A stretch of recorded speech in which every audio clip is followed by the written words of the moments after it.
Good afternoon everybody and welcome to the stream. I'm Robert from the El Magnifico Games channel, and today we're going to continue with our playthrough of Star Wars Knights of the Old Republic. But before we get into that, I wanted to cover a couple of points. I was going to briefly go over the technical difficulties I've had with this game and how I solved them, because that may be relevant to other viewers. And then I should also recap the story up to this point, because parts of it people missed due to the technical difficulties. So in terms of the problems I've had with this game, the first one that was evident before even my first stream when I was testing the game was that the rendering didn't seem to work while shadows were enabled. So I disabled them.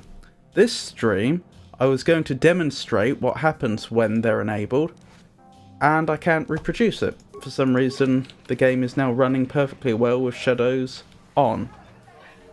Which is great, I suppose. If we see any more graphical glitches related to that, I'll disable them again, but there we are.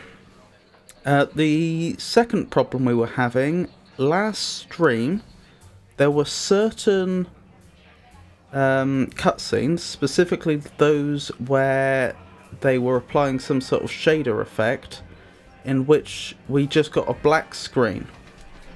The way I solved that was I turned anti-aliasing off. Hello Yisha, it's lovely to see you.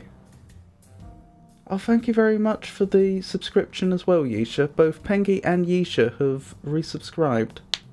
I really do appreciate it. Yes, thank you too. So yes, turning anti-aliasing off fixed the problems with certain cutscenes not displaying. There were other cutscenes that weren't playing, specifically the cinematic cutscenes. The only way I was able to solve that was by using a not very clean method, whereby instead of capturing the window, I capture my display. And to demonstrate that, I can drag another application over the top and you can clearly see it, which isn't ideal, but it's the only way I could get those cutscenes to play, I'm afraid. A couple of shout outs. This YouTuber happened to... Hold on, where's this window? This YouTuber, Croso, managed to... It was from them I got the idea of capturing the display instead of capturing the window. So, big shout out to them. Interestingly, they're working on Windows, I'm working on Linux. So apparently Proton, that's Steam's fork of wine, emulates Windows so well that it even emulates a buggy interaction between OBS and the game. which is interesting. Next one was that whilst researching how to fix these problems in the game, I discovered there's a community patch. This user on ProtonDB, can we see their name? I don't see their name, unfortunately. Oh, it's probably Broken Pistol. They linked to the community patch and showed how to install it on Linux, and this is the community patches page on Deadly Stream. This tries to fix all the bugs in the game that were still there after the final commercial release. So I've installed that now. What else do I have to say? I think that's about it in terms of fixing the technical problems. But I thought that might be interesting to other people that might want to play the game. So what I think we should do right at the very start is recap the sections that people missed and even play some of them so people can see it. This shouldn't take more than, I don't know, 5 minutes. The opening cutscene I am not going to replay because Twitch detected that the music on it was copyrighted. But fortunately the manual has... Where's the manual? There's the manual. The manual has a section which is almost word for word identical to the what am I trying to say? The opening cutscene. So I'll just read that out. A long time ago in a galaxy far, far away, 4,000 years before the rise of the Galactic Empire, the Republic verges on collapse. Darth Malak, last surviving apprentice of the Dark Lord Revan, has unleashed an invincible Sith armada upon an unsuspecting galaxy. Crushing all resistance, Malak's war of conquest has left the Jedi Order scattered and vulnerable as countless knights fall in battle, and many more swear allegiance to the new Sith Master. In the skies above the outer world of Taris, a Jedi battle fleet engages the forces of Darth Malak in a desperate effort to halt the Sith's galactic domination. Interesting point here, because there were suggestions at the start of the game, as I recall, that the Sith battle fleet had attacked us, and yet we were in orbit over a Sith-controlled planet, which seems a bit strange, unless the Sith have only moved in after we lost that battle, in which case either we were in a coma for a very long time, or they moved in very quickly. Anyway, so the last thing to do before we get into continuing our previous save. I have this save that I set up while I was trying to fix the technical difficulties, and we'll just replay the very end of the tutorial and you'll get to see the videos that you missed. So like I say, this is a separate save.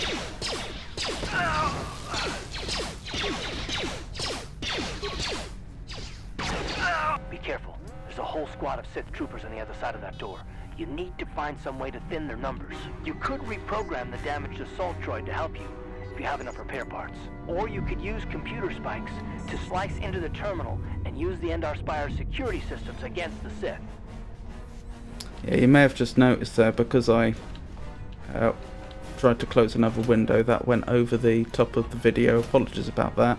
And that's a cutscene that you couldn't see before at all. You couldn't see this before. It wasn't working. Still.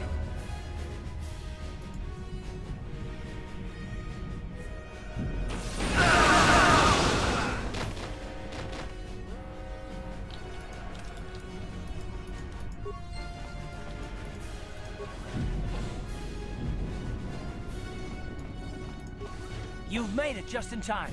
There's only one active escape pod left. Come on, we can hide out on the planet below. I'm the soldier with the Republic, like you. We're the last 2 crew members left in the Endar Spire. Bastila's escape pod's already gone, so there's no Bastila's a reason for us Jedi. to stick around here and get shot by the Sith. Now, come on. There'll be time for questions later. So this also serves as a introduction to almost all the story so far to those that missed the first stream.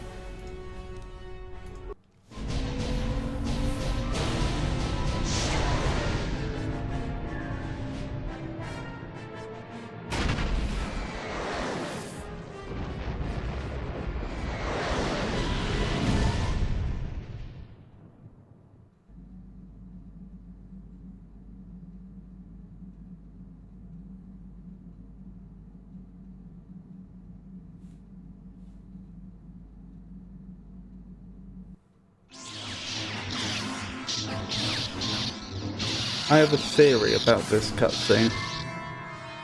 I reckon she's Bastila, and the person she was fighting was the Sith Dark Lord Revan, who's supposed to be dead. Whether that vision was of the far past, the present, or the future, we don't know. Good to see you up instead of thrashing about in your sleep. You must have been having one hell of a nightmare. I was wondering if you were ever going to wake up. I'm Karth, one of the Republic soldiers from the Endar Spire. I was with you in the escape pod. Do you remember? So what would people like me to do here? This conversation is, I don't know, a few minutes long, and it covers a lot of the story. It's like it's a significant chunk of exposition. Since I know several people in chat right now weren't here for the first stream, would you like me to go over all this stuff again? Or would you like me to skip through it as quickly as possible and then just load up our most recent save?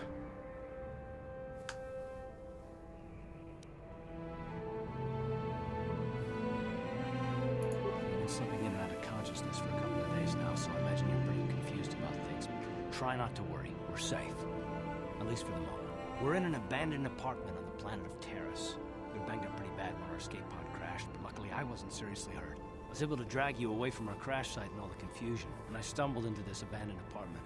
By the time the Sith arrived on the scene, we were long gone. You don't have to thank me. I've never abandoned anyone on a mission, and I'm not about to start now. Besides, I'm gonna need your help. Terrace is under Sith control. Their fleet is orbiting the planet, they've declared martial law, and they've imposed a planet-wide quarantine. But I've been in worse spots. I saw on your service records that you understand a remarkable number of alien languages. That's pretty rare in a raw recruit. But it should come in handy while we're stranded on a foreign world. There is no way the Republic will be able to get anyone through the Sith blockade to help us. If we're gonna find Bastila and get off this planet, we can't rely on anybody but ourselves. That smack to your head did more damage than I thought. Bastila's a Jedi. She was with the strike team that killed Darth Revan, Malak's Sith Master. Bastila's the key to the whole Republic war effort.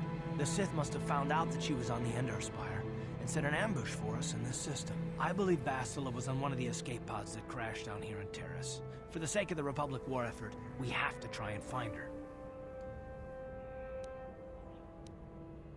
So I'll strike a middle path here, and I'll play the dialogue, but I'll choose a fairly quick route through.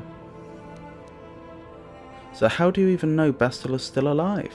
I don't, but Bastila's young, and she has a powerful command of the Force. We survived the crash landing, so I'm willing to bet that she may have too. Besides, what's the alternative? I mean, if she's dead, then no one can stop Malak and his Sith from wiping out the Republic, and I'd rather operate on the assumption that she survived.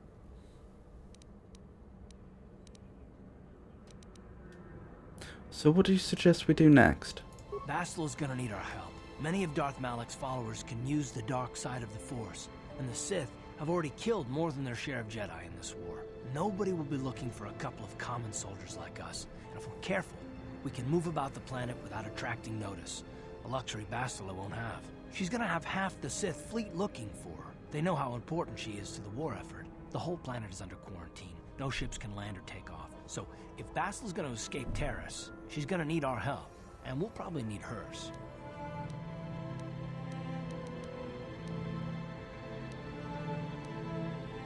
Any idea where we should start looking for Bastila?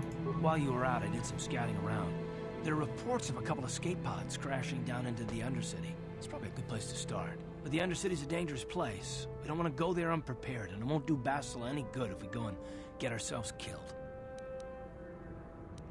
The sooner we start looking for Bastila, the sooner we find her. Let's go. Good idea. We can use this abandoned apartment as a base. We can probably get some equipment and supplies here in the upper city. Just remember to keep a low profile. I've heard some grim stories about the Dark Jedi interrogation techniques. They say the Force can do terrible things to a mind. It can wipe away your memories and destroy your very identity. But I figure if we don't do anything stupid, we should be okay. I mean, after all, they're looking for Bastila, not a couple of grunts like us. All right, soldier, let's move out. Right, let's load our save.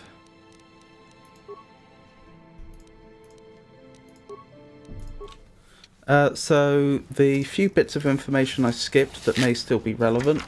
Taris is divided into 3 regions. There's the upper city where we are right now, which is mostly populated by rich folk. Although there are some people that are essentially squatting here which aren't so rich. Technically we fall under that category. There's the lower city, I think it was, in which various gangs control it. I think they're called swoop bike gangs. There appears to be some sort of vehicle called a swoop bike. Apparently, I assume it's like motorcycle gangs but in a sci-fi setting.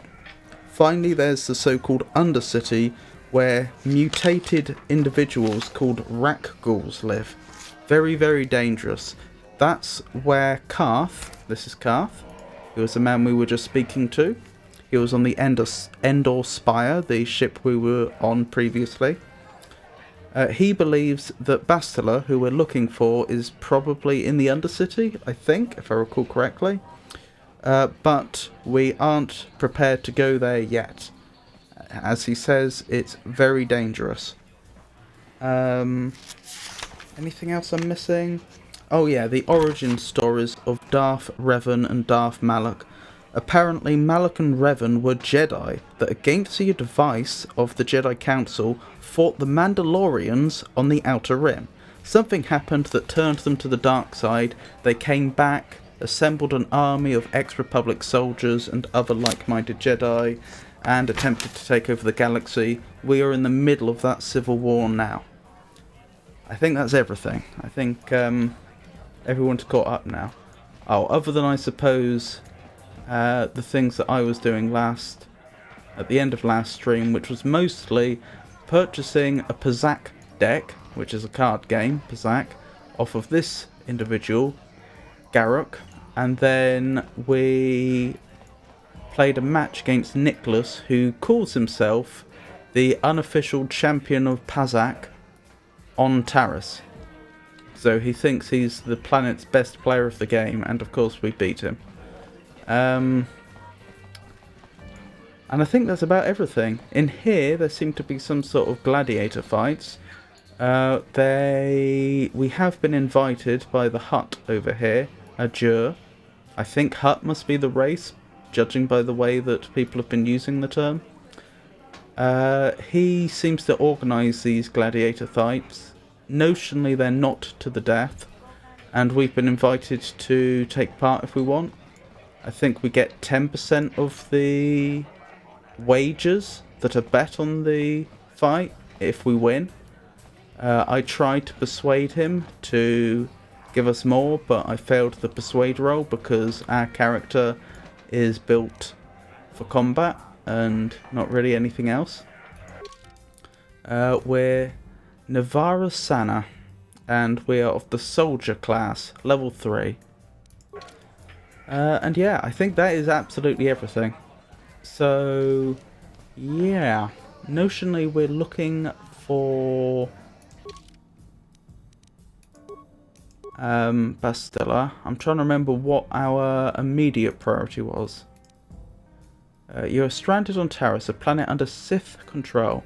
Now you and Kaf Onasi must find Bastila, the only person capable of stopping the Sith from conquering the entire galaxy. You should probably begin by investigating reports of escape pods that crashed into the Undercity. Oh, okay, that's what I've been doing wrong then. Because up till now, I haven't been asking about escape pods because I was worried it would draw too much attention to us. because we landed in escape pods. We wouldn't, since we're not supposed to be here, we want to stay undercover, but apparently I should have been asking about that. And we also discovered a bit about Karth's past. You've discovered that Karth's homeworld was attacked by the Sith, though he was reluctant to talk about it. Perhaps you can talk more later, after you've gained more experience. It sounds like Karth has a bit of guilt surrounding the Sith attack on his home planet. When we spoke to him about it, he seemed to regret not going back to defend his planet. But of course he's a soldier in the Republic, and, you know, he didn't have orders to go there. He was stationed elsewhere and had duties. But it really seemed to upset him when we were speaking to him. It seems like he has some unresolved guilt there. This was a shopkeeper we spoke to before. I didn't speak to her about the escape pods, even though I had the option. So let's do that now. Welcome to the Equipment Emporium. Finest selection of supplies in all of Terrace. You interested in seeing what I have in stock?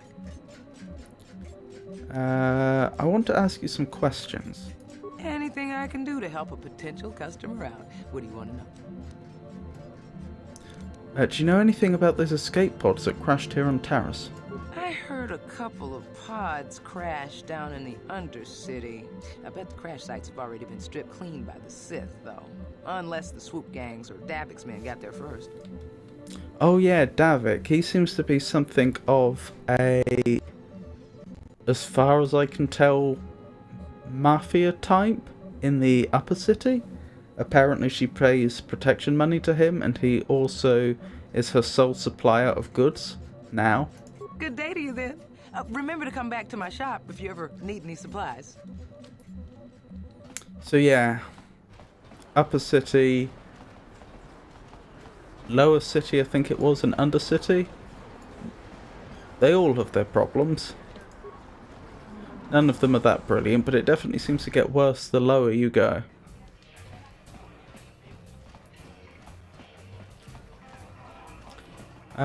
Let's go to the bar section here and see who we can speak to. I'm sorry, I'm too busy to talk. I've got to get these drink orders to the customers. Oh, that's interesting. I can't even select these individuals. Oh, they're playing Pazak, I assume. Those look like Pazak cards. Are you our waiter? Ghana's buying tonight. Talk to her to get my order. Uh-huh. This Teresian ale is fantastic. We should have conquered this planet ages ago. To be clear, we've learnt that when an individual is described as being a Sith, that actually means that they're part of the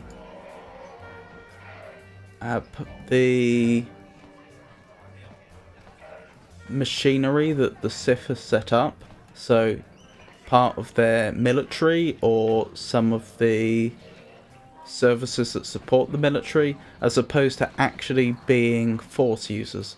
From what I recall from the Star Wars films, when they describe someone as Sith, they mean that they are the equivalent of a Jedi, someone that is a Force user but the evil equivalent. Here it seems to just mean that they work for the Sith organization. Let me enjoy my drink in peace, and I won't have to run you in for questioning. I wish the off-duty Sith would stop coming in here for drinks. I mean, scouring the Undercity looking for the Republic escape pods, and they reek of the sewers. Interesting. It's a good thing a few of the Sith come in here to relax when they're off duty. It should keep them from closing this cantina down.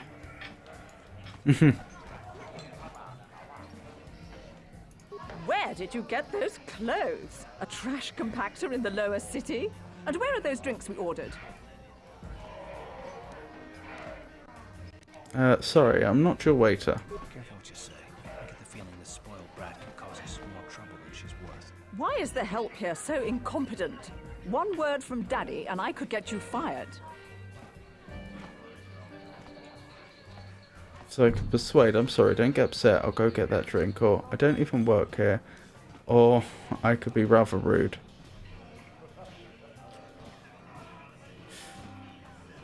I suppose I could get her the drink. I mean, I never claimed to work here, but there's no reason I couldn't do so as a gesture of goodwill. I'm sorry, don't get upset. I'll go get that drink. That's better. Now, hurry up with our order. And here are your drinks, Miss Lavin. I apologize for the delay. Miss Lavin. Oh, Garner Lavin. Don't bother me. I don't speak to the help. Ah, that didn't really go very well, did it? I probably should have said I don't work here, but never mind.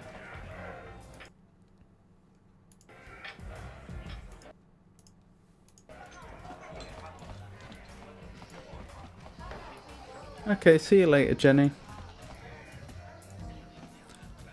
I'm surprised the Sith haven't done anything to try to bring in Davik. After all, everyone knows he's the crime lord who runs this planet. That is interesting. I get the feeling we've... Oh, we haven't been in this room Well, yet. hello there.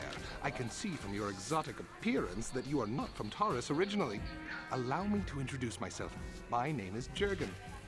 Jurgen, eh?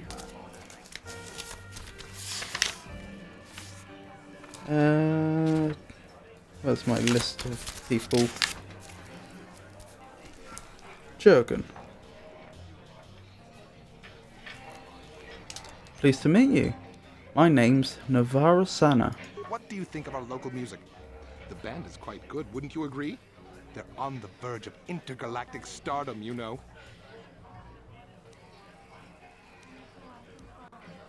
I can't hear much music right now. It's different, but I like it. Obviously, you have an ear for music. Mark my words, they'll be famous soon enough. They were about to go on tour before this Sith quarantine stranded them here. Would you like to meet the band after the show? Maybe have a brief brush with fame before they become intergalactic superstars? I can arrange it, you know. Ah. And I imagine there's a cost to this. He's just trying to peddle his services. How will you arrange that? I have a standing arrangement with one of the Rhodian bodyguards backstage. For the small sum of 20 credits, he'll let me set up a meeting with you and the band. Interesting. Right, better add that to the list of alien species. Rhodian.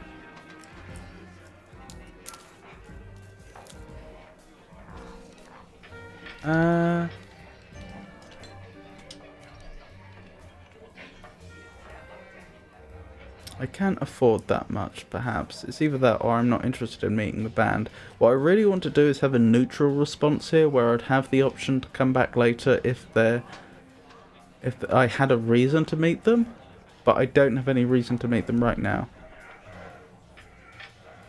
I can't afford that much. Well, I would like to help you out, but I can't arrange the meeting for free, and I'm afraid your charms would have little effect on the Rhodian bodyguards backstage. If you manage to come up with the credits, just come back and see me. I'll be more than happy to arrange for you to meet the band. Until then, please enjoy the music. Right. So... Jurgen.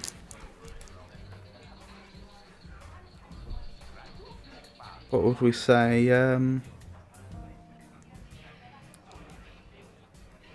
And oh, what's the name? There's a name for someone that arranges meetings between different groups. Is that a fixer? I may be making this up. I think it's something like that. So, band fixer. I wish the off-duty Sith would stop coming in here for drinks. I mean, scouring the Undercity looking for the Republic escape pods and they reek of the sewers. I get the feeling that everyone that's labelled Taurus citizen is going to say the same things. Nice outfit. You steal those clothes from a bum in the lower city? Oh well, guess you don't have to have good taste in clothes to come and enjoy the music. Charming. Isn't this band great? They can't leave Terrace because of the Sith quarantine, so they've been playing here every night. Talk about a good break for us. mucho shakapaga, yi ki kon no ba muladra ki chichon. Interesting. Don't bother me when I'm working. I get paid to dance, not talk. Ah, these are Biff. Okay, that's another race to add, another species to add to the list.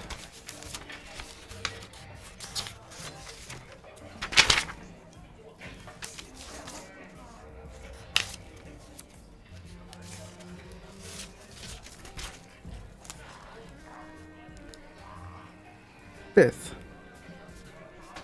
alien species.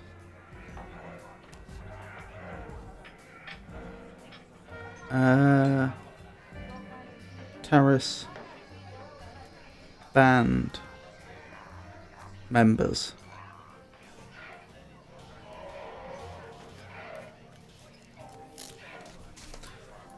I must say, so far the canteen has not been brilliant luck for us, has it? I mean, it's not been terrible, but we haven't exactly found the things we came for.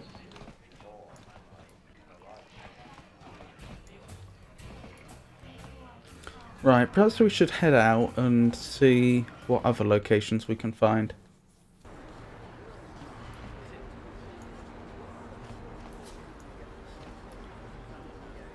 Probably best not to ask the Sith trooper about the escape pods, since they may understandably want to know why we're so interested. Something seems to be bothering Karth. Maybe you should speak to him and see if you can get him to open up about it. Speak to Karth. Yes, what's on your mind? That's the same prompt we had last time we were here, in the previous stream. Is this a good time to ask you some more questions? I'm all ears, beautiful. Beautiful, isn't that a little inappropriate? Keep addressing me like that and you might lose an ear or two. I like the sound of that.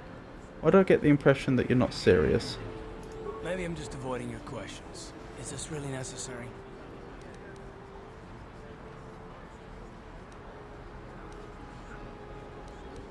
Not if you have a problem with it. No, I don't have a problem with it, really. Go ahead and interrogate me.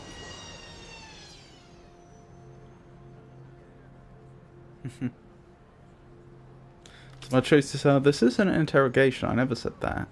Are you getting testy again? Or excellent, soon all your secrets will be mine.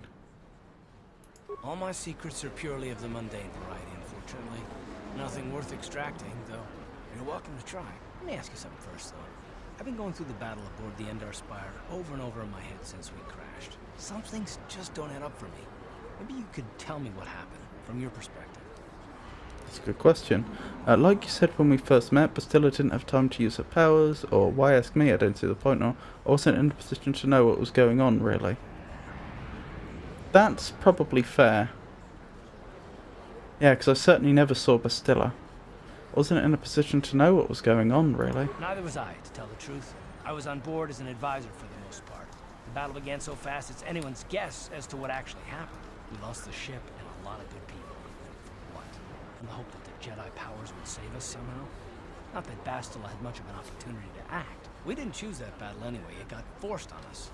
Hell, I'm just as surprised that any of us are alive to talk about it. Come to think of it, it's more than a little surprising that you happen to be here, isn't it?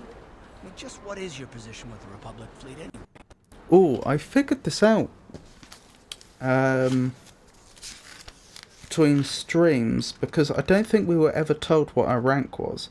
Actually, this is a whole short conversation about rank. So, our rank was never stated, but there was a man who, what was his name, Trusk, I think, who we spent quite a lot of the tutorial section with, who described himself as our bunkmate, and he said that we must work opposite shifts, so that's why we haven't met each other yet, until now. He was an ensign, and since it's, I've forgotten where, but it was made clear to us that we were fairly new, we'd only been recruited recently, that implies that we are also a ensign. However, this individual, Karth, who we're speaking to, I am completely in the blue as to his rank. Repeatedly, we've been told that he's served the Republic for quite a long time, he's performed well in battle, and so he's a well-respected individual. The suggestion being more or less that he's some sort of war hero, though perhaps not put in those words. But his rank I haven't been able to get a hold on. I know that he describes himself as a soldier, but a soldier implies a land force, I'm pretty certain. I don't think members of navies call themselves soldiers. It also implies that he's not an officer. There are two ways in which soldiers, at least historically, got used. It would refer both to the other ranks in the army, but it could also refer to...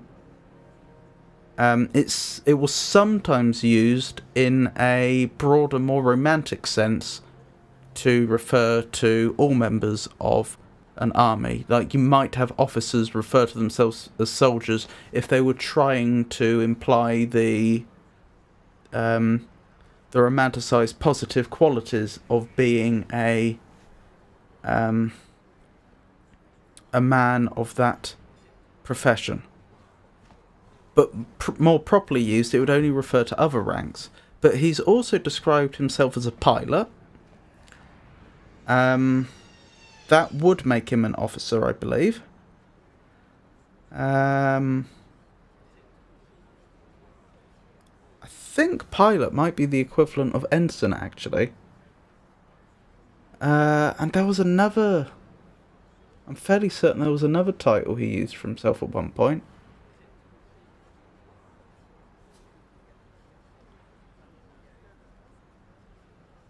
I've forgotten. But the point I'm making is that... What was it, actually? I could have sworn that I'd used terms both from land forces, navies, and air forces used for him. Let me very, very quickly look this up, I think.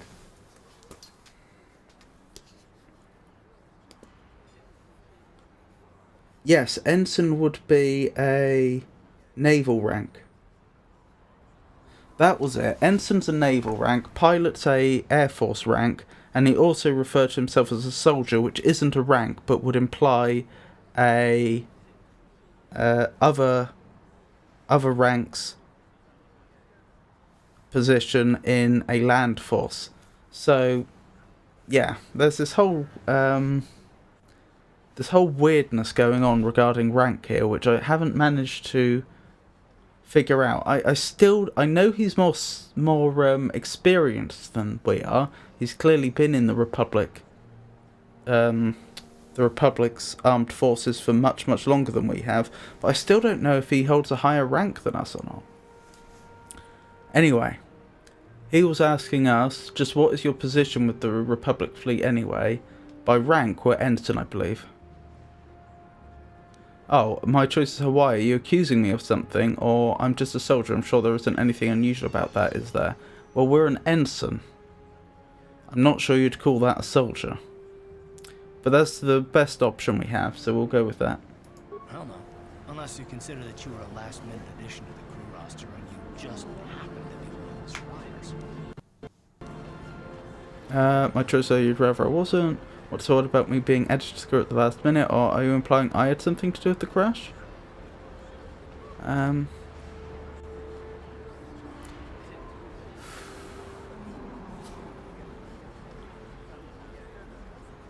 What's so odd about me being added to the... I'm caught between 1 and 2. 1 seems a little rude, but it also addresses his rudeness.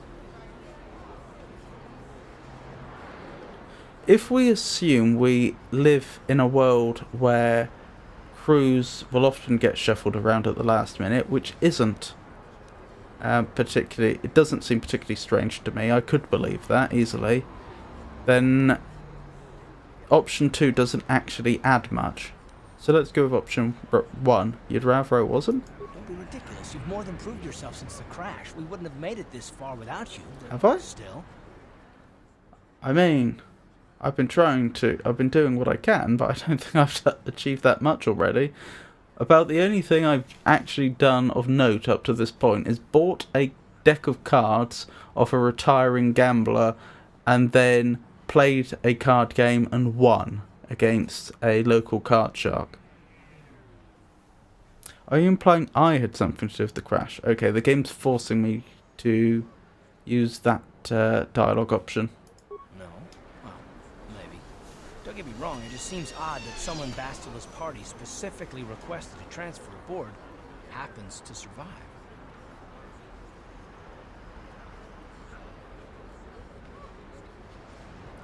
Bastila's party specifically requested. Why would Bastila request my transfer? Yeah, I think I'll choose that option. It's clear that our character didn't know about this. Why would Bastila request my transfer? The Jedi requested numerous things when they came on board. I mean, hell, they practically took over the ship as far as I could tell. Considering your connection to Bastila and the Jedi, whether you know it or not, your presence here seems a little convenient. I'm probably wrong, and this is probably nothing, I know. I learned a long time ago not to take things at face value, ever, and I hate surprises.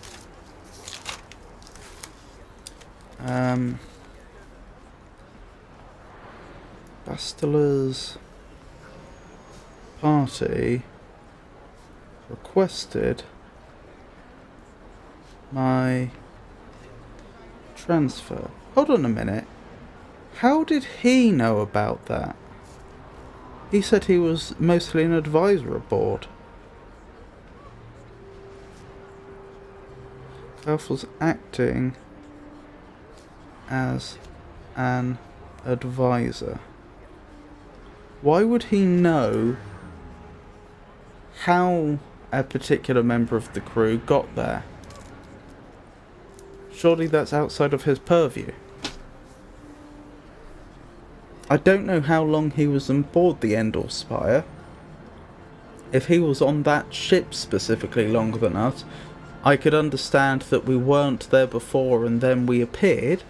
And, you know, if the crew was small enough that one person reasonably could know everybody else, he may have noticed, oh, you suddenly appeared after we docked at this particular spaceport.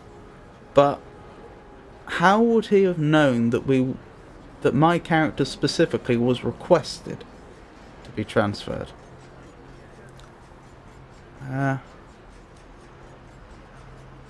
What do you mean by surprises? I mean, I have to expect the unexpected, just to be safe.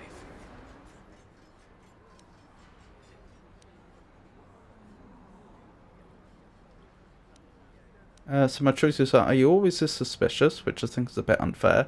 Fine, let's just get back to something important then, which is a bit dismissive. You do know we're on the same side, right?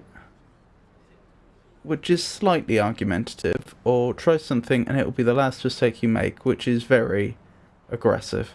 So I guess 3. You do know we're on the same side, right? Look, it has nothing to do with you personally. I don't trust anyone. And I have my reasons. And no, I'm not going to discuss them, so can we just keep our mind on more important things? So I consider this important. You haven't heard the last from me on this, or yes, let's do that. This probably is important since we don't have orders at the moment. That's something that perhaps I should have pointed out at the start of the stream. We crashed on the planet and Karth decided that the most important thing we could do is look for Bastila. Bastila was not technically an officer according to our bunkmate. What was his name? Krusk or something like that. But she was apparently the most important person on board the ship, a VIP, and she was, it would seem, giving orders. She was, in a sense, even though she wasn't officially an officer, she was the most senior command individual on board. So that is to say, given that we don't have contact with our employer, the Republic's armed forces, so we haven't been able to get new orders, the idea that we should seek out this individual seems very reasonable at face value. But we are acting without orders, so it's not clear, because his rank is ambiguous, it's not clear whether he has the right to order us or not. I mean, if he is in fact a soldier and therefore not an officer rank, then technically we're the most senior person here, even as ensign. Conversely, he might be more senior to us, we don't know. Anyway, the point that I'm getting at in a very rambling way is that our working relationship here is very important. So I don't think this first response is necessarily as unreasonable as you might think. I consider this important. All right. You must be the most damn persistent woman I've ever met. We'll talk about it, but later. Right now, I just want to get going. Blimey. That didn't go well, did it? Where's my journal? Although he's agreed to work with you, you've learned that Karth is suspicious and mistrustful of others. There is probably a reason behind his mistrust, but he was reluctant to discuss it. I mean, that's fair enough.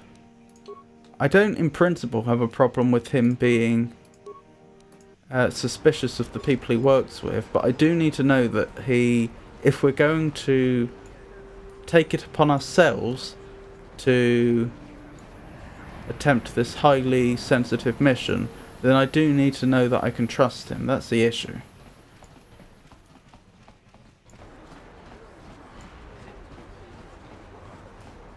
So let's head this way. I don't think we've been this way yet. It's a good thing nobody seems to mind that I'm just walking around with a giant blaster rifle, despite the fact that I'm not part of the... Davik says you missed your last payment. Davik doesn't like you missing payments. Here, I've got 50 credits, a down payment. That should buy me some time, right? Sorry, you're out of time. Now it's all or nothing. Davik can't have people not paying his debts. But I don't have that much. How can I give you credits I don't have? That's too bad. Davik's going to want to make an example of you. You're coming with us. No, help! Somebody help! They're going to kill me! I know we have to be careful about drawing attention to ourselves, but are we gonna just let them drag this guy off? Hold on a second. Looks like we got ourselves a witness here. Davik doesn't like witnesses. Yeah, it's worth pointing out that these are criminals, so it would be very strange if the Sith intervened in their favour. So we probably could get away with offing them without the Sith retaliating.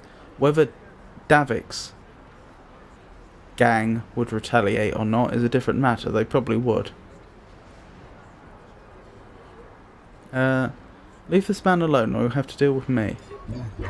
Guess we have to teach you to mind your own business.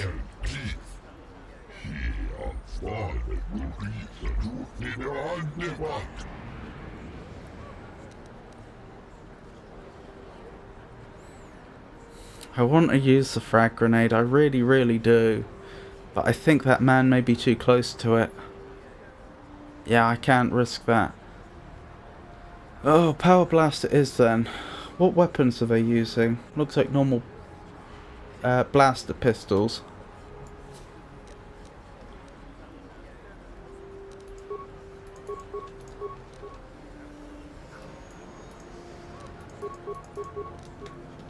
Right, let's focus down one at a time. Right. Light side points gained. Blimey. I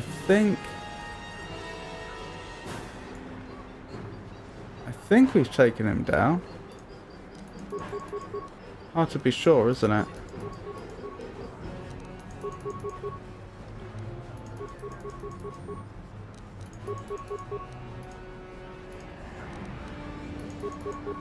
For this. Yeah, we did. Ow. Thank you. I owe you my life. Those bounty hunters are going to take me away and kill me. My wife warned me not to take a loan from Davik. Now I can't pay him back. It's not good to owe a crime lord money. He'll just keep sending more bounty hunters after me till I'm dead.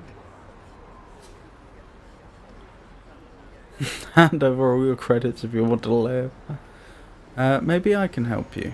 You already helped me by saving me from those bounty hunters, so unless you have a spare 100 credits to give me so I can pay off Davik, there's nothing else you can do. Yeah, let's do it. I'm not happy to give up 100 credits because that is actually quite a lot of money to us.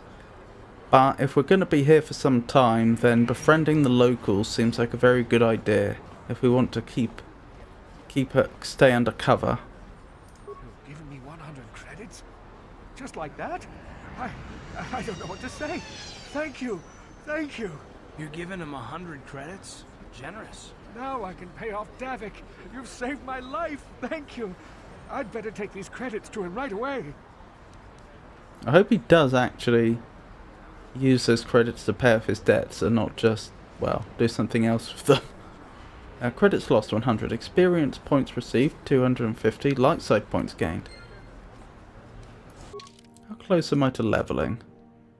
Not very close. Blimey, that's actually shifted our alignment quite a lot. More than I expected.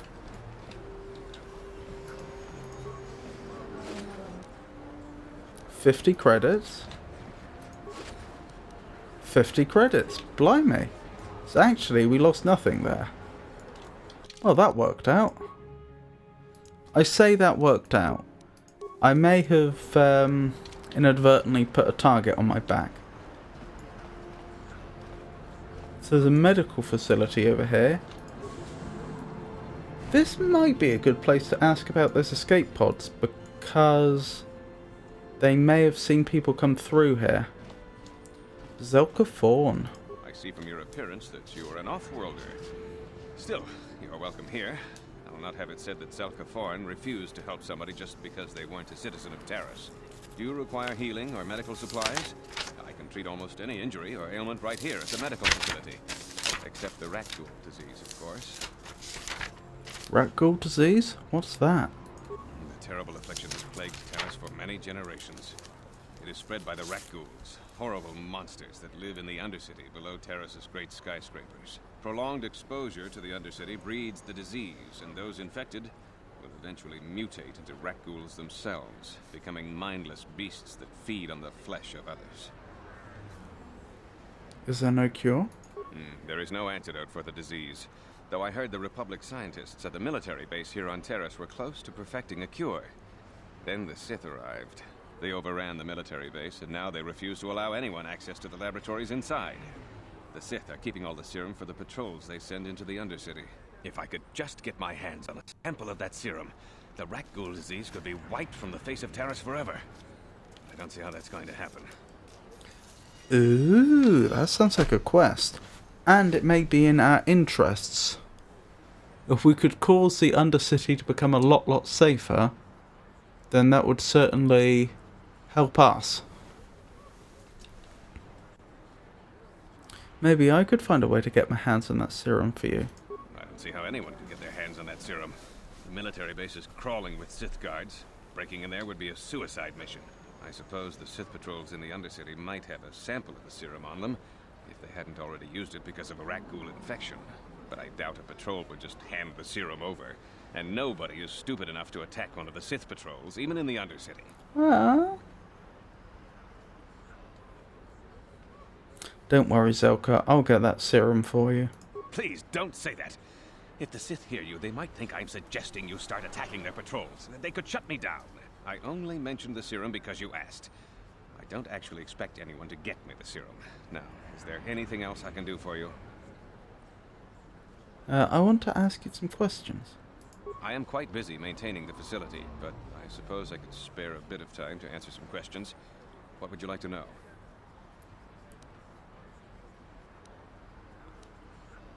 Do you know anything about the Republic escape pods that crashed in the Undercity? Republic escape pods? No. Why would you ask me that? I don't know. Those pods crashed in the Undercity. I'm not involved in any way. If you know something, you better tell me, unless you'd rather talk to the Sith. That's a bit mean.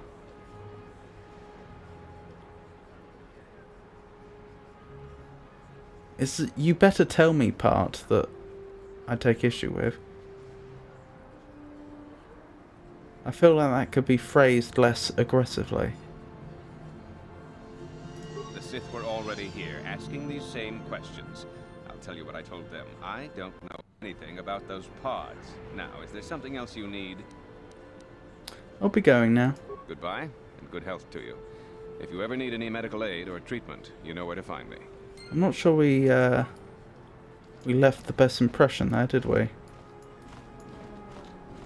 Psst, you there. Wait a minute. I need to talk to you about the rat ghoul serum. I've got an offer for you might want to hear. He doesn't have it. An offer? What are you talking about? Zelka isn't the only one who wants to get his hands on the rat ghoul serum. Davik Kang will pay you 10 times what Zelka can if you can get the cure. So Davik is Davik Kang. I think this is the first time we've heard his surname.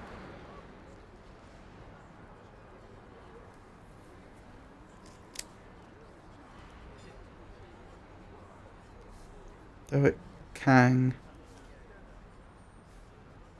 Taras Crime Lord. Davik Kang? Who's that? Oh, come on. Everybody knows who Davik Kang is. He's the big boss around here. Gambling, smuggling, extortion. He's got a piece of all the action on Taris. You mean Davik's a crime lord? I prefer to think of him as a role model. He started with nothing, and now he's got it all. Credits, power, women. It's the Tarisian dream, right? Why does Davik want the cure so badly? I suspect the reason is because then he can control both who gets access to the serum, which he could use in his interests, but also because he could, if people were to become infected, he could, well, they'd need the cure, and he could force them to pay him obscene amounts of money for it. In fact, if he had the cure, it would then be in his interests to isolate the infectious agent. Then he could make sure that certain people get infected in such a way that it is awfully convenient for him, as it were. So yeah, this probably means money and power to him, I would guess. Davik's interested in anything that can turn a profit. He could make a fortune selling the serum to anyone infected with the disease. Not like Zelka, who'll practically give it away. That was awfully candid of him. Where can I find Davik if I want to give him the cure? Davik isn't the kind of guy you could just walk up to, you know. He likes to keep his business at arm's length. The best thing to do is to take the rat ghoul serum to Zax. He runs the Lower City Bounty Office, but everyone knows he also works for Davik. He'll make it worth your while. Lower City Bounty Office works for Davik. Now this is the reason why it can be useful to have these conversations, even play a little more dumb than we are, because now we have good authority, well I say good authority, reasonably good authority on a certain individual's affiliations that we wouldn't have otherwise known. We could have walked straight up to the Zack and had no idea that they worked for Davik.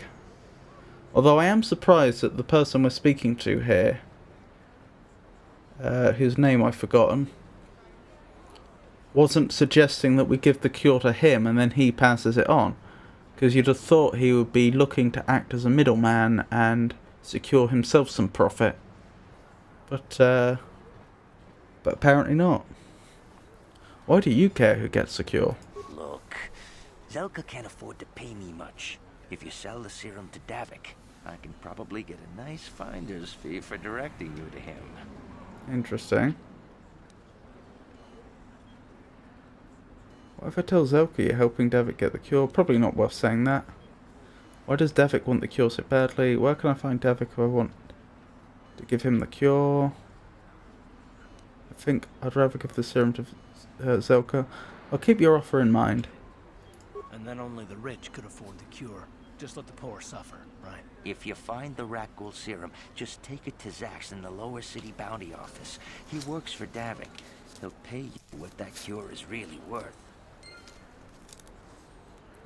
Gurney.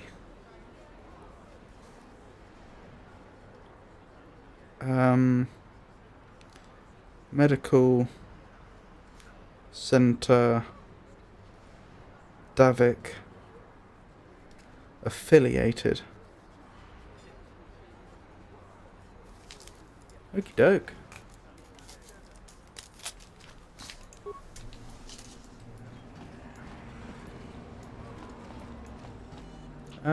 I don't know how independent the droids are in this game.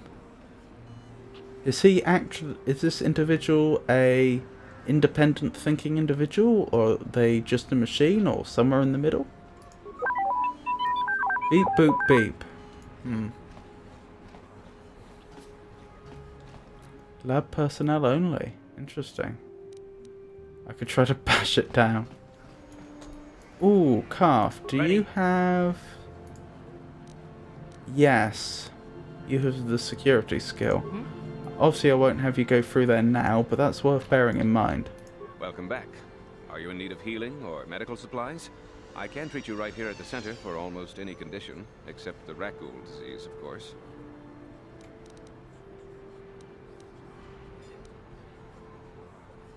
Okay, I don't apparently have the option of telling him about Gurney. At least not yet. Interesting though. Right, so where will this take us? Upper City North.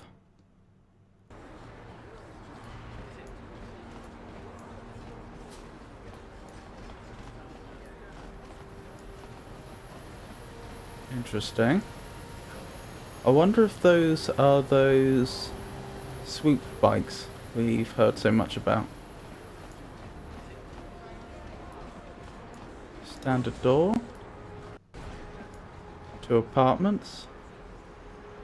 These are different apartments to the one we're staying at.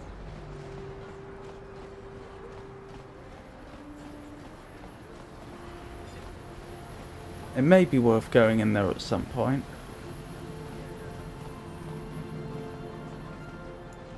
But I'm not sure there's much benefit to just randomly walking into a residential area. Coming to, huh? Slummy's just walking around the upper city. Shouldn't you go to the lower city you belong, Slummy? Oh, this is rich. Yeah, like he said. These streets are for upper city citizens. You better get out of the way if you know what's good for you. Don't they look an awful lot like Gurney? So my choices are persuade. Hey guys, we can all be friends here. Let me buy you a drink. Or you better think twice about what you're doing. This might be more than you can handle. Or if you're trying to pick a fight, you've got one. Well, the only peaceful option is the top one. So we'll go with that. A drink? Hey! For a slummy, you ain't so bad. Come on, boys. This slummy's buying the next round. No way, forget it. No more drinks. We're late enough as it is. Yeah. I guess you're right. Maybe next time, Slummy. Come on, fellas, let's go. Oh, and I got light side points for that. I wonder if next time means that whenever I walk past these individuals I'm going to get the same dialogue option. Oh no, they're leaving, maybe not. Yeah. Our alignment does seem to be climbing quite quickly.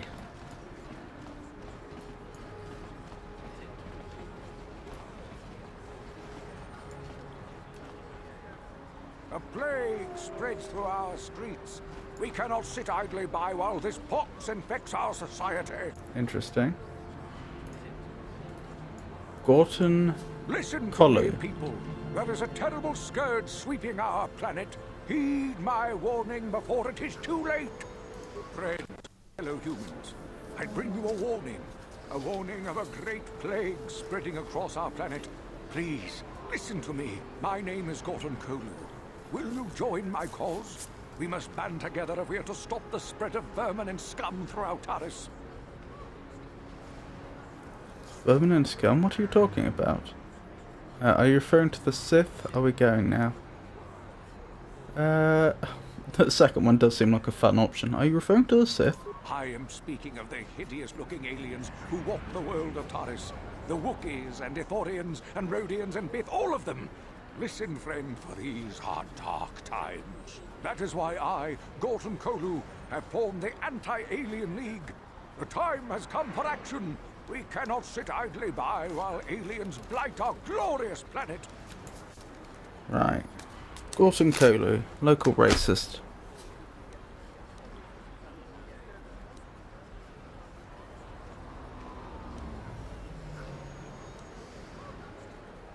I see. Well, good luck in your crusade. Remain true to the cause, friend. Enlightened humans such as yourself are few and far between.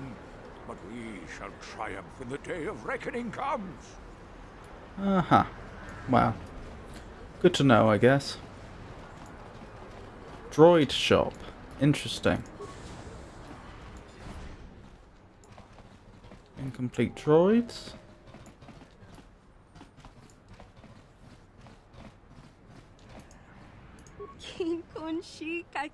A customer, come in. Janice Knoll at your service. Welcome to my droid and droid supply shop.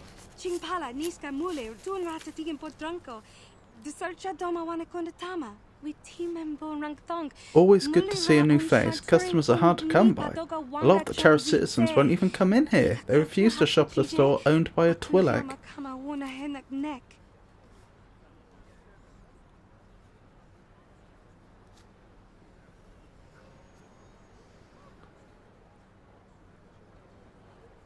So, droid shop clerk. What do they have against Twi'leks? I'd like to see what you have in stock.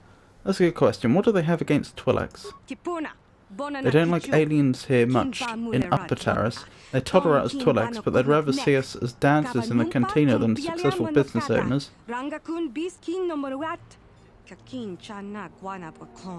think people would be a little more tolerant of others in this day and age. I guess stupidity and ignorance will never go out of style. You'll see a few aliens around, but most of the non-humans stick to the lower city. I've learned not to dwell on it though. I try to stay focused on running my store. My selection's a bit limited right now. The Sith confiscated all my assault droids, but I've got a utility droid you might find interesting. Utility droids? What do they do? What don't they do? They're great at making vehicle repairs for starters. Pretty handy to have in a fight. Small but tough with a surprising amount of firepower. And there's no better code breaker or security system slicer around. Not that I'd ever condone you doing anything illegal, of course. Let me see your droids. I've only got 2 droids left. A rebuilt T3H8 unit for 50 credits, and a top-of-the-line T3 M4 model with all the options, but he's not for sale. If he's not for sale, why mention him at all? Tell me about the top-of-the-line T3 M4 droid. Oh, unless it was a marketing... a ploy... Unless he really is for sale and she's trying to pique my interest. The T3M4 is the best utility droid ever built. Top-notch codebreaker, expert security programming, and droid repair skills. He's even got the firepower to be handy in a battle. This little guy is the absolute top of the line, but he's not for sale. He's a custom job I'm holding for a very special buyer, sorry. Let me see your inventory. My inventory is a bit limited because of quarantine, but if you need anything to do with droids or computers, this is still the place to shop. Chuni yuni Gigi Aldwana. Kava volpa muli kumana. Alright, repair kit, computer spike. Computer spikes are expensive, aren't they? One thing I haven't established yet is whether we get different prices in different stores. That's something worth finding out. Droid plating type 2, droid light plating, basic targeting computer, sensor probe, computer probe, security interface tool, environmental shield level 1. Droid upgrade class 1. Initially designed to resist the harsh conditions of factory floors, these shields provide a droid with basic protection against a broad array of effects. The power drain is significant, however, and they must be replaced regularly. Stun ray shield disruptor. Okay, worth bearing in mind. Journal entry added. Purchasing a droid. You're interested in purchasing a T3M4 droid, but unfortunately it's being held for another buyer. There is nothing you can do about it for now. Am I that interested? I mean, I was interested enough to ask about it, but the game seems a little presumptuous to add a journal entry. Zelka at the Upper City Medical Center is eager to acquire a sample of the Rakghoul serum used by the Sith Undercity patrols. However, Gurney, Zelka's assistant, mentioned that it might be more profitable if you deliver the serum to Zax in the bounty office in the Lower City Cantina. Ooh, the Lower City Cantina might be a good place to go. Although he has agreed to work with you, you've learned that Karth is suspicious and mistrustful. Yeah, we've read this before. Back again, I see. Well, I've never turned a potential customer away yet. You're interested in seeing what I have in stock? I want to ask you some questions. I don't know if I can help you with your questions. I don't get out much. I prefer spending time with my droids to mingling with the Terra citizens, but I'll try to help you out. Oh, that's a bit sad. Do you know anything about those escape pods that crashed here on Taris? People are saving a few of the pods crashed down in the Undercity. I blame it on human error. A droid wouldn't lose control of the ship like that. Anything else? Oh, sorry, people are saying a few of the droids crashed down in the Undercity.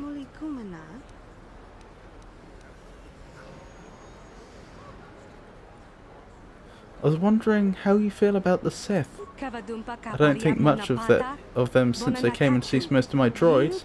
I guess they're afraid of someone using my droids against them. Or maybe they want to use my droids for themselves. There's no such a thing as a bad droid. But sometimes they fall in with bad owners. I need some general information on Taris. Well, I don't know exactly what to tell you. Stick to the Upper Seat and you should be okay, as long as you don't do anything foolish to draw the attention of the Sith. Some of the Upper City citizens are biased against aliens. Makes it tough for me to run my store. But a human like you shouldn't run into any problems. Well, they seem pretty classist as well. I wouldn't recommend going into the Lower City unless you have business with Davik or something like that. The place is overrun with swoop gangs. What do you know about Davik? Davik Kang's a dangerous man. If it's illegal on Taris, he's got a hand in it. And I heard he's a member of the Exchange. You know, the intergalactic crime syndicate. I'd stay out of Davik's business if I were you. If you cross Davik, you'll learn that his men are even more dangerous than the swoop gangs. Swoop gangs, what can you tell me about them? They're nothing but a bunch of thugs. Things didn't used to be so bad when the hidden Becks were in charge. I even sold some droids to them.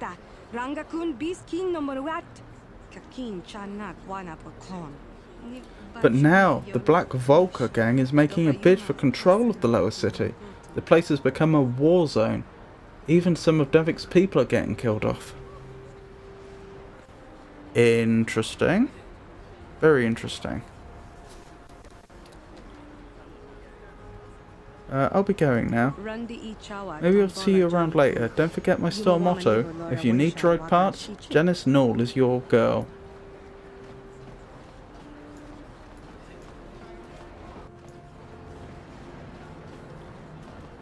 The evil walks among us.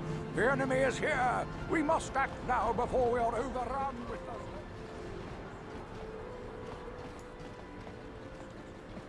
This elevator is off limits.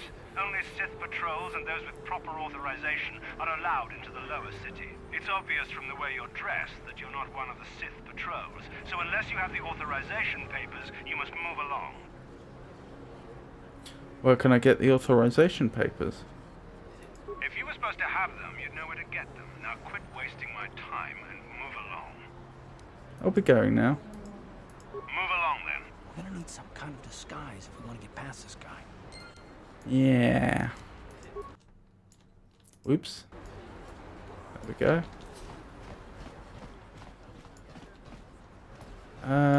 This is not the way we came.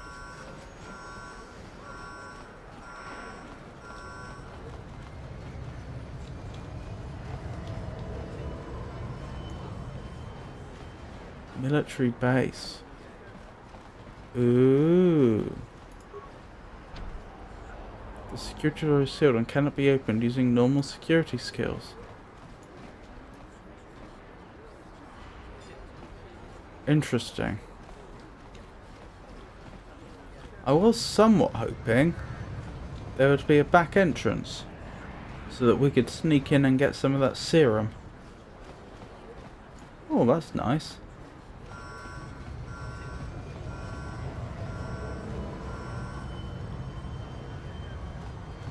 I like the fact that they've animated the ships taking off and landing. Child. You ever seen a swoop bike?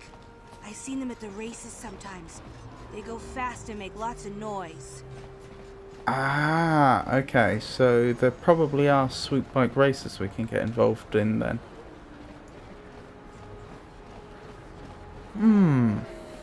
Right, I wonder what the next move is then.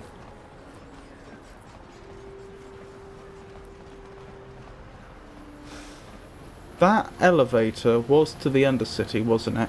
I'm pretty sure Karth said that's where he thinks Bastilla is. Your efforts to search for Bastilla in the lower regions of Tarif have hit a snag. The Sith guard at the elevator down to the lower city, not the Undercity, won't let you pass without a Sith uniform or the proper authorization papers. Okay, that's... Alright, that complicates things a bit.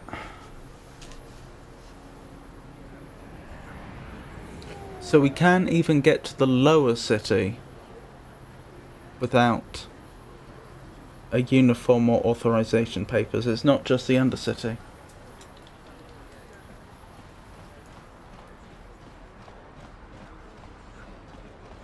Let's go into the apartments that I skipped before. There's a good chance there may be some Sith personnel that work here. Live here. Might be able to break into one of their buildings, one of their homes, and steal a uniform, for example.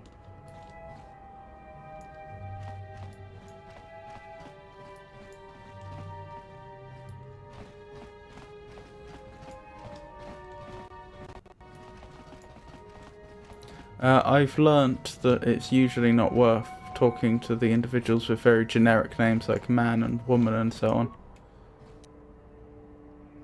Interesting. Should I just steal from items in a public area like this? Probably not.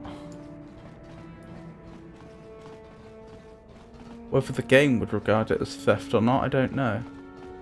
Sith Trooper. Just move along. There's nothing to see here.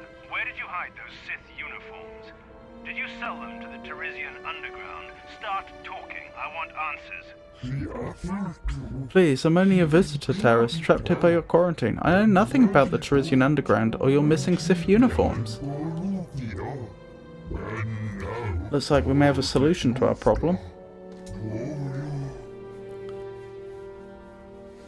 What's going on in there? You're a little too curious for your own good, civilian. This doesn't concern you. I know all about Sith interrogations. This isn't going to end well.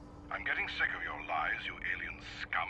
We've got your ugly mug and a security tape from the base. Start talking before I splatter your slimy brains all over this room. He's even been into the base. Commander's losing his temper. I'm glad I'm out of here. It took me an hour to clean the bloodstains from my uniform after the last interrogation. Right. So if we take them out, you'd have thought we could just take the uniforms off of them, but even if not, this individual can probably provide us with uniforms and access to the base, I would guess.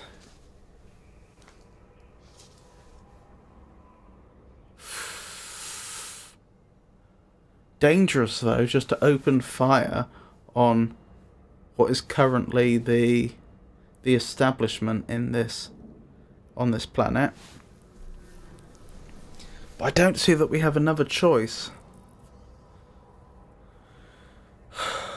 The likelihood that we would find another individual that both has access to uniforms and has been into the base and so presumably can get us in seems fairly slim.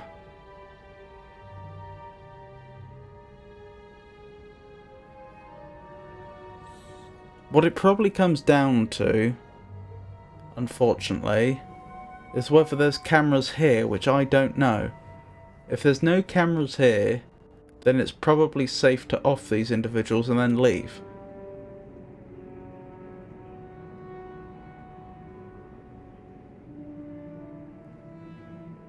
Suppose I'd have to be careful about witnesses in terms of the other people walking the corridors, but... Oh, I've just noticed. Why is that happening? That shouldn't be happening. I hope that's not been happening long. Must be some bug related to display capture.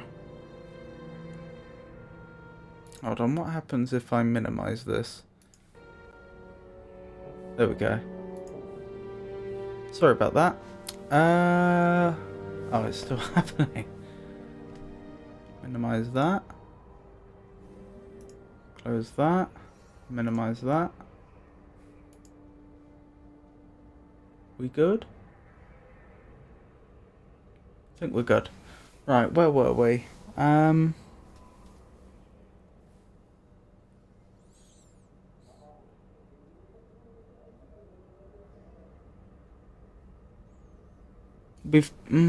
We've got to try, don't we? Yeah, we've got to try. I suppose the plan then is probably get the things we need to get done on this planet as quickly as possible, off these individuals, get the uniforms, think about whether we're going to get the serum at all. If we are, go for the serum immediately, get it to the doctor as quickly as possible so the Undercity can be made safe, if that's what's going to happen. Get to the Undercity, find Bastilla, try and get off. If we can get all that done within the day, then again, it may be a bit ridiculous to think that he'd be able to cure all the rack ghouls in a day. At the very least, if he had the cure and started curing people in the Undercity, though, it might create a big distraction down there.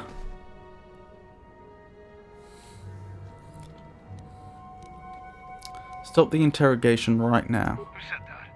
What's going on out there? Just stay out of this if you know what's good for you.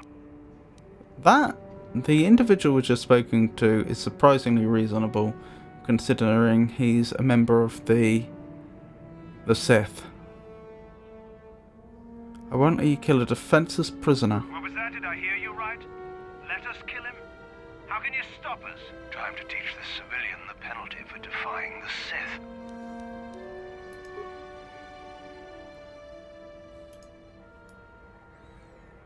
Right. Good. No. Oh, there is a witness. Blast. Oh well. Like I say, get things done as quickly as possible. Now that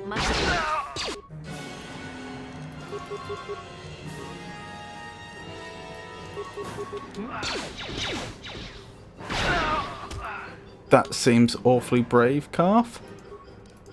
That's certainly not where I would have chosen to stand. What? You Just casually walking away. I didn't see anything. For this. That's the alien prisoner. I think that's all of them dealt with. Seems that way. Oh, I didn't see what I picked up. Well, I mean, I'll happily take these items off of them.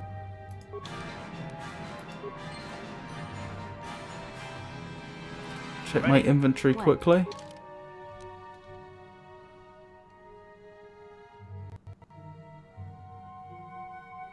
One set of Sith armor. The full body armor could be used to force people into thinking the wearer was one of the Sith. One of us could get through then, not both. Assuming that is the full body armor.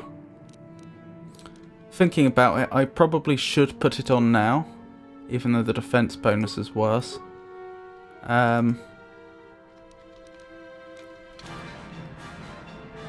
Yeah. So that if people come up and ask, if other Sith come up and ask what happens, I at least stand a chance at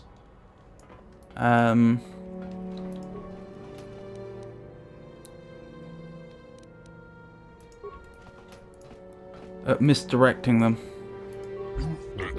You wear the uniform for the Sith, but your actions prove you are not one of them. I do not know who you are, but I owe you my life.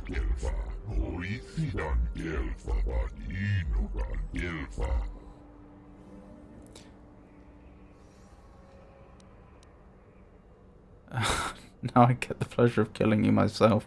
What is this game? Why were those Sith interrogating you? I don't know. They thought I was part of some underground resistance. I don't know why they would suspect me. I'm completely innocent.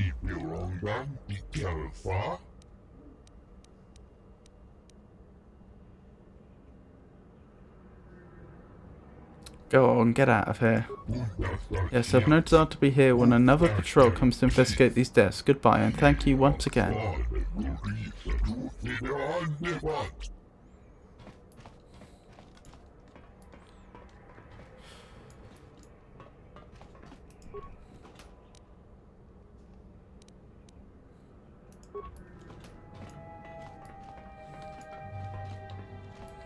Is it really just the one uniform? That is a problem. I could go down to the lower city myself now, I suspect. But I don't know if I'll be able to talk my way into bringing Karth with me.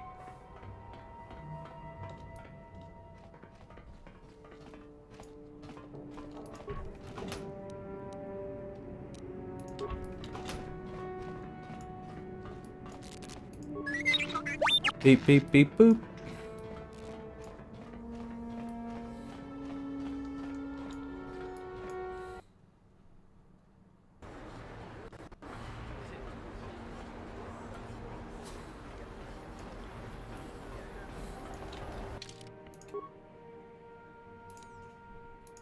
What I'm about to try is very aggressive, but it's the only thing I can think that might work. I wonder if I can get into the military base now. Do I even remember what direction I need to go? And it's this way, isn't it? It's this way, then we take the right. If I can get into the military base, I might be able to steal another uniform. Failing that... Listen to me, people. I could open fire on the individual that's up here, I guess.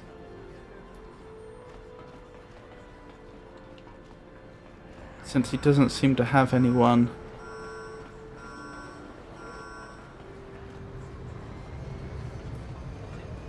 He doesn't. There don't seem to be any other personnel near him.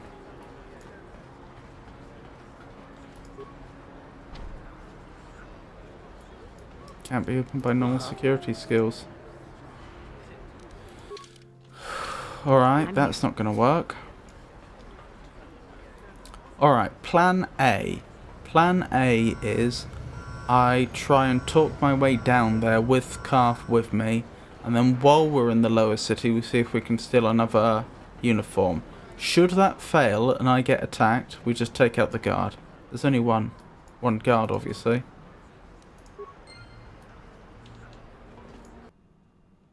Did I get away with it? Oh my goodness, we did. Wonderful. Maybe.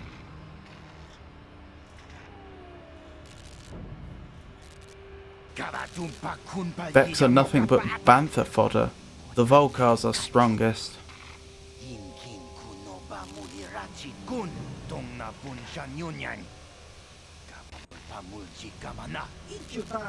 We'll teach you who's strongest.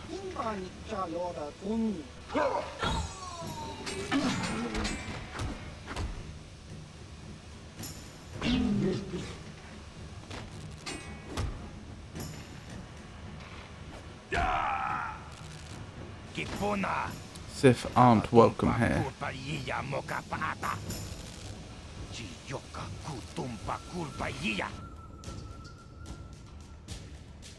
Okay, I need to take the uniform off in a second then. Would have been nice to have known that before now. But never mind.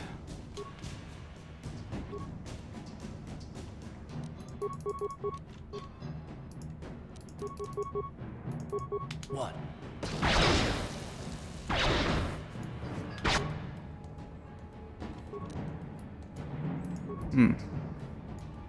Oh dear, I've actually taken significant damage.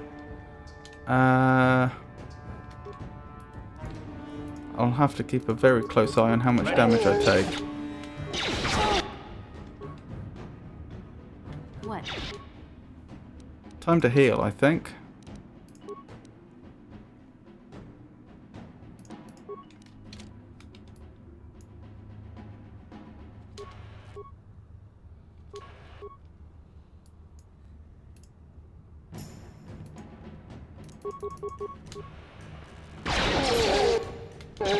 There we go.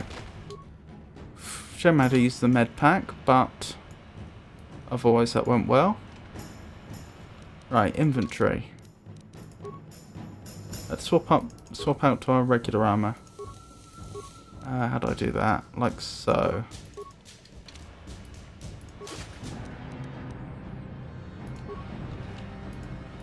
Volcar shock stick, eh?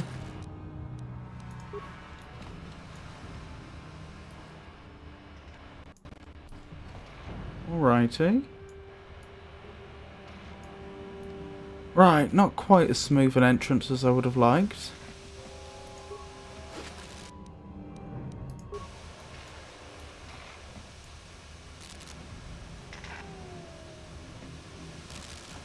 But we're here. That's the most important thing. Twi'lek corpse, oh dear. Wait, am I under attack again? Why?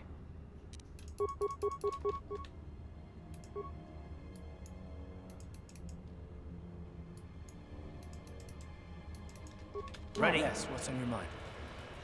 Oh, did I just cancel it? No. Can I walk away? No.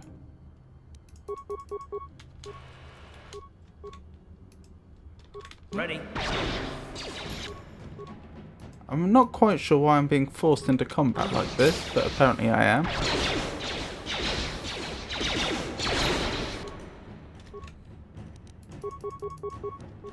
Ready? Old calf just took a shot.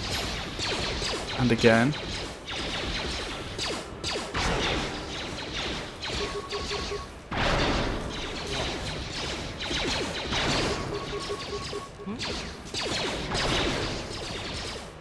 Let's go! Calf's actually getting quite hurt. We really should have focused fire to begin with, to be honest. Volca base entrance. Right, that explains the guards. Still not quite sure why I had to open fire on them when I did.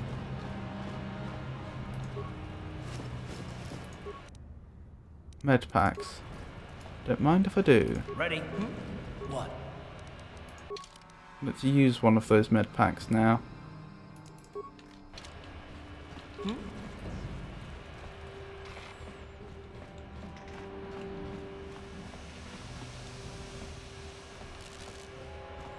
cautiously, let's make our way round.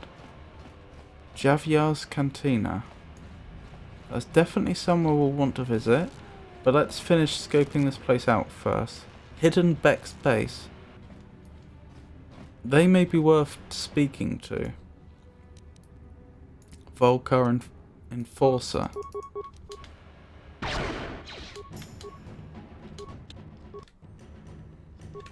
I'm here.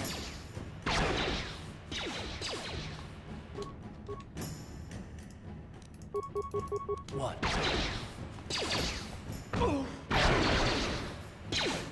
Surely this is madness.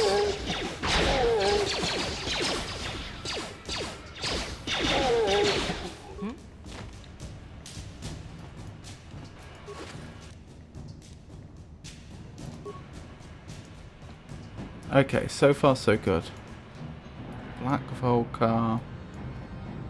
I get the impression if we go this way, it's just going to be Volcars all the way down. Davik's agent. Actually, I'd like to hear this. If we get the chance. You guys are behind with your payments. What do you think just because you're in some gang, you don't have to give Davik his cut? I don't see Davik doing anything for his share. We do all the work. Davik claims he's part of the exchange. So let's see him prove it.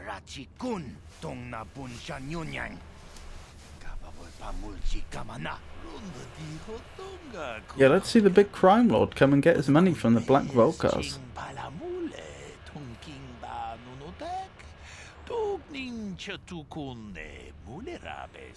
Ah, so you want to play this the hard way?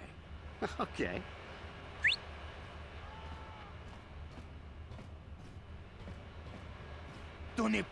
Oh hey, Canderas. We didn't know you was working for Davik now. Yeah, we were just goofing around here. We don't want no trouble with Mandalorians. Here's Davik's cut.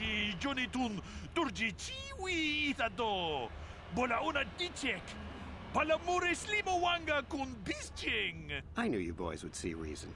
Now get out of here. Too bad. I was looking forward to cracking some heads. Maybe next time, Canderous. I better get this over to Davik.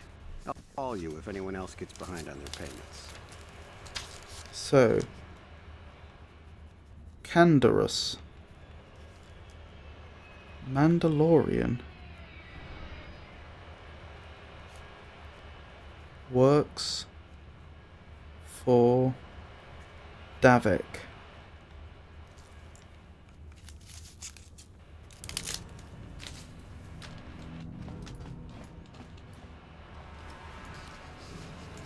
Canderous Auto.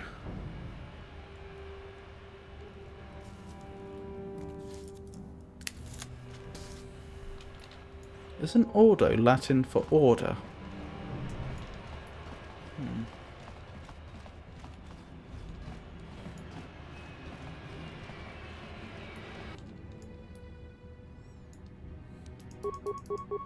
More combat, it would seem.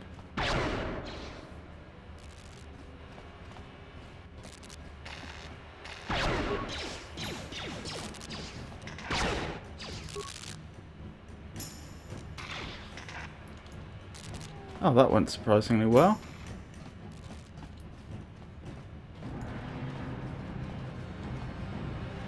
Blaster turret? Is that going to attack us?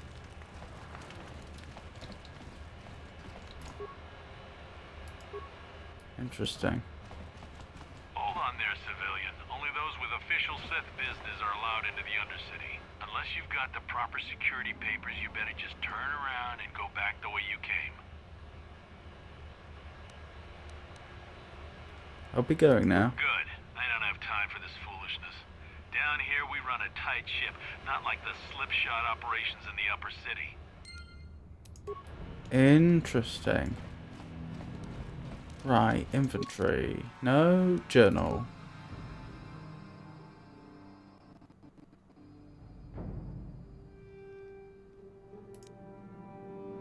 The Sith Guard in the lower city refuses to let you into the Undercity without the proper authorization. You have to get your hands on some type of pass or papers if you want to explore the Undercity. for signs of Bastilla's escape pod. I don't think we want to go there yet anyway.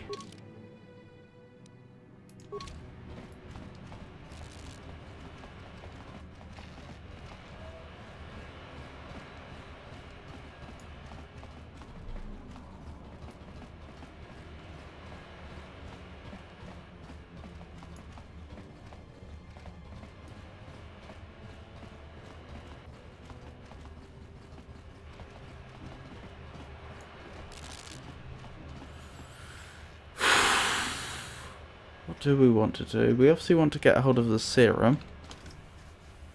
I don't have a way into the military base yet.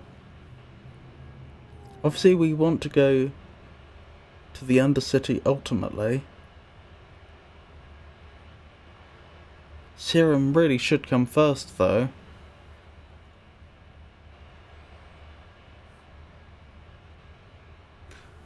Yeah, other than that, just fishing for rumours maybe? Let's see what we can find in the cantina. Perhaps someone there has an idea how we could get authorization papers or entry to the base. Yuria. Hi there, not many people come in here to speak to me anymore. Most prefer the fancy surroundings of the Upper City Cantina.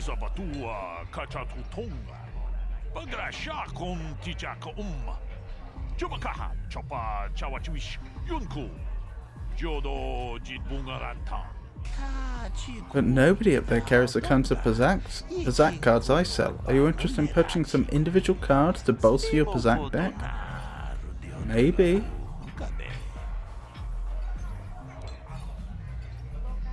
Who are you? My name is Yuria. I'm the man to see if you want to get an edge over your competitors in the grand old game. You follow me? I'm talking about Pazak, you know, high stakes gambling. Each player brings their own deck to a Pazak match, and the better your cards are, the better your chances of winning.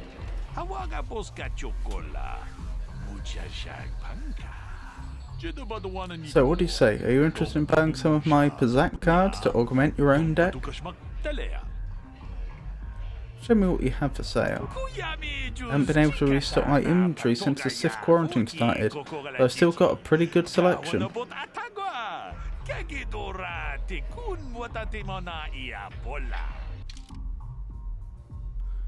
Oh, the minus cards are tempting. The price.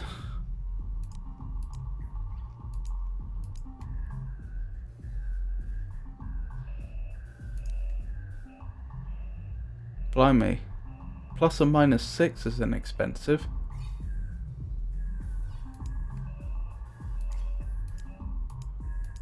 So plus or minus cards, that is cards, so there are cards where you choose if it acts as plus or minus, and there are cards that are fixed as plus or minus.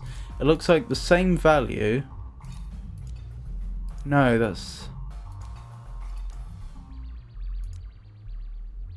Yes, I think...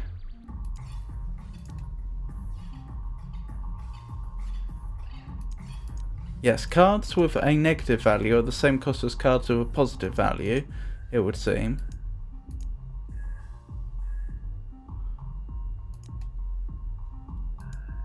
But plus or minus cards are much more expensive.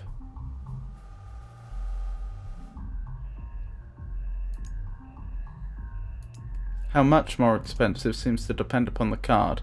In the case of +1, going to plus or minus 1 only doubles the cost. In the case of 6, minus 6, it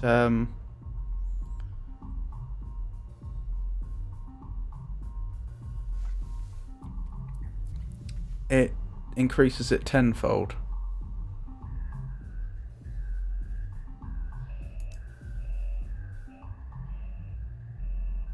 We'll probably come back here at some point. Gelrude. Greetings, stranger. My name is Gelrude. Are you a Pazak player by chance? It's so hard for me to find a match now that I've been banned from the Upper City Cantina. Yes, we had heard of him actually.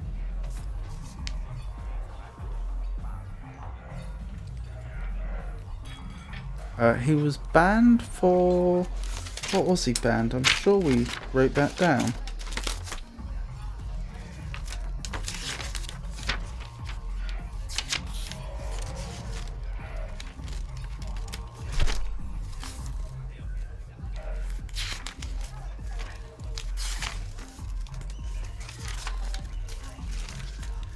Gelroot banned for hustling cards.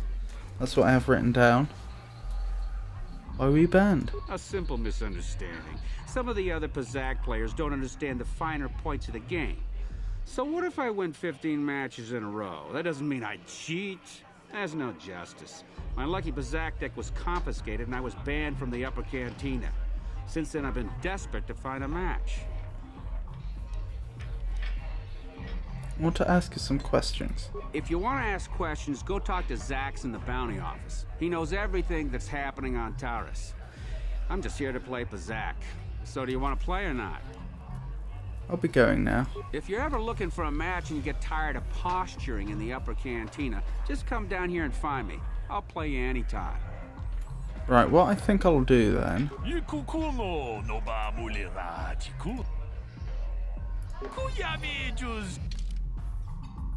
is I'll get quite a lot of these -6s. 5 of them probably. That way, when I make my side deck, I can, well, I'll have 5 -6s in there, so that I'll be very unlucky not to get a -6. The advantage of having a -6 is it could make the difference between outright losing a hand or getting a second go. Back again. That's probably the cheapest way I could have improved my deck. I'll play. Excellent. My funds were getting somewhat low. Yep, 40 seems good as a wager.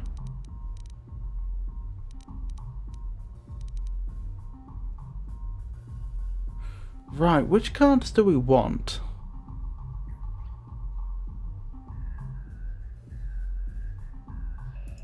We probably want the lower valued. Yeah, this is what we probably want. 2 +1s, 2 +2s, 1 +3, and the rest are all -6. It was sort of tempting to have some higher valued cards in my deck, but the problem with that is that obviously the deck's shuffled and I draw a certain number of them. So it's not like if I had some +5s in my side deck, I'd be guaranteed to have them in my hand. I would not. So yeah, I think this is probably the right thing. Since lower valued cards tend to be more valuable, this is probably the right deck. So, wish me luck. Are you sure you want this side deck? Yes. So I've got a +2, a +1, and 2 -6s. As always, we're going first, which puts us at a disadvantage.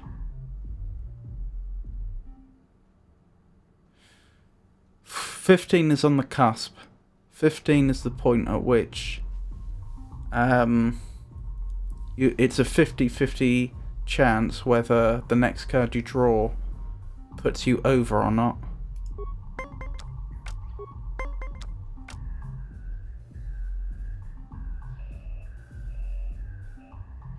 We've got the -6s, let's risk it.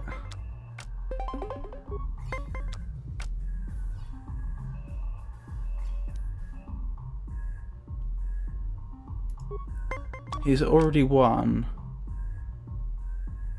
Right, I could force a draw if I gave up 2 cards, but it's not worthwhile. Because he was on 20, which is what you're trying to make, if I had done... if I had stood when I had 17, I would have lost. I could have put both +1 and +2 down, but that would have only forced a draw, which doesn't count for either of us. And I'd have lost a card from my hand, which would have put me at a significant disadvantage. Stand. So he won that set, But admittedly, he lost a card from his hand and I didn't, so notionally we're in a slightly better position than he is now, ignoring the scores.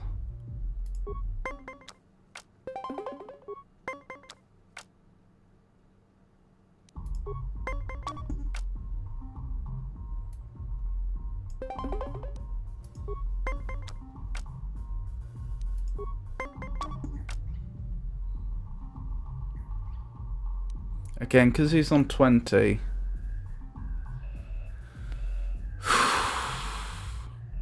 Because he's on 20, I would... the best I could hope to do here is draw. So I think I'd take the loss again. I think I'm going to lose this match, unfortunately. I'd have to win 3 sets in a row now.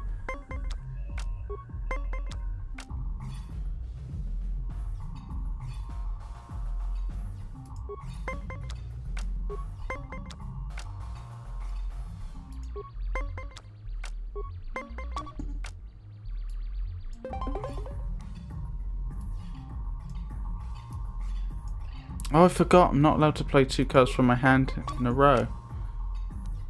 He's won.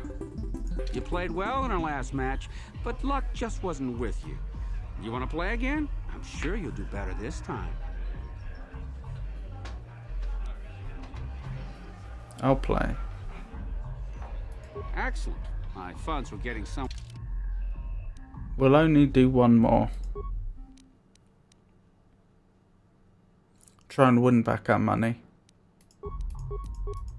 I'd actually say that the low value cards weren't as useful as you'd think. Let's have more of an even spread.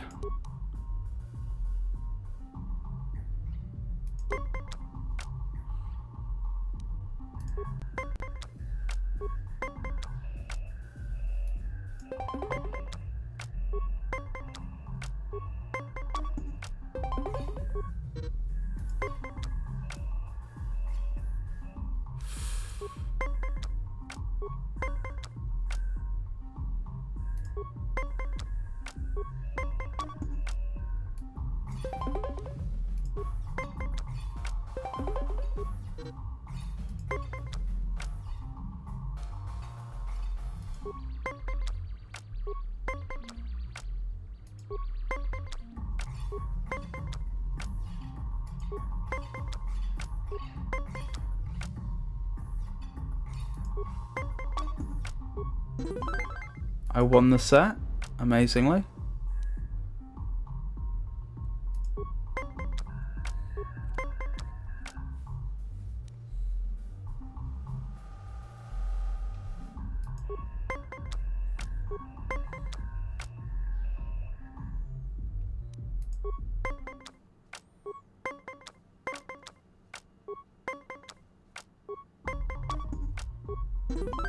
I won another set.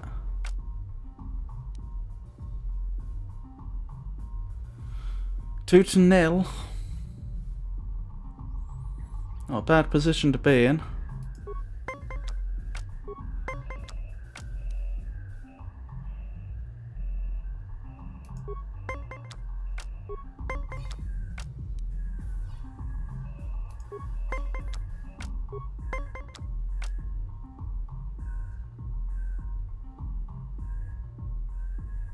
Stand. I've got to stand. It would be crazy to do anything else in this situation. The set is tied.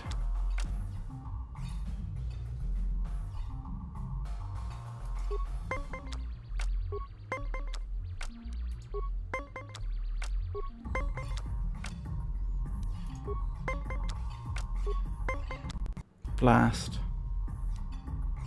He's on 20. Oh! We were lucky.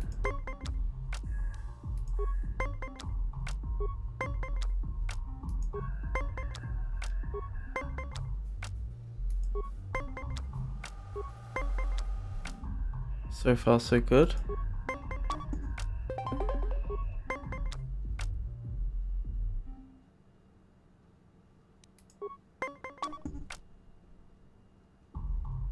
I think since I'm in the lead anyway, I think I'd take this loss and just be happy with the fact that he lost one of his hand cards.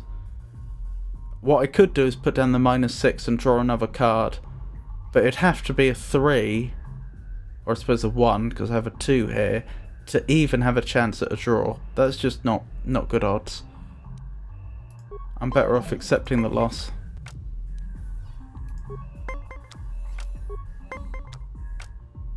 Don't forget, I only have to win once to win the game. He would have to win twice in the same time, so... Oh, those are terrible cards for him. Admittedly, a score of 19 isn't bad. But, yeah, I wouldn't want to be in his position. He has stood, though. So he's... If I can get a 20 now, I've won. Is it worth spending the -6 now?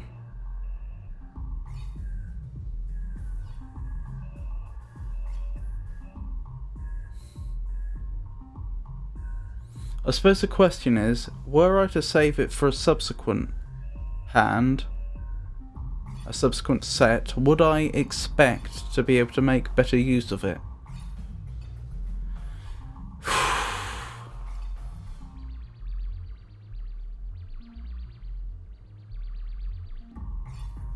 Probably, because he's got a 19, which is really good. So I'll take the loss again, unfortunately.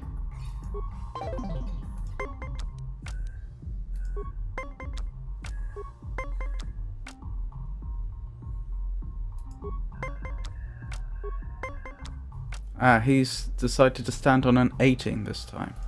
Wonderful.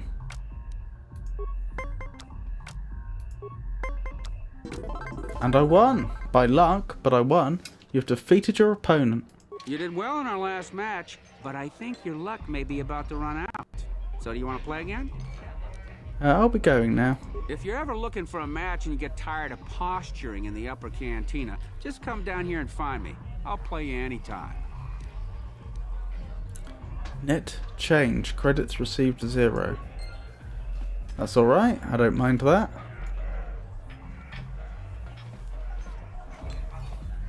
What's going on here then? Hey, you not talk like that. We just want to say hi to big bad bounty hunter KOTOR. Nah, this can't be KOTOR. He's supposed to be tough. This guy's nothing but a runt.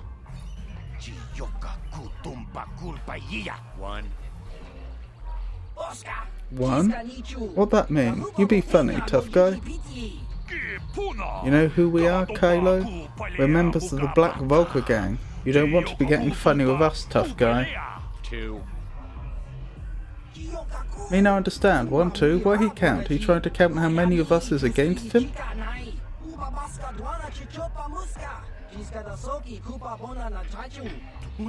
It's 3 against 1, Kylo. What do you think about those odds? Well, you have something more to say?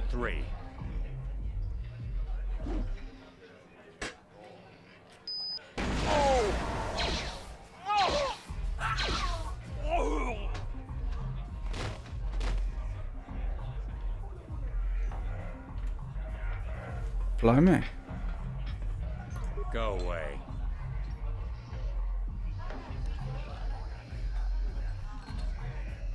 I saw how you mopped up those Black Vulcas. Nice work. One.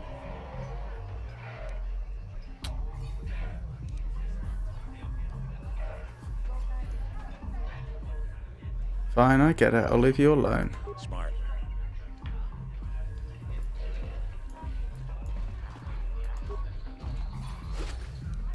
So he didn't loot them.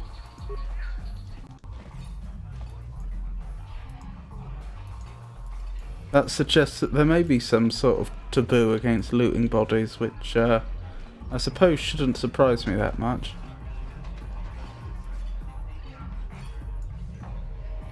What is going on here?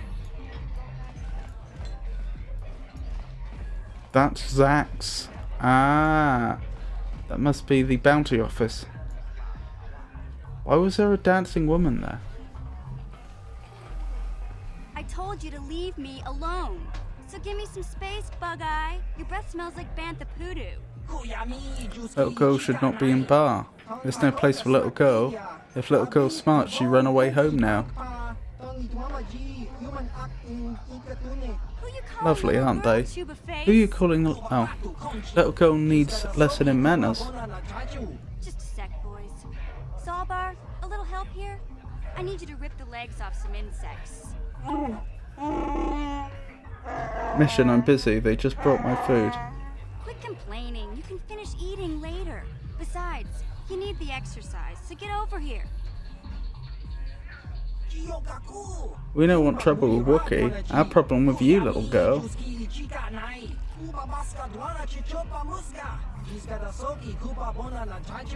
got a problem with me? Then you got a problem with Big Z. So unless you want to take on my furry friend, I suggest you greenies hop on out of here. Little girl lucky she has big friend.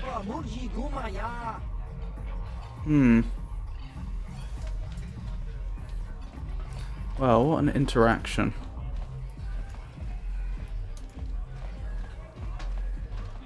Interesting. Jagacha. What do you want, human? You come to stay like others here on Terrace? You think we are strange?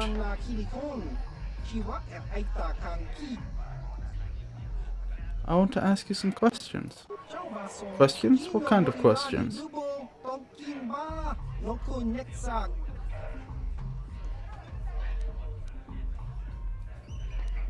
What do you know about Terrace? Nothing. We're only stopping here to get supplies when the Sith attacked. They imposed a quarantine on all ships that had landed on Terrace.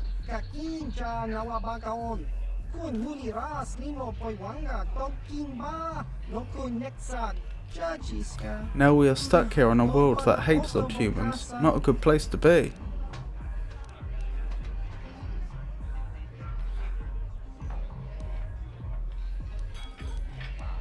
Can you tell me about your home world?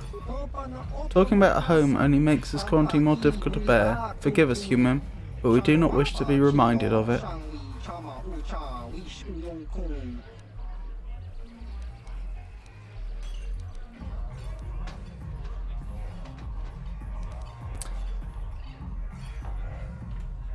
I'll be going now. Good, leave us alone. We just want quarantine to end so we can go back home.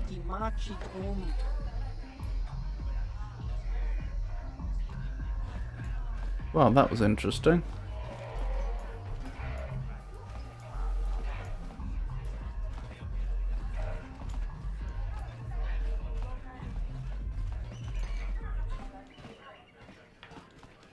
Holden. Huh? What? Oh, sorry. I didn't see you there. My attention was kind of focused on the Twi'lek dancers. Look at them waggle those head tails. Don't worry, honey.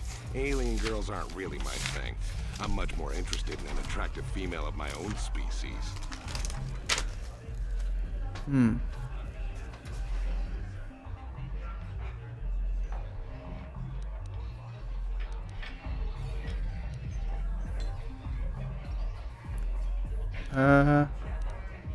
Who are you? My name's Holden, baby. Maybe you've heard of me. I work for Davik Gang, you know? Right. Holden. Works for Davik. I'll be going now. Actually, no. You work for Davik? I'm one of his top couriers. Davik's always sending me off planet to deliver and bring back packages. He knows he can trust me to follow my orders to the letter. Plus, I used to be an intergalactic customs agent, so I know all the tricks they use to catch smugglers.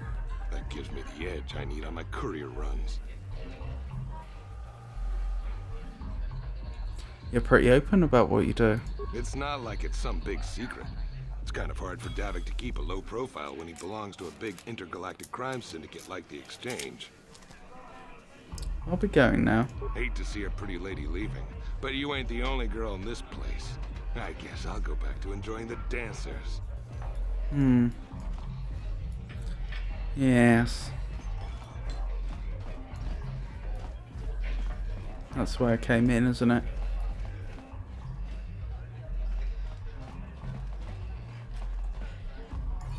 Suppose we should speak to these two. Say, I don't recognize you, and I know pretty much everyone in the lower city. You must be new down here. I guess that makes me and Big Z your official welcoming committee.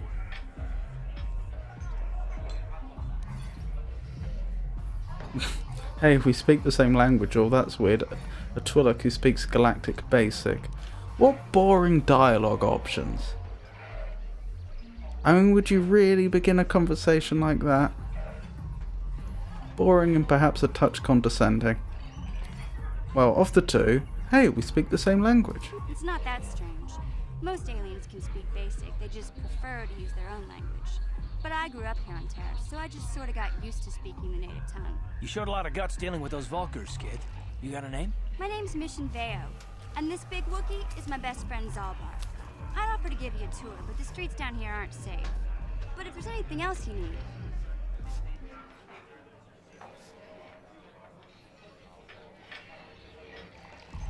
So, Mission Veo, wasn't she...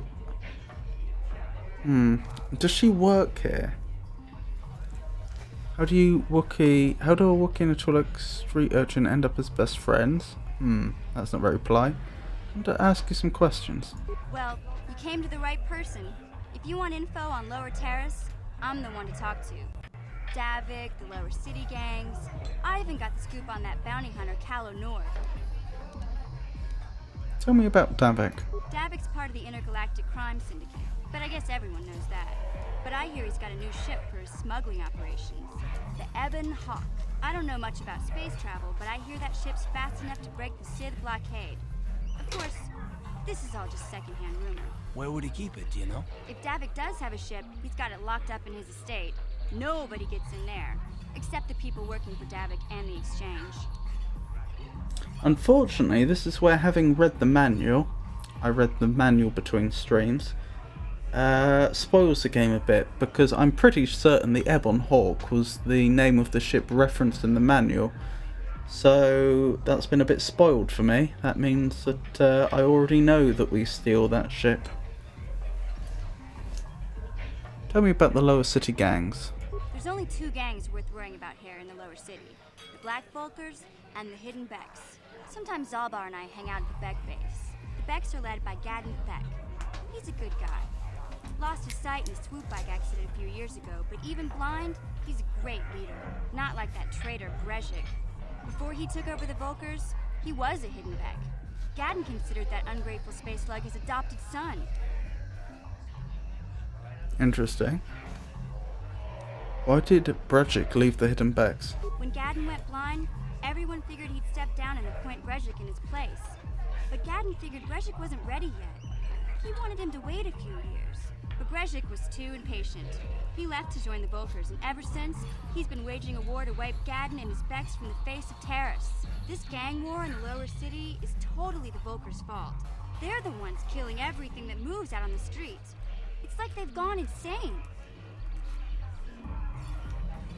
So, Brezhik, Black Vulkar leader, former Hidden Beck number 2. Tell me about KOTOR. KOTOR's one of the most famous bounty hunters in the galaxy. He's killed more people than the Iridian Plague. I've seen him kill people just for trying to talk to him. He hangs around Zack's bounty office, but I don't think he's looking for work there.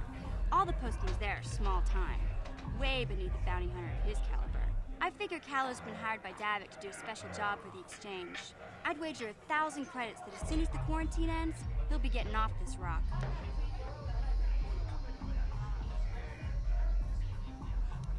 Interesting. Did I have an entry for KOTOR already? Don't think so, but let me double check.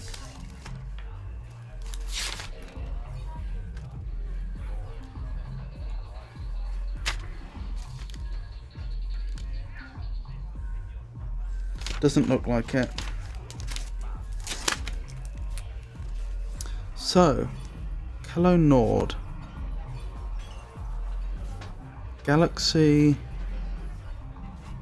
renowned bounty hunter working for Exchange.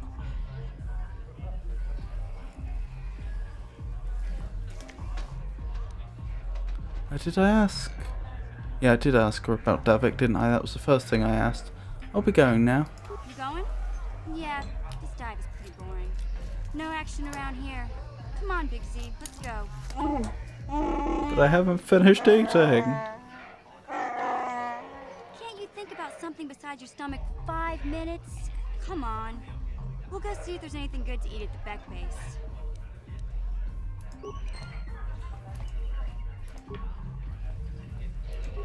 I can't. Apparently I can block. Oh no. The pathfinding got there eventually. I was going to say, I can't speak to him for some reason. Perhaps the Beck base would be the next place we should go to.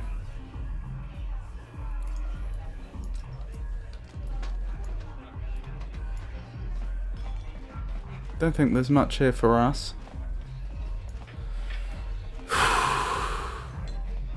Yeah, let's go to the Beck base. Oh, I should have added Yuria to my list of people, shouldn't I?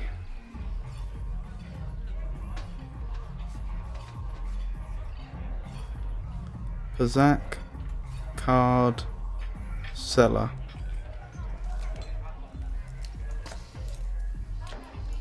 Right, let's find our way to the Beck base. One thing I would like to know is, have all the enemies respawned?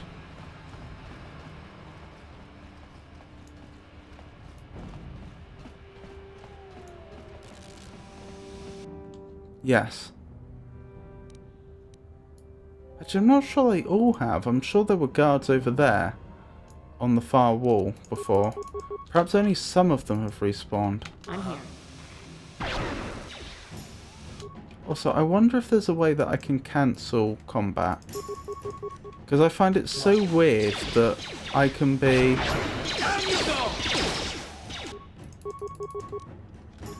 I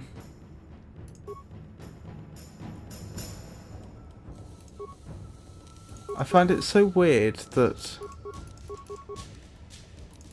I can be just walking along and then suddenly there'll be, I'll turn a corner and there'll be some non-hostile individuals. Yes, they might turn hostile if they saw me, but they're off in the distance having a conversation, and suddenly the game gives me no choice but to open fire on them. How'd you like that? Down you go! You asked for this! Did they? Did they ask for this? Uh-oh. Oh no! What have I done? How'd you like that?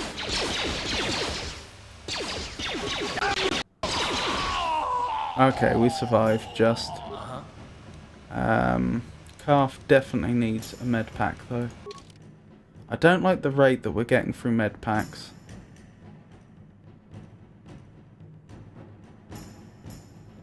I know we've currently got a good stock of med packs, but it's not infinite. What? Oh, I just had a thought. Because our main character, Navarra, has a high... I've forgotten what they call it. The skill for healing wounds.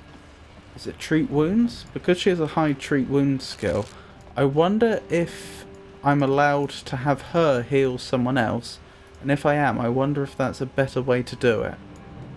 Also, I have noticed she's leveled up. We'll do that shortly.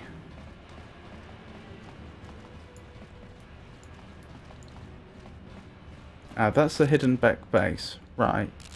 Now, let's investigate...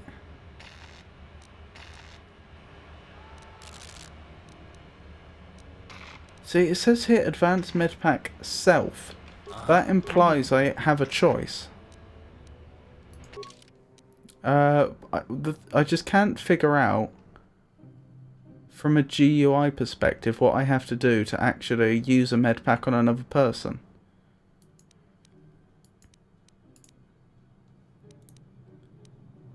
Single use. But if I use item, presumably I'm going to use it on myself.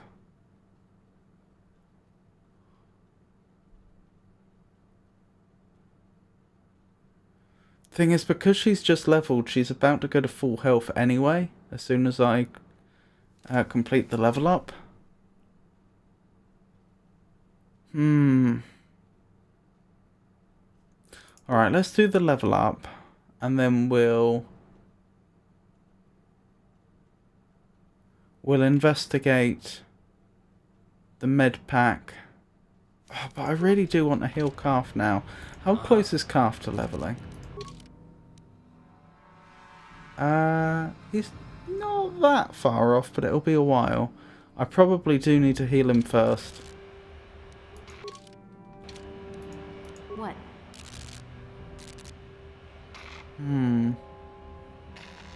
Yes, what's on your mind? You got it. Alright, logically speaking, you'd think that if there's a way to do it, it would be from the inventory, right? I know left click isn't going to do it, right click doesn't seem to do it. What if I click use item?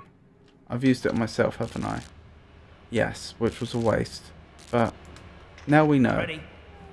It doesn't seem like I can use a med pack on another person, which is a pity.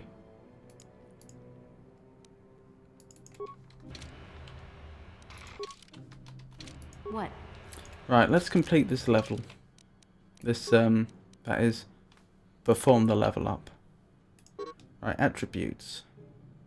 Ooh, I don't think I've been allowed to increase an attribute before. The attributes of a character apply bonuses or penalties to everything from combat to skill checks to force powers. Check each attribute to see what aspects of the gameplay it can affect. I've leveled up a couple of times before, but I wasn't given points to apply to attributes. So strength would affect melee damage.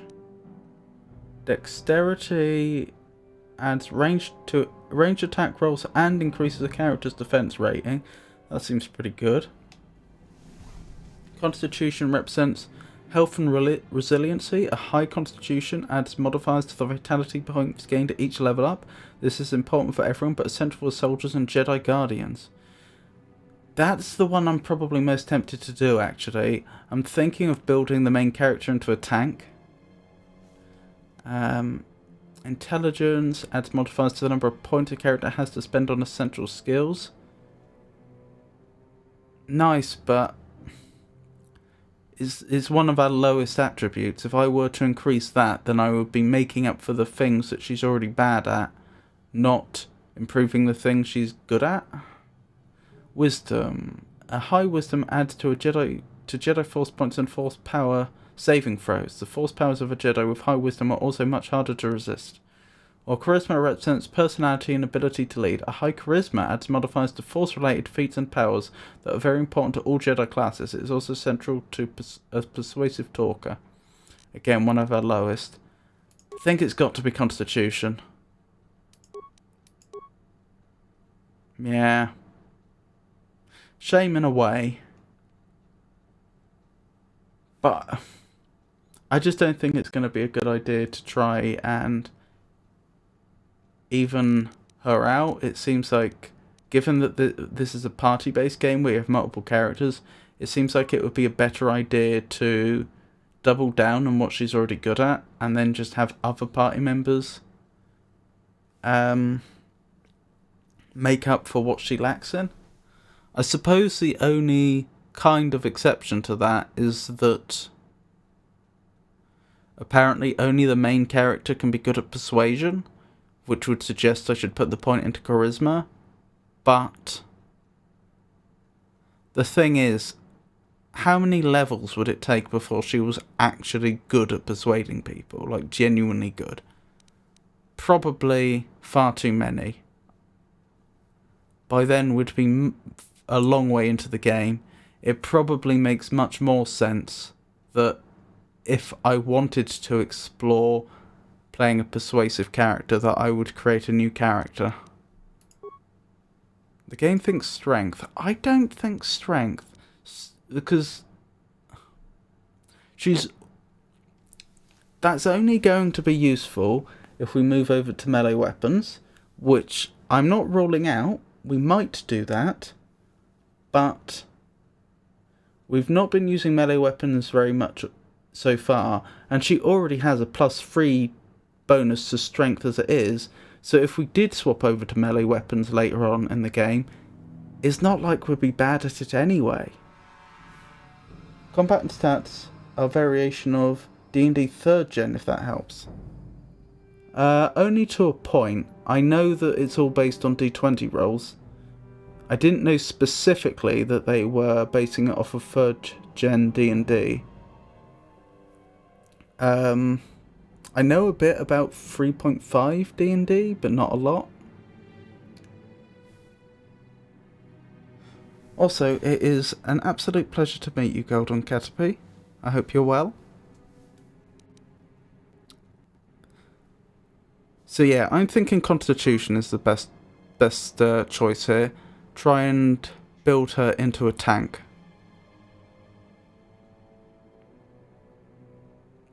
Especially since I've noticed there's a tendency. It is only a tendency, it doesn't always apply, but because I usually have our main character, Navarra, as the character I'm walking around in the world in, there's a tendency that when enemies spot us, they mostly target her, not the other characters, which seems like a bit of a flaw in the combat system if you ask me. But again, that suggests we want her to be as tough as possible, to just tank the damage, whereas the other players can focus on DPS. So yeah, I think that's what we want to do. Skills. 2 points. I think I did want to put a point into Persuade. I know it's an off-class skill, so it's costing me more. And I know everything we just said about her never being too persuasive, but we've got the empathy trait, which improves our Persuade a little bit.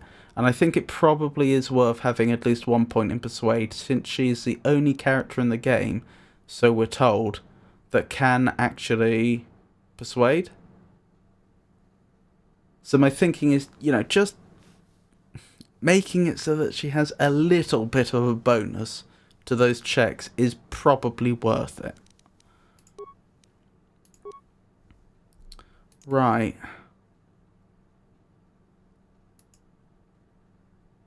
So I could actually go for improved empathy. That would improve our persuade, more awareness, and treat injury. What are my other choices? Obviously there's quite a few choices. Toughness. That's tempting if we're building her as a tank. I just want to check. How does... Oh, that's how armor proficiency works.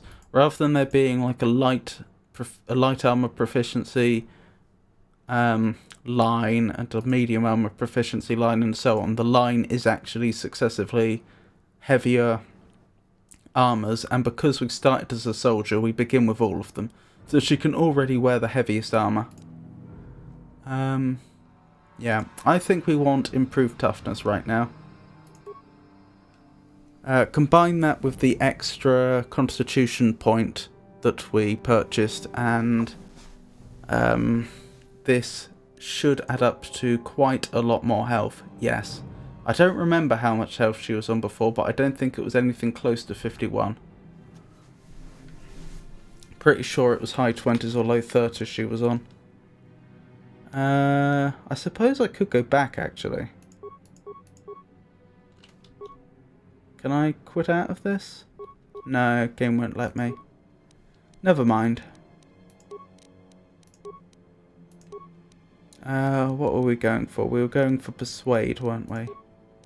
Right, 1 point in Persuade. Grab ourselves Toughness.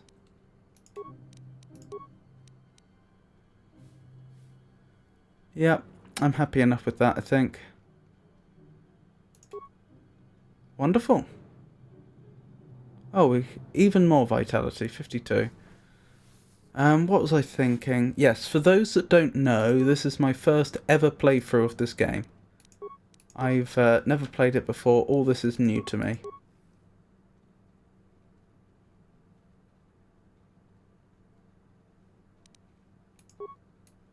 I'm just thinking, my traits aren't listed there. Where would I go if I wanted to see my traits?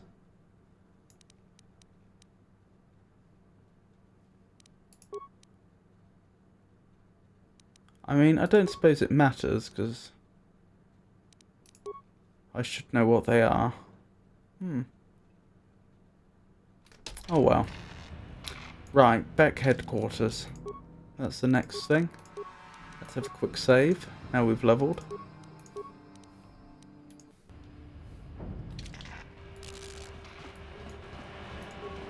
Hey, you can't just walk in here. This is the hidden back base. How do I know you're not a Vulkar spy sent to kill Gadon Thek?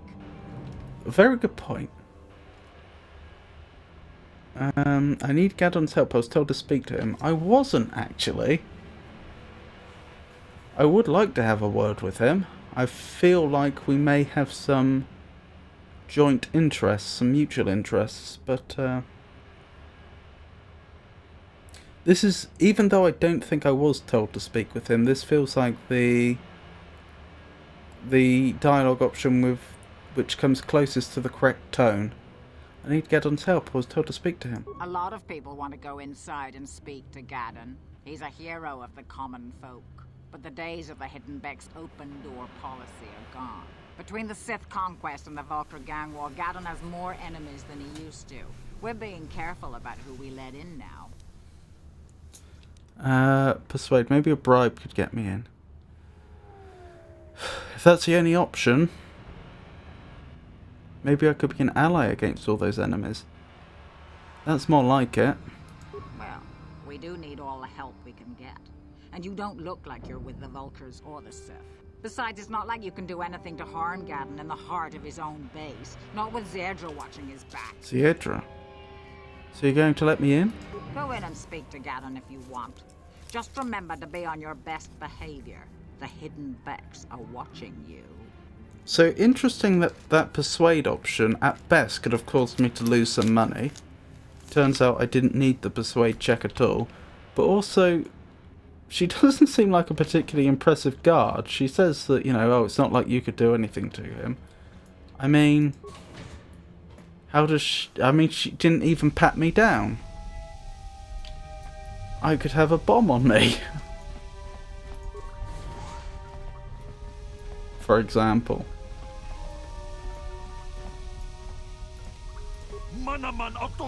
The swoop race coming up will show those Vulkars who's in charge here.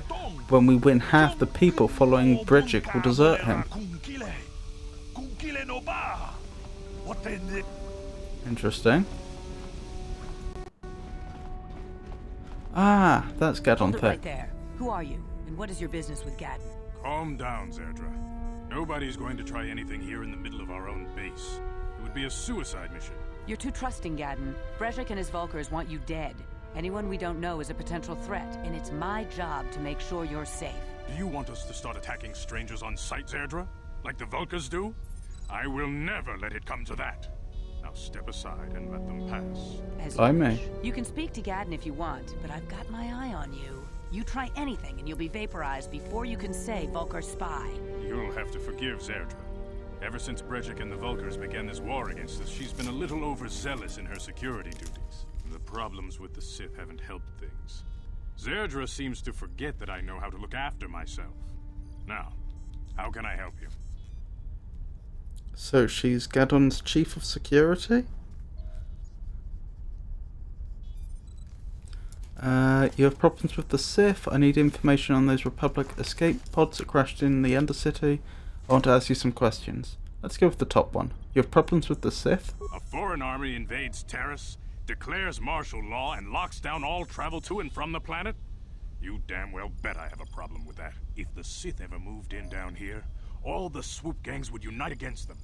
We'd use hit-and-run guerrilla tactics to pick them off. Their casualties would be enormous. Don't fool yourself. The Sith would never commit to that kind of operation. They'd probably do something much more grand and deadly. But so far, the Sith have stayed out of the lower city, and our strength is wasted on this stupid gang war. I tried to explain this to Brezhik, but he and his Vulkars won't listen.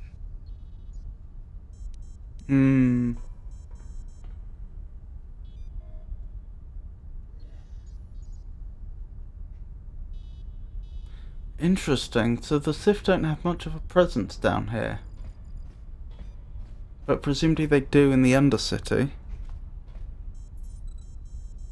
Good thing I took the Sith armor off when I came down here, otherwise this could have gone a very different way. I need information on those Republic escape pods that crashed in the Undercity. The escape pods? You know, I heard the Sith have been asking around the upper city about them as well. But you don't look like you're with the Sith. They might be spies, Gadden. They might be working for the Sith. Calm down, Zerdra. If the Sith thought we knew anything useful, they'd have a battalion of troops kicking down our door. No, I think this off-worlder has her own agenda. Oh, he picked up we're an off-worlder without... Obviously, he's blind. He can't see us. Must have done it from the accent. Don't worry, I'm not working for the Sith. I suppose I could tell you what I know. It's not like it could do any harm to me or my gang.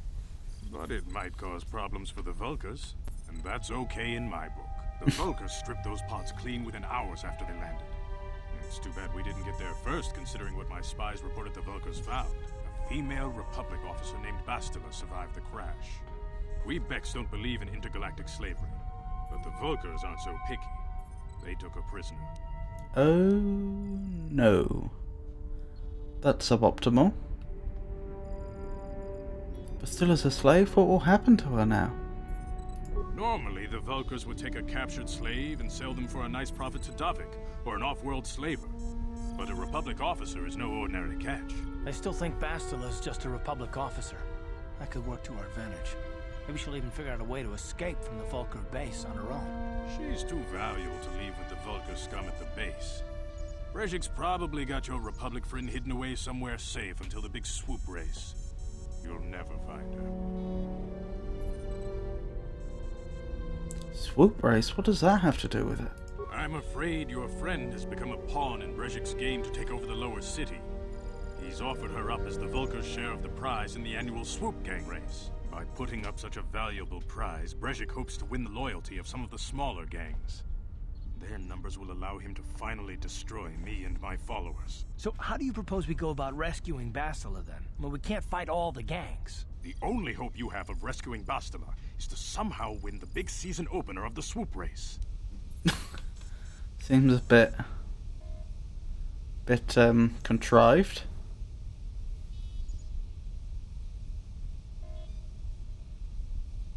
So you would rely on this individual to actually hand her over if they lost, for a start.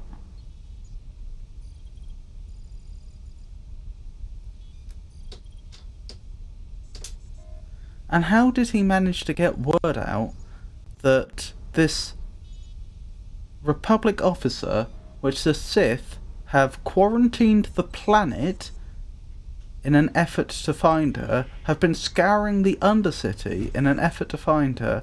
How has he managed to get word out that this is their prize for their wager in the swoop race without the Sith becoming aware of it? Gadon, can you help me with this? I might be able to help you with this, if you'd be willing to help us. We both have something to gain here, and much to lose. What are you proposing? The swoop race is for the lower city gangs only. I could sponsor you as a rider for the Hiddenbecks this year. If you win the race, you'll win your friend's freedom. But first, you have to do something for me. Who says she's a friend? My developed an accelerator for a swoop engine. A bike with the accelerator installed can beat any other swoop out there. But the Vulkars stole the prototype from us. They plan to use it to guarantee a victory in this year's swoop race. I need you to break into their base and steal it back.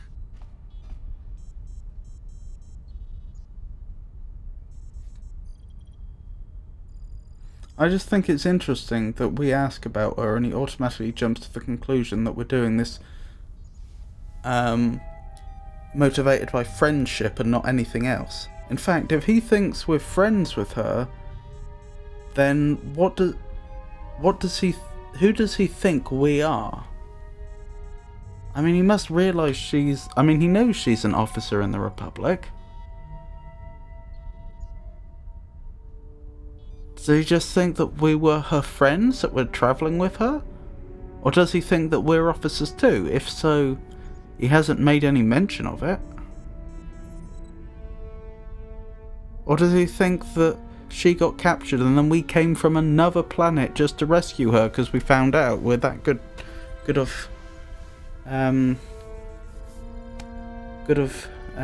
pair of friends? How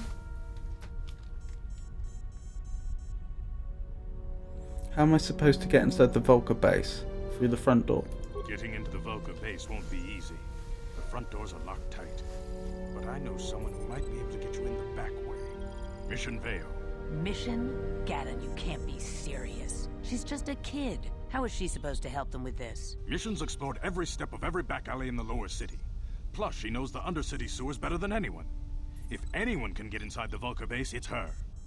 She might be able to get inside the military base too.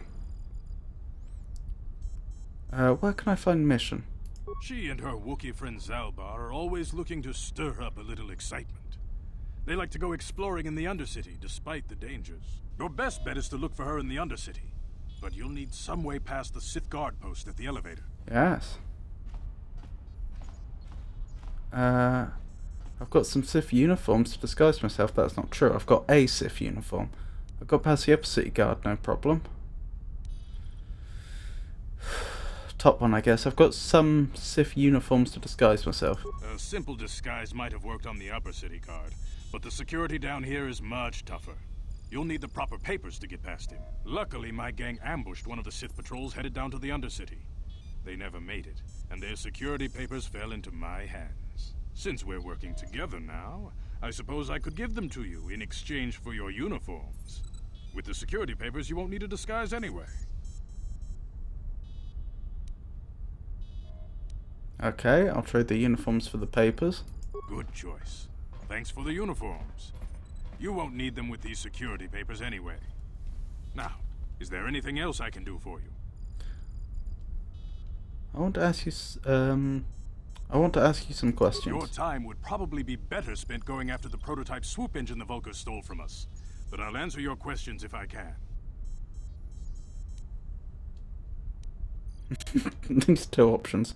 What's up with your freaky eyes, old man? Is there something wrong with your eyes? Bit of an obsession. You said you're having trouble with the Sith. Where can I find Mission again? Why are Brejik and the Vulkars at war with you? Is there any way off this planet? Not while the Sith quarantine is in place. Even the fastest smuggler ships can't break the blockade of the fleet surrounding the planet without the proper launch codes. Any ship leaving the Terrace atmosphere without the proper codes would be instantly disintegrated by blaster cannons fired by the Sith fleet's automated targeting systems. Here's a point. As far as we can tell, they've quarantined the planet just so they can get a hold of Bastilla. So I appreciate the fact that they want to open fire on any planet that leaves without proper authorization. That part I understand.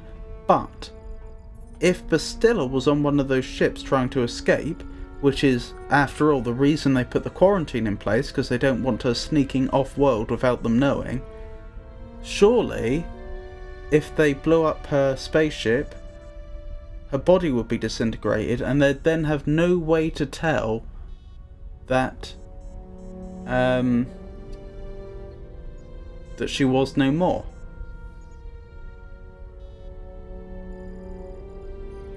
How would they know to call off the search? How would they know that she's been dealt with? Anyway, I'll be going now. Feel free to come back anytime. We're not like those Vulkar savages. Strangers are welcome in the Beck base. Really? That's not what I heard at the front door.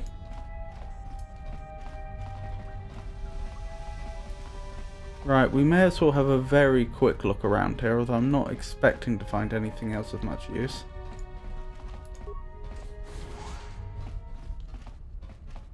Interesting. So does security door mean it's locked? Yeah. Alright, no point forcing our way through there right now.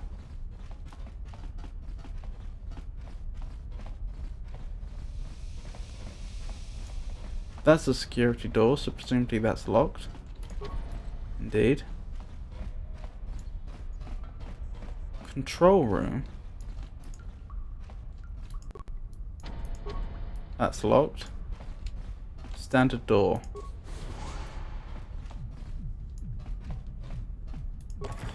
Plasteel cylinder. Interesting. Not ours to take though. Wait, what were the options there? Get item, switch to give item. Oh, I see, so I can store items away. Interesting.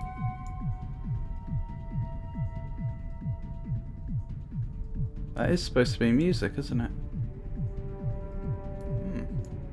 It's just very quiet.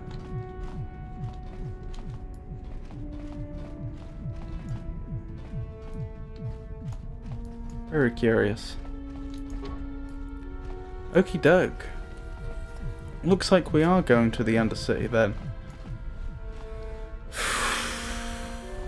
The only problem I have with that plan is that we've been told over and over... Actually, I have two problems with that plan. Problem number one is that we've been told over and over again how dangerous it will be. And we have a finite supply of medkits. The second problem is that we were hoping to steal that serum, weren't we? Zelka at the Upper City Medical Center is eager to acquire a sample of the ragdoll serum used by the Sith Undercity patrols. However, Gurney, Zelka's assistant, mentioned that it might be more profitable if you deliver the serum to Zax in the bounty office in the Lower City Cantina. Right.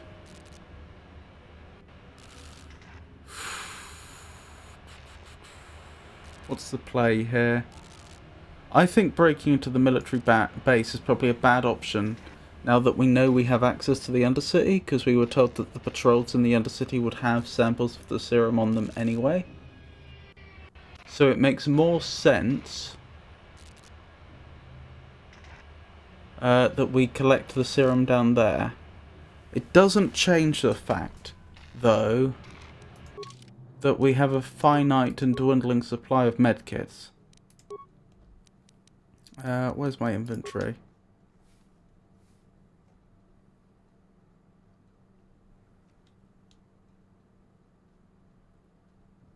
Are they called medkits or are they medpacks? I saw the advanced medpack. Oh, there we go. They're medpacks, not medkits.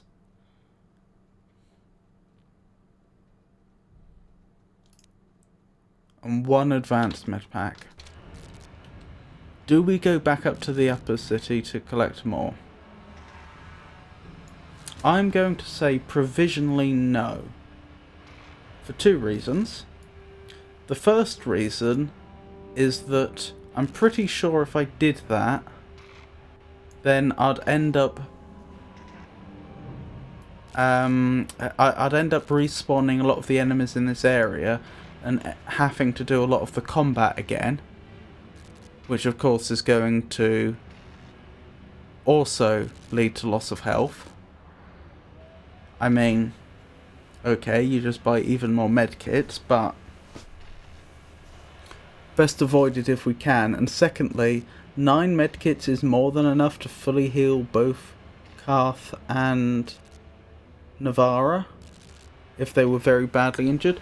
So it's not like we're realistically risking we go down there, are instantly ambushed, and then we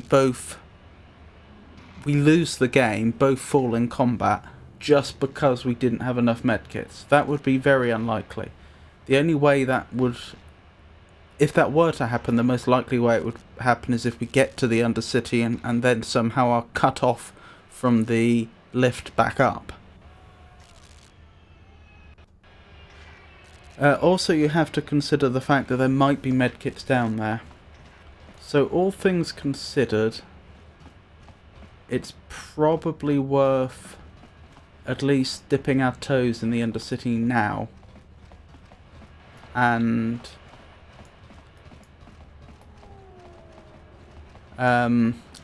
possibly coming back up for medkits later if we need to. Also, I'm not 100% sure how well these documents will work. Something seems to be bothering Carth. Maybe you should speak to him and see if you can get him to open up about it. What was I just saying? I've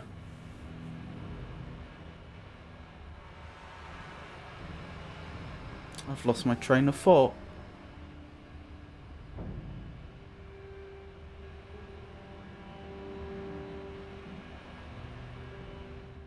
Yep, lost my train of thought. Sorry. Speak to Carth. Yes, what's on your mind? I want to discuss something with you. You do? Well, fair enough. What do you want to discuss? I'd like to know now if we have a problem. That's not... Again, it seems slightly aggressive, especially the way it's phrased. Slightly antagonistic. But to be honest, because we are literally about to enter the most dangerous place we have been yet, and we're, you know, potentially...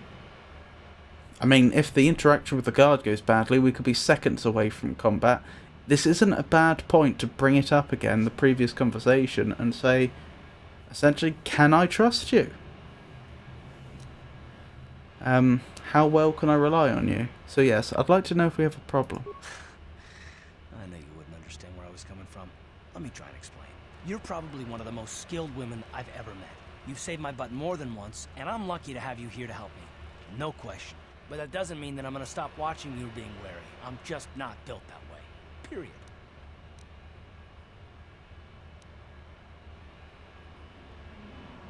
Why are you so hostile? What did I do to deserve this?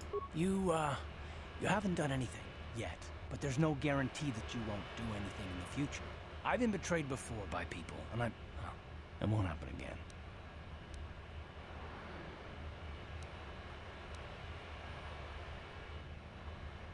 Of course it won't happen again if you never trust anyone. Look, I'm not trying to insult you. This is just the way I am. No need to take it personally.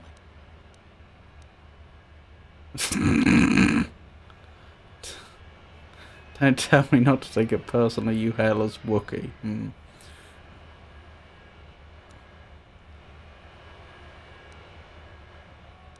Right, and how am I supposed to know that you won't betray us? Me?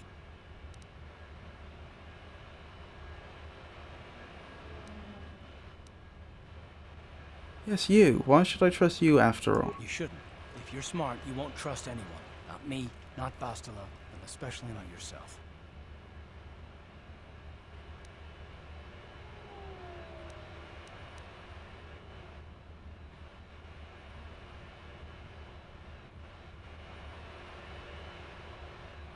Ah, so you don't trust yourself, is that it? I think that's not the point he's making. Pithy advice, I see. I wouldn't want to live like that.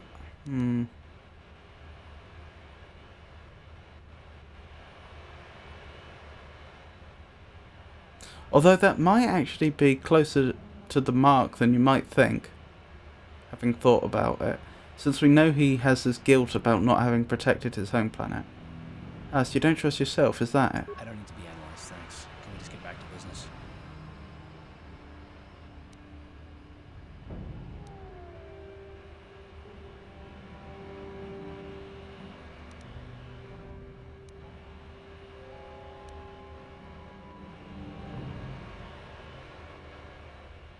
None of these options are particularly right.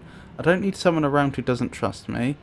That's just plain antagonistic and may cause him to actually leave. So leave, be on your own. It's obvious what you want. Again, not the sentiment. You sure don't want to talk about it?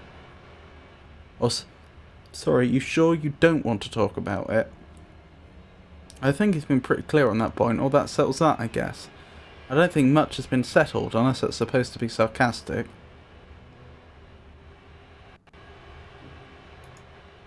Why is whether or not I trust you or anyone so damned important to you? Why do you even care? We don't have time for this, so can we please just drop it for now? Can we pick it up later if you really must? I want to get underway.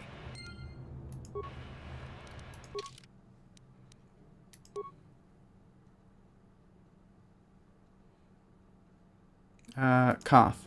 Despite being impressed with your abilities, Karth is still not willing to fully open up to you. Maybe if you give him some time, he'll finally learn to trust you. Right.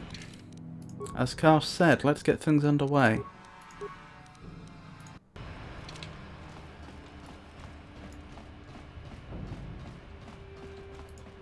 Hold on there, civilian. Only those with official Sith business are allowed into the Undercity. Unless you've got the proper security papers, you better just turn around and go back the way you came. I've got my security papers right here. Let me see. Yeah, these look to be in order. Okay, you can go down if you want. Can't say I envy you, though. The Undercity is crawling with mutants. Rat ghouls, they call them. If you see anything moving down there, shoot first and ask questions later. What about the Sith patrols?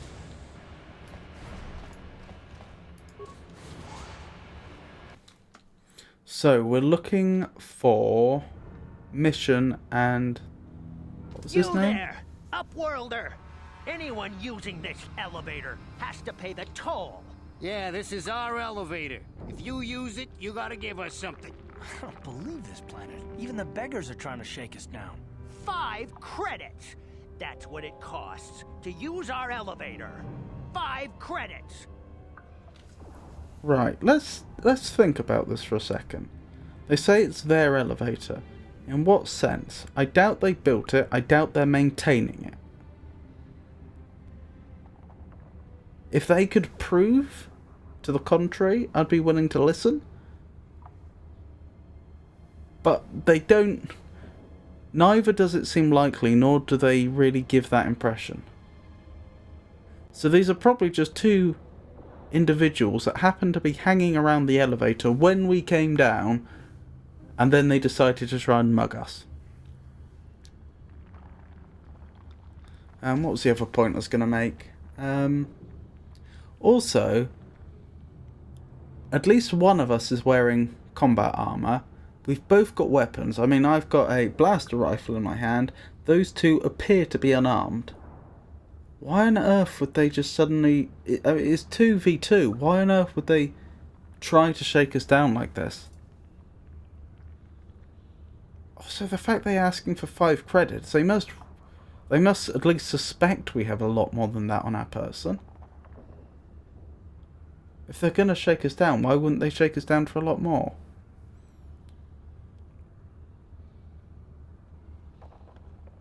Who are you? What are you doing here in the Undercity? We are the outcasts, banished and reviled by those who dwell above. Here in the filth and darkness, we claw out a wretched existence, scavenging and begging just to survive long enough to see another wretched day. This is our village. We live here in the Undercity. You have to pay us 5 credits for using our elevator. Okay, who is our? You two or a larger group?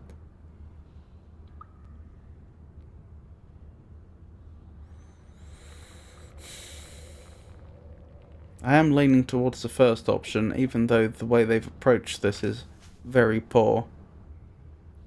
Again, it really makes a difference whether they are the representatives of the so-called village, in which case we do want to be generous because we need as much help as we can get, want to get on the locals' good sides, or if these are just two opportunists that have nothing to do with anything.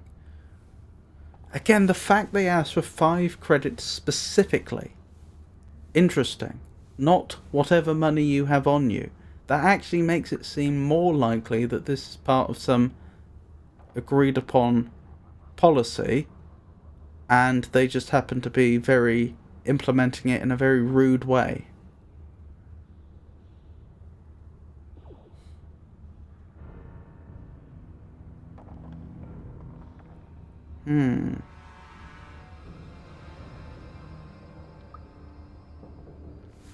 Yeah, let's go for the first one. You poor wretches. Here's 20 credits to buy some food and clothing.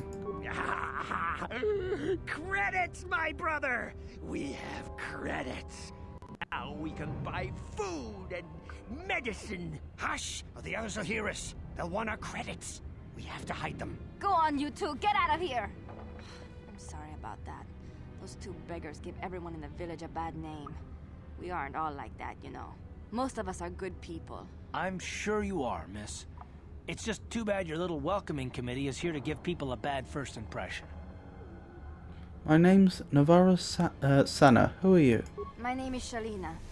You're from the Upworld, aren't you? I've never seen it. I was born here in the Undercity. Is it as nice as they say up there? Shalina. Undercity Village.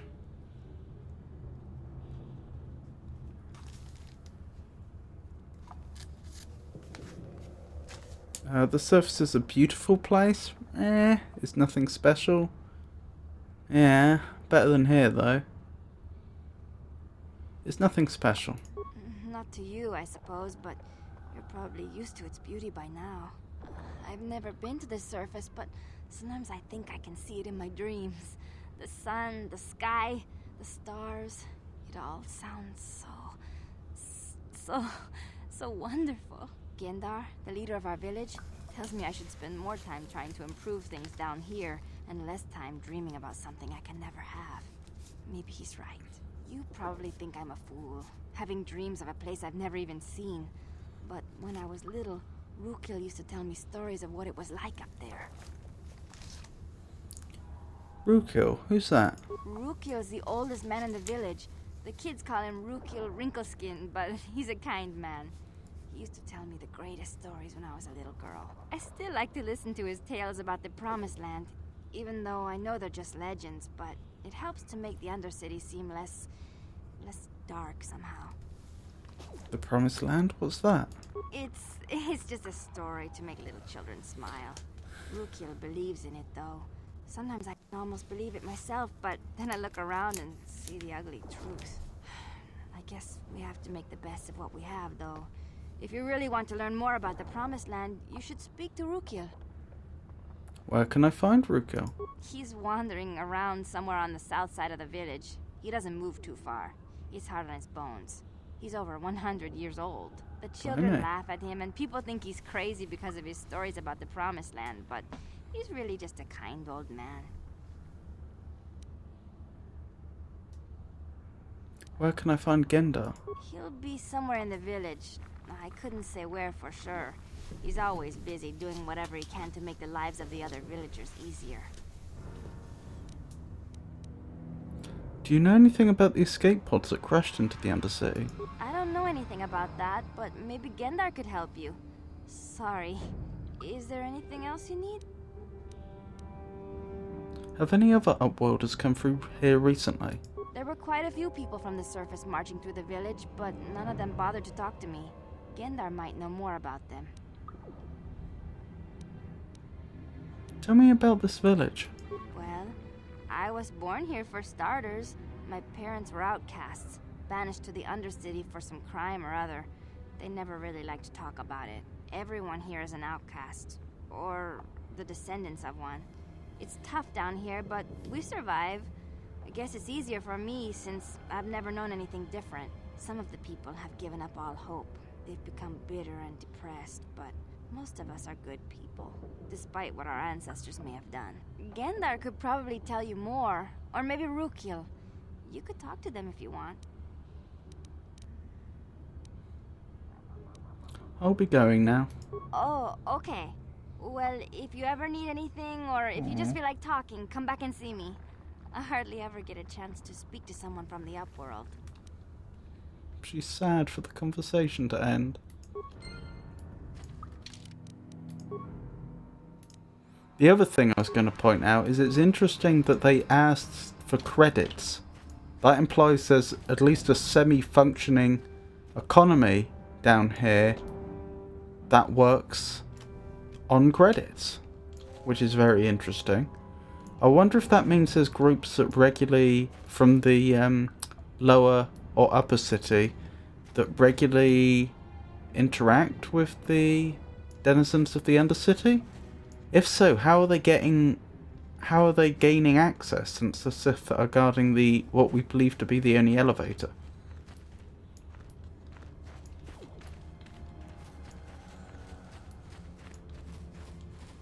Outcast healer. Wait, Upworlder. You can't go through this gate. There is too much danger and suffering beyond. For your own sake, turn back. Who are you? I am Isala, healer of this village. I use my knowledge and what little resources we have to care for the outcasts who are sick or injured. But despite my medical training, there is nothing I can do to help the poor souls locked on the other side of this gate.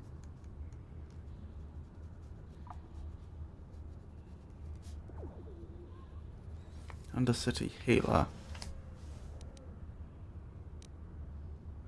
What are you talking about? That's quite a rude way to put it, but still.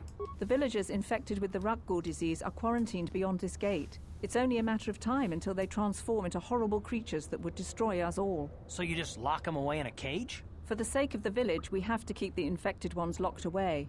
And when they finally do transform into Rukguls, we'll let them destroy each other. There must be something someone can do. Nothing can be done for the infected villagers. Even the serum to counteract the Rukgul disease wouldn't be any use now. Nobody would be foolish enough to risk going into the pens to give them the cure. The infected ones could transform into Rukguls and attack them at any moment.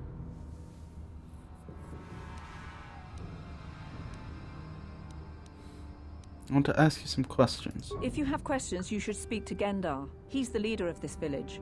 All my attention has to stay focused on trying to ease the suffering of those within the village. But despite my medical training, there is nothing I can do to help the poor souls locked on the other side of this gate. Goodbye. Farewell.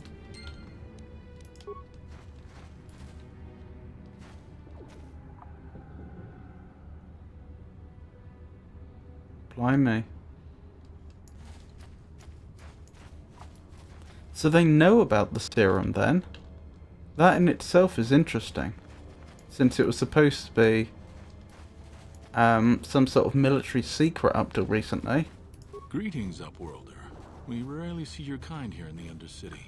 I find it strange that so many of you have come down from the surface recently. No offense, but I can see why people normally avoid this place. Why have you come into this dark and sunless place? Is there something you need of me or my village? I will help you however I can. That's very generous. Who are you people? Why do you live here in the Undercity? We are the outcasts, shunned from the surface for our crimes and banished here to the Undercity. We banded together to form this village that we might survive in this hostile environment. I am Gendar, leader of this village, as my father was and as was his father before him. Many of us have been here for generations, our ancestors cast down long ago. There is no return to the surface for us or our descendants, but somehow we managed to survive amidst the filth and roaming bands of deadly Rukguls. Tell me about the Rukguls that live down here. The Rukguls are monsters, hideous mutations who feast on the flesh of our villagers. Their diseased jaws can infect those they attack, transforming the victim into one of those abominations. We know of no cure for the disease, and for the good of the village, we must banish any who become infected, lest they transform and turn on us. How do they know if they're infected, or are they just assuming that if they've been bitten by a Rukgul, they might be infected and so they're treated as such? I mean, that seems pretty awful if you just have to have one little nibble from a Rukgul and then you're immediately thrown into a cage with other people that, even if you're not infected, are probably going to transform and attack you. I want to ask you some questions. Ask your questions, Upworlder. I will answer to the best of my knowledge, though I know little beyond the borders of the Undercity. I'm looking for a Twi'lek named Mission Veo. Yes, I have seen this Twi'lek many times, though I've never spoken to her. She and her Wookiee companion often pass through our village on their way to explore the sewers. How can I get to this? Sorry, how do I get to the sewers? There are two entrances into the sewers from the Undercity. One to the northeast of our village, the other to the southeast. but the sewers are dangerous, Upworlder. If you dare to travel those dark tunnels, you would be wise to go heavily armed, unless you wish to become a meal for the Rakghouls and the other foul creatures. I want to ask you some questions. Ask your questions, Upworlder. Tell me about the Rakghouls that live down here. I asked that already, haven't I? Who are you? Who are you people? Why do you live here in the Undercity? I've asked that. You said something about other Upworld. Let me try again. You said something about other Upworlders who came by here recently. Our village has seen many visitors from the surface recently. Armored troops, swoop gang members, mercenaries. They come to search our sunless world. They're even searching the sewers. I think I'll be going now. As you wish, Upworlder. Should you have need of anything else, come speak to me. I represent the entire village and I will do my best to help you however I can. I wonder how he became the leader. Was he elected? Did he inherit it from some previous leader who nominated him in their whatever is the equivalent of their will? Has he just become a sort of de facto leader by just taking charge and then others accepted him? Hey, you ain't from the village. You're from the Upworld, ain't you? Yes, you've got credits, I bet. Watch yourself. There's something slimy about this guy. I wouldn't trust him as far as I could throw him. My name's Saigir. I run a little salvage shop here. You want to buy something from my store? I got some good deals.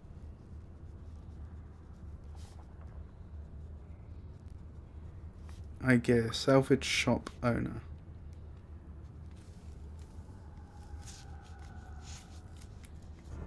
How do you manage to run a store here in the Undercity? If a villager comes across any useful salvage in the Undercity, they bring it to me.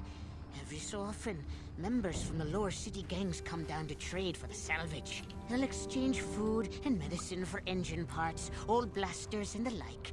Sometimes they even give me credits if I have some really good stuff. So sometimes they just take it without paying you at all.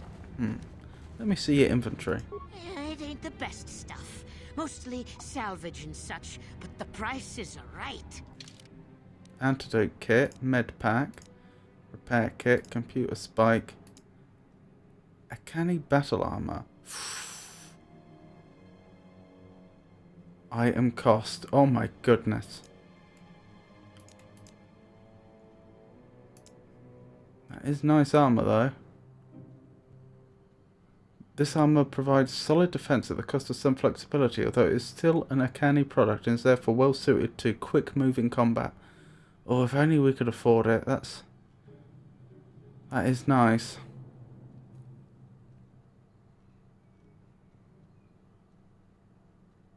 Retinal combat implant. Awareness +1. Immunity critical hits. The ocular implant greatly increases visual acuity, allowing the user to better track enemy movements in combat. General awareness will improve as well. Does that mean I cannot be critically hit? Scope. The scope increases the accuracy of certain blaster types, increasing the user's effectiveness with sniper attacks. The modification requires a workbench with adequate tools and a weapon of high quality marked as upgradable. Oh, and some Pazak cards. Both of those seem pretty good.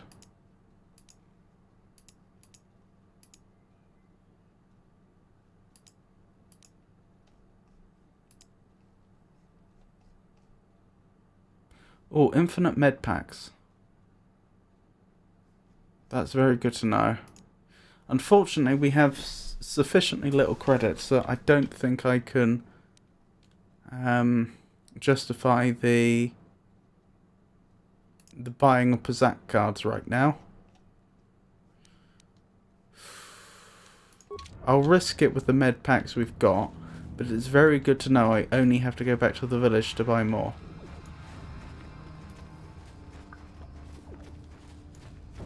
Hurry, Hindar! Hurry! I can hear it coming! He'll never make it. He's doomed. I told him he was a fool to leave the village. He will make it. Run, Hindar, run! Open the gate! Quickly! There isn't much time! I can't! The rat ghouls are too close! The mutants will kill him if you don't open the gate! And if I open the gate, they'll kill us all! No!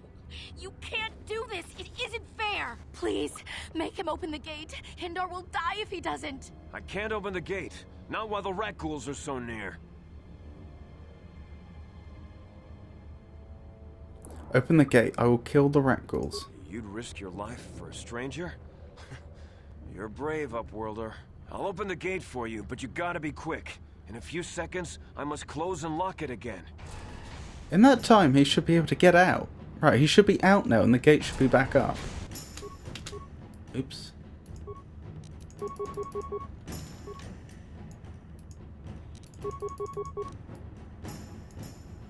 What?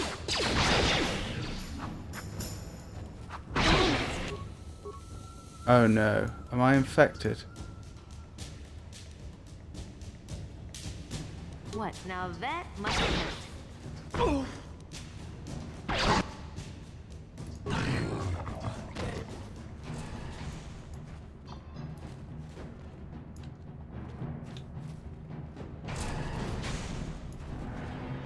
Right, what's going on here?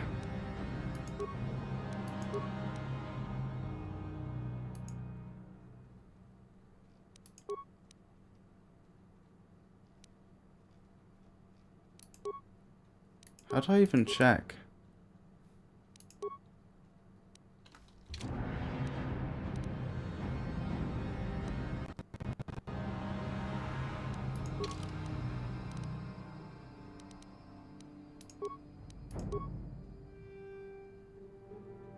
Intelligence -2. Oh my goodness, look what's happened to my stats.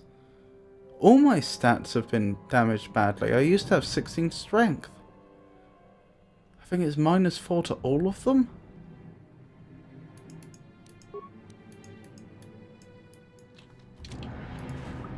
Thank you for saving Hindar. You are braver than I, Upworlder. Maybe we outcasts have lived too long in selfish fear. Perhaps we can learn a lesson from your brave actions. But enough of my ramblings. Is there something you need, Upworlder? Well, what I'd really like to do is ask about what just happened to me, but since that's not an option, who are you? I'm Trellin, from the Outcast Village. It's my job to guard the gates, and see they are locked to protect us from the rat ghouls. Undercity Village Gate Guard.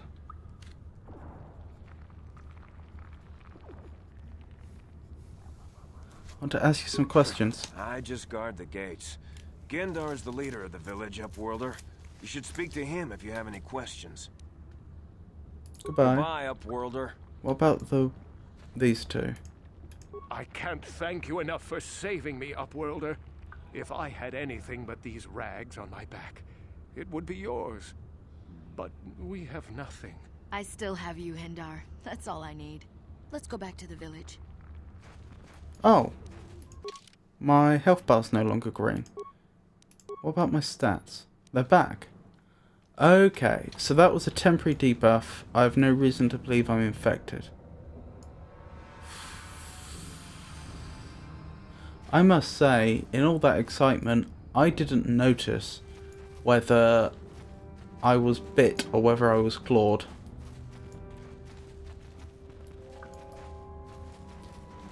So, yeah. Let's hope I'm not infected. Now, where's this old man we were looking for? Rakilla, was it?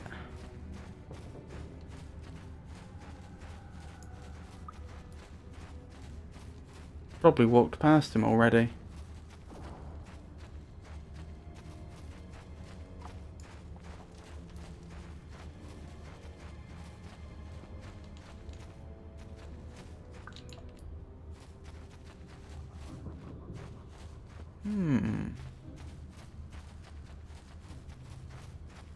That is odd. Could it be one of these individuals that's just wandering? Like that individual. Outcast man. Hey there, Upworlder. You want to see what I got for sale in my inventory? Or do you need something else? I'll be going now. Yeah, okay. You'll come back and see me if you want a deal.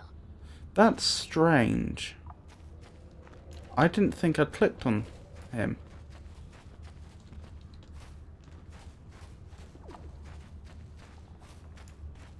Perhaps he just does that when you walk past. A lifetime lived in this dark place can drive you mad. Just look at poor old Rookhill if you don't believe me. He's lost. What was that? Rookhill. I just saw him in the distance. There he is. You come from the world above. Is this the time of destiny, then? Is this a portent of the salvation of my people? Or merely another false sign to mislead us from the path? Are you the herald of prophecy? The beacon to guide us through the darkness? Or are you merely another harbinger of shattered dreams and unfulfilled promises? Be careful. This one might be crazy enough to be dangerous. Speak to me, Upworlder. Tell me what fate you unleash upon us. Salvation or damnation?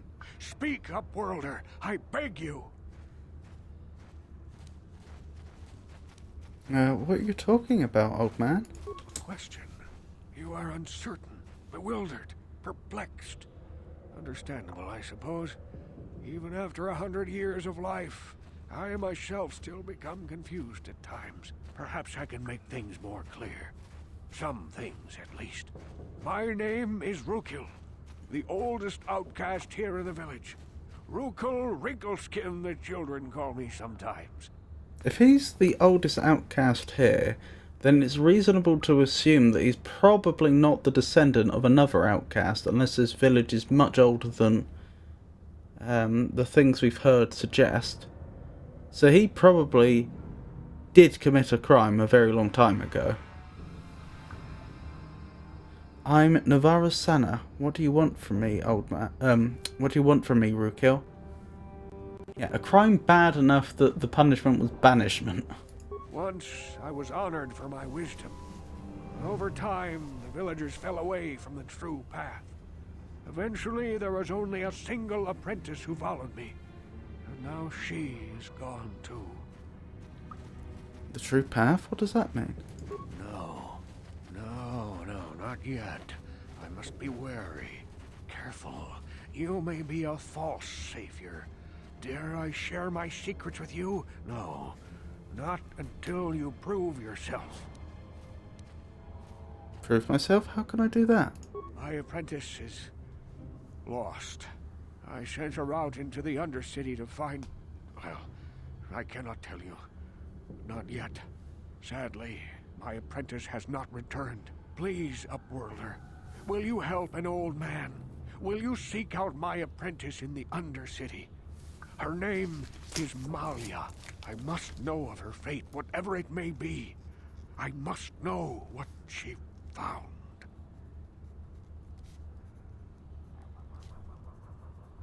Malia.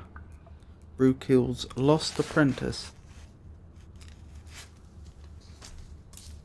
I'll help you with this, Rookhill. Finding her may be difficult. Malia could be anywhere in the Undercity. But if you will find her, I will know you to be our true savior. Steady on. Only then can I reveal my secret knowledge to you.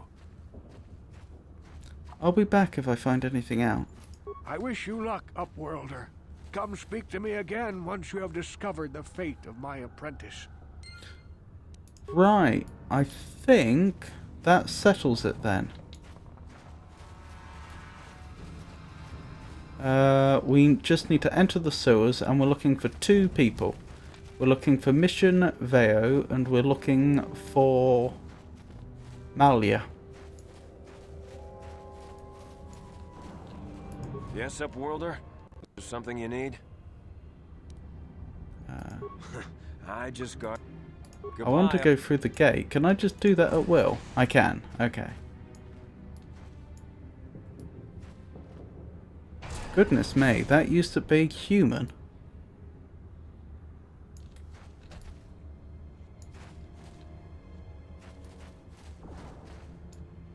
Please, you have to help me. won't help me. But I can't just leave him there. He's my friend. You'll help me, won't you? Is that Mission Veo? Oh, slow down, Mission. What's wrong? It's Zalbar. He's in trouble. Big trouble. We have to help him. If we don't, they'll sell him into slavery. Oh my goodness. Calm down, Mission. Take a deep breath and tell me what happened. Me and Zalbar, we were just wandering around here in the Undercity. You know, looking for stuff we could find, just kind of exploring. We do it all the time. I guess with a Wookiee at your side, you've got to figure you can handle the odd rat ghoul attack. Only this time, they were waiting for us. Gamorrean slave hunters. We didn't even have a chance to run. Big Z threw himself at him and then roared for me to run. I took off. I figured Zalbar would be right behind me. But there were too many of them. He couldn't get away. They're going to sell him to a slaver, I just know it. I can't help but notice that there's enough slots for a 4-person party. The game would absolutely know that we could only have 2 people up to this point, and that there's 2 of them.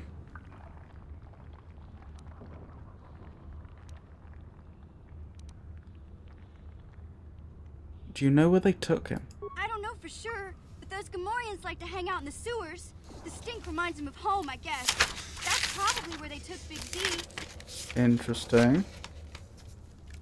So is this a new alien race?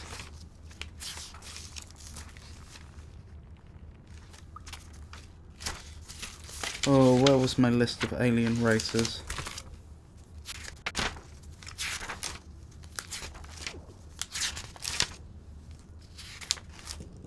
There it is. Wait, no. Oh, I think it's full. Ah, there it is. That's the second page.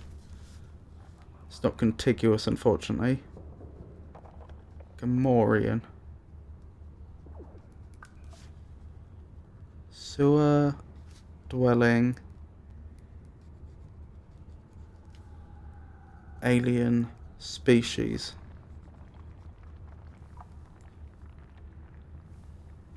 Two R's.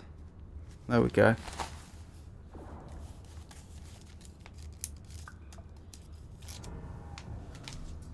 So my choices are, if I help you get Zalbar back, you have to get me inside the Volcar base. Isn't that somewhat extortionate? Wait here. I'll be back when I find Zalbar. Why don't you ask Gadon and Bex to help you? I don't have time for your Wookiee. Wait here. I'll be back when I find Zalbar. No way. I'm the one that got Zalbar into this mess, so I'm coming with you. I'm not going to abandon him again.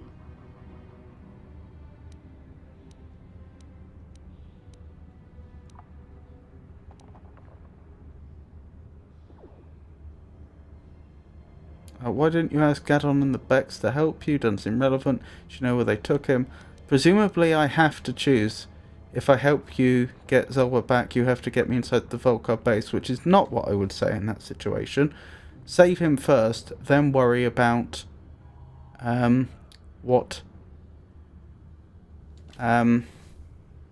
who could do what for whom then.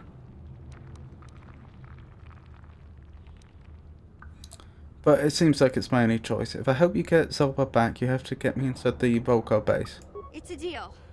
As soon as we get Big Z back, I'll show you a way into that Volcar base. Now come on! We have to find Zalbar before they sell him to slavers, or worse. Do you know where he's being kept? The Gamorreans make their camps in the sewers. I bet that's where we'll find Zalbar. And that's where I'll show you the secret entrance into the Volcar compound. I must say, a certain part of me's curious who they would sell him to that's worse than slavers. Mission has joined the party. Wonderful.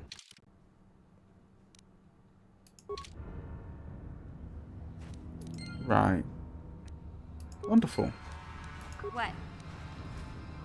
Charming. I want to check her abilities. So she's very dexterous. Can I change people? I can in this menu. So how is she different from Calf? She's less strong.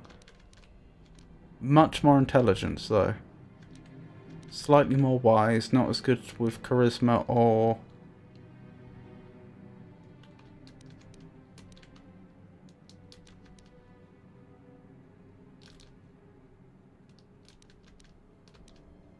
Yeah, her charisma and strength are worse. Strength particularly, but she's more intelligent and more wise.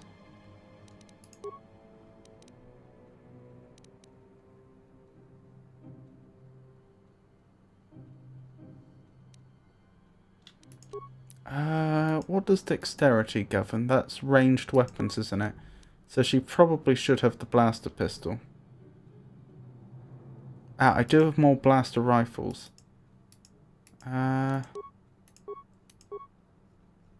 You can have a blaster rifle.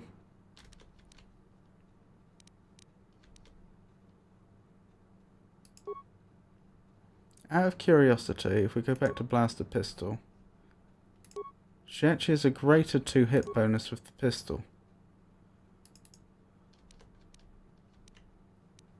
What if I gave her her second pistol? She would not do well under those circumstances. Okay.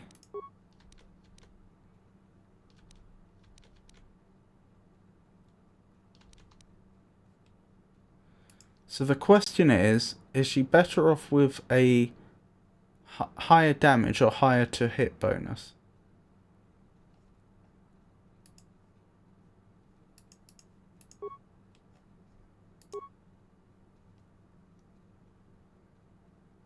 What about the critical range, the threat range? I hadn't been considering that either.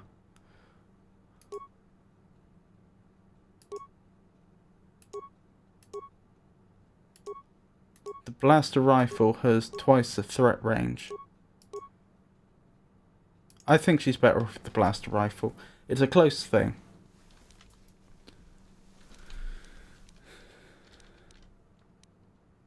Stealth field generator. She can go into stealth mode. That's good to know. Quick save.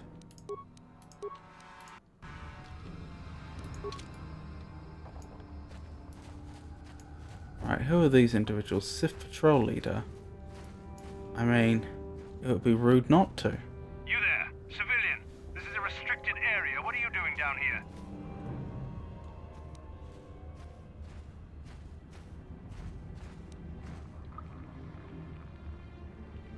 Look, I've got all the proper security papers. Security papers? Oh, you're one of those trackers the commander sent down, right? They should have given you an armed escort. It's nasty down here. We've already lost one patrol. We figure the Rak ghouls got them. We've had so many encounters with those things, we've actually run out of Rak ghoul serum. Blast! Plus we've had several skirmishes with looters from those lower city swoop gangs. I'm telling you, we should just stay in the upper city where we're in control.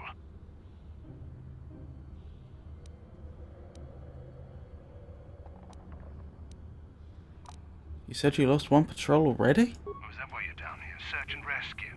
I didn't think they'd send anyone. They were in the southern section of the Undercity when we lost contact. I would have gone to investigate, but my orders are to search for those crashed escape pods, even if it means leaving another patrol to die. I should be going now. Yeah, sure. The commander won't be too happy if you come back empty-handed, right? Well, the same thing goes for us. Come on, patrol, let's get back to it. The sooner we get this search done, the sooner we can get out of this mutant-infested hole. Move out.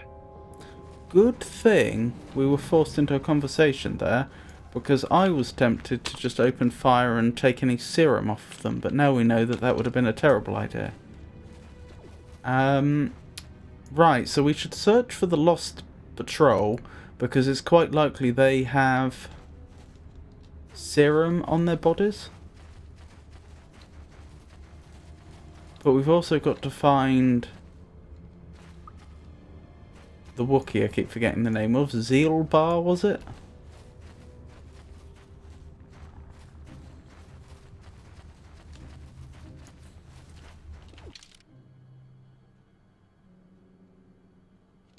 Right, if they were to the south, then that's probably the entrance I need to use. That's a bit weird. Okay. This place is mined, apparently. I hope that I can see all of them. Republic soldier? Help. Help me. Please. I can feel it inside my skin. Something growing. like some kind of hideous disease. Oh dear. Wait here, I'll see if I can find something to help you. No! No! I can feel it! Ah! Blimey. That was quite the transformation.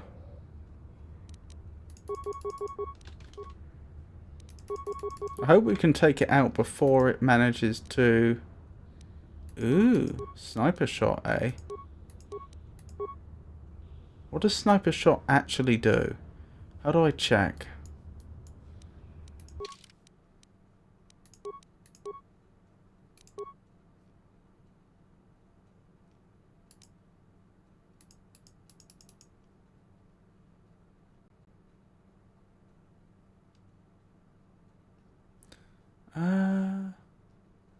Because I know from the level up screen... feats. This page lists your feats. Some feats allow you to use special items like heavy armor or implants. Other feats modify saving throws and skill checks during the game. Add some feats, power attack. Oh, and some feats, power attack, are used during combat. Check the description for details on specific feats. Right. So this is what I was after. Sneak attack, eh?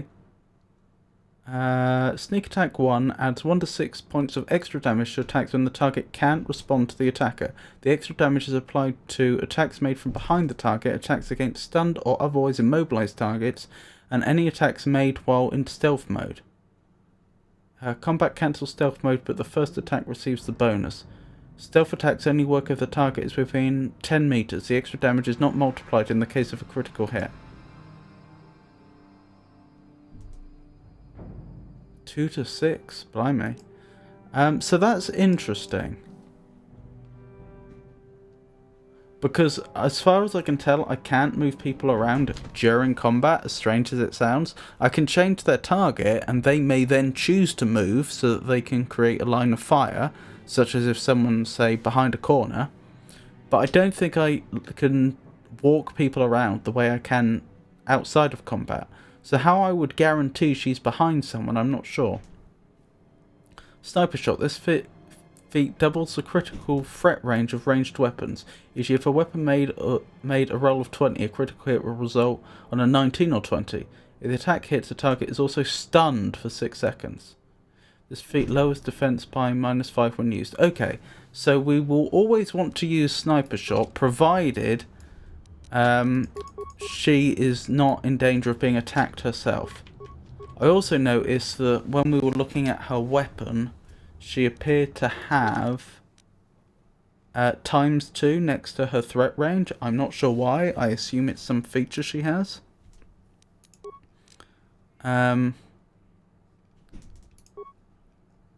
So for example, if we look at the blaster pistol, it says 20 to 20 ×2, which I can only assume means that the weapon would normally crit on a 20, but because... Actually, that's not how it works quite, because they have to confirm crits, don't they? But you'd confirm a threat on a roll of a 20. ×2 probably means that something about this character means that it would work on a 19 or a 20. And with the blaster rifle, that's presumably increased to 17 to 20. And then with the sniper shot, that probably increases it further to a 13 to 20, I would guess. So she probably has a 40% chance of critting, is my guess. Your main character is strength focused, yeah? They're really rather strong. Because I chose the soldier build, the default soldier build. Yeah, they've got 16 strength. Although I'm planning to turn them into a tank by increasing their constitution. Why do you ask? If you don't mind my asking.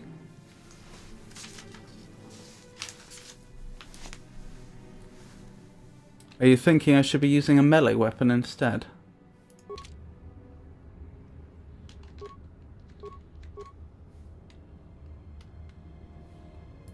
Because my concern is that these creatures seem to apply some awful status effect when they attack you, and they're of course melee creatures, so I'd have thought it would make more sense to try and pick enemies off using ranged attacks.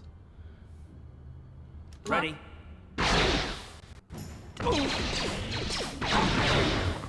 Blimey. Poor calf. What? What? What?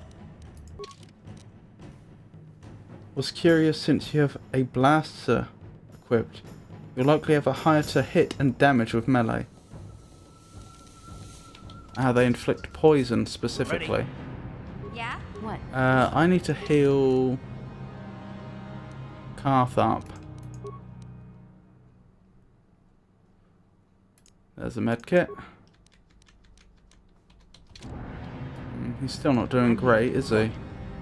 Yeah? I think he should level soon-ish. Yeah, he'll level soon. So probably not worth spending 2 med packs right now. I'm here. Let's investigate that, shall we? So I'm on 1 to 8 damage, plus 6 to hit. And I think it was the prototype vibro blade that I was considering. Okay, that is a considerable improvement, I have to say. 6 to 15 plus 7. Ooh. Alright, she probably should be melee then. Especially since I'm building her into a tank, that does make sense. I just don't like the idea of her constantly getting poisoned, but...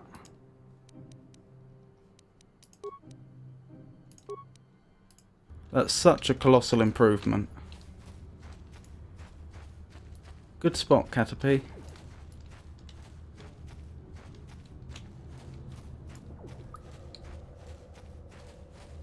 Is there anything around here? Is this... oh! I must be blind. I've only just realised this must be one of the escape pods. They said the site was stripped, and when they said stripped, I interpreted that quite literally. I assumed they'd got welding equipment out and literally taken everything apart. There wasn't any scrap left. Presumably when they said stripped, they just meant that they just took all the items that were on board.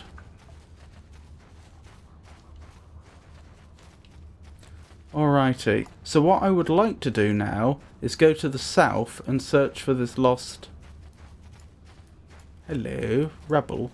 Search for this lost patrol group for the serum. Well, I mean, I'll take a free med pack. Assuming my character is competent enough to determine whether the med pack is in good order. It's not infected. But unfortunately, Veo came from this direction, and she was concerned about Zilbar. So, if I'm remembering his name correctly. Hey, Karth. You're a pilot for the Republic, right? You've been all over the galaxy, I bet, right? So tell me, how would you rate Taurus compared to other worlds you've seen? To be honest, Mission, Terrace would rate pretty low. The prejudice, the rich spoiling themselves while the poor are crushed beneath them, it's not a pretty picture. Yeah, but that's only since the Sith occupation. Before that, well, I guess it wasn't all that different, really. Maybe Taurus ain't as great as I thought, you know? Trust me, Mission, there are a lot of worlds better than Terrace. There are worse, too, but Terrace is no place for a kid to live on her own. Even a kid who's got a Wookiee to look out for. Hey, I ain't no kid. I look out for Zalbar as much as he looks out for me. Big C's my friend, not my babysitter. Jeez, I come ask you a question, you give me a lecture. Don't you snap at me, Missy. You want a lecture? How's this? Only bratty little children fly off the handle because of a simple comment. That's funny. I remember him getting rather upset at some of the questions I was asking earlier. And whether or not she's young or not, he is definitely being very condescending. You're not going to take that from him, are you, Mission? I don't think it's a good idea that I encourage discord within the group. Settle down right now, both of you. I don't have to listen to you, Karth. You ain't my father, though you're sure old enough to be. So keep your lectures inside your withered old head, because I don't need them. And I sure as hell don't need this. Look, let's just drop it and get back to what we were doing. I wonder if that's a subtle indicator that in the future, when I have to put teams together, these two will not get along.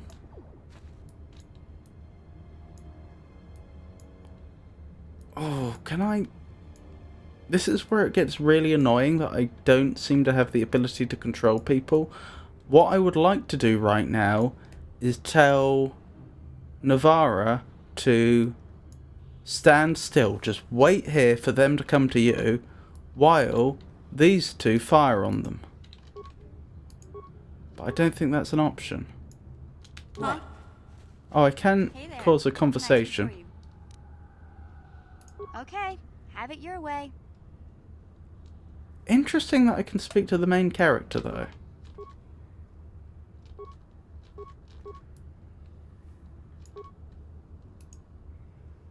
Uh-huh. Oh, okay. What? Okay, we're not in combat now. Huh? What? Uh-huh. Right, these two probably need to come forwards to make sure that they can get a shot. Uh-huh. Yeah? And Navarra... Uh-oh, too late.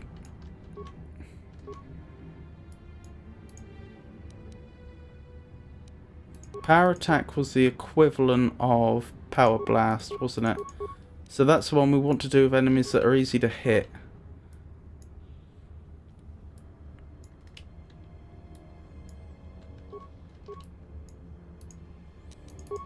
Okay, I'm going to try something I've not tried before. At least, if I have tried it, it was a long time ago.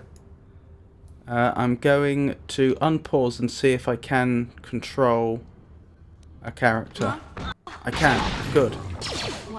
Okay, that's something significant that I've been missing. Oh, why? I need you to be forwards and firing down on them while Navarra holds position. Ready. Right, back up, back up. Oh, this is going badly.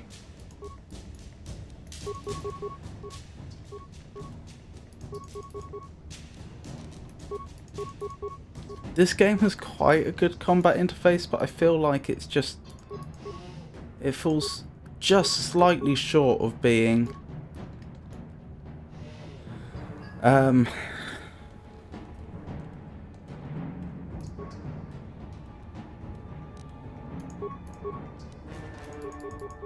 of being ideal. If I had just slightly more control to tell someone, an individual character, while I'm not controlling them manually, just hold your position, don't run forwards. Huh?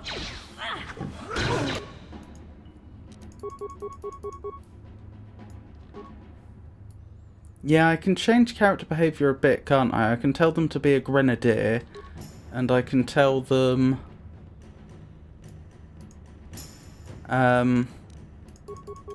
I can also tell them to be a Jedi support character, I think. But I don't think there's a way I can give them simple orders like hold fire or hold position. Time to rumble.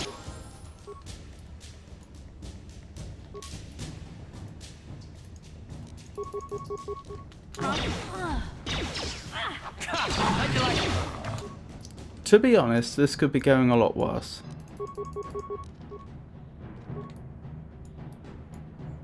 Yeah, I agree with that. We need to deal with the Rakghoul that's going after Mission right now. Oh, they've been dealt with. Wait, didn't one of them disappear? I could have sworn there was another one. Oh well.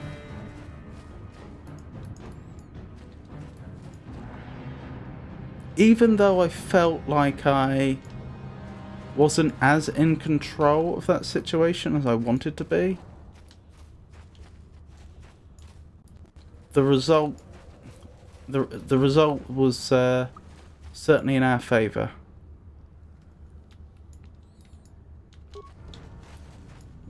Right. Same thing again. Huh? Get yourselves into position. Don't attack yet. Well, attack now. Don't attack when I was positioning people. Yeah? Fiend? That's not ideal.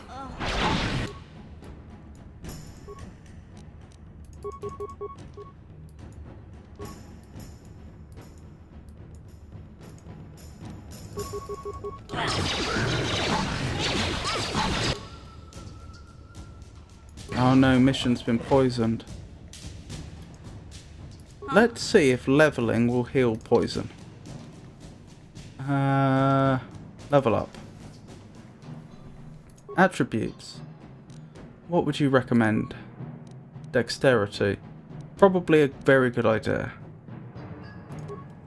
Skills. What would you recommend? Oh, what skills does she have? Oh my goodness. She is very, very skilled up. This must be due to her class, because playing as remaining points 5, no wonder she's so skilled. I was going to say, because playing as the soldier, we have not had access to this many skill points this early in the game. This is insane.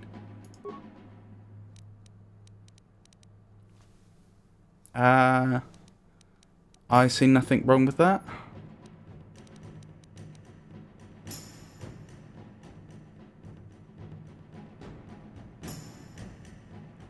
The question regarding computer use is Karth good at it? If Karth isn't good at it, then we want to increase her computer use. If he is, then we probably don't. I don't know, so we'll leave 1 point remaining and we'll just have to wait till next time she levels.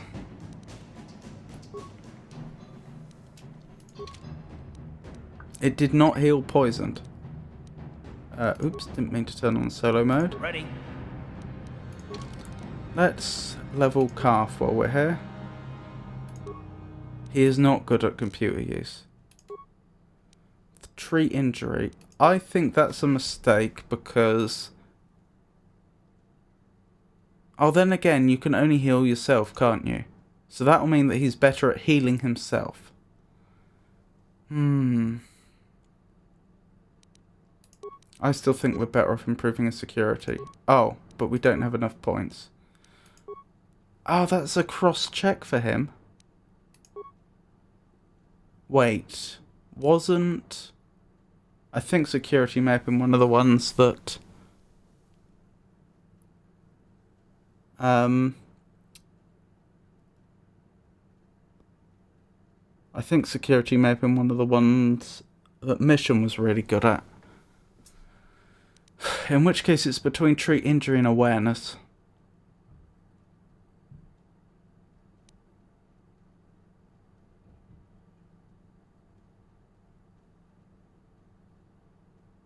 I don't actually know how important awareness is going to be in the game. We'll just go with the recommended for now, I think. Right, which feature would they recommend? Rapid shot. Where's rapid shot? To make an extra ranged attack during the round, characters suffer -4 to defense while using this feature and for 3 seconds afterwards.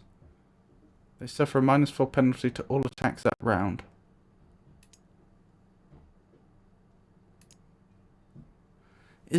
I don't think rapid shot's all that good. It may be situationally good.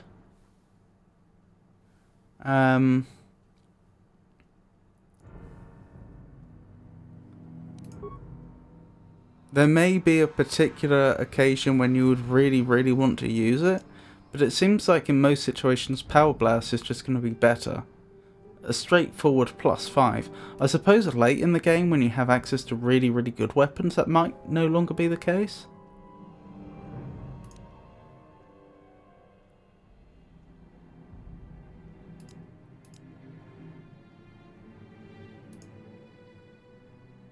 Let's have Power Blast, improved Power Blast. Yeah, I think that's a better use.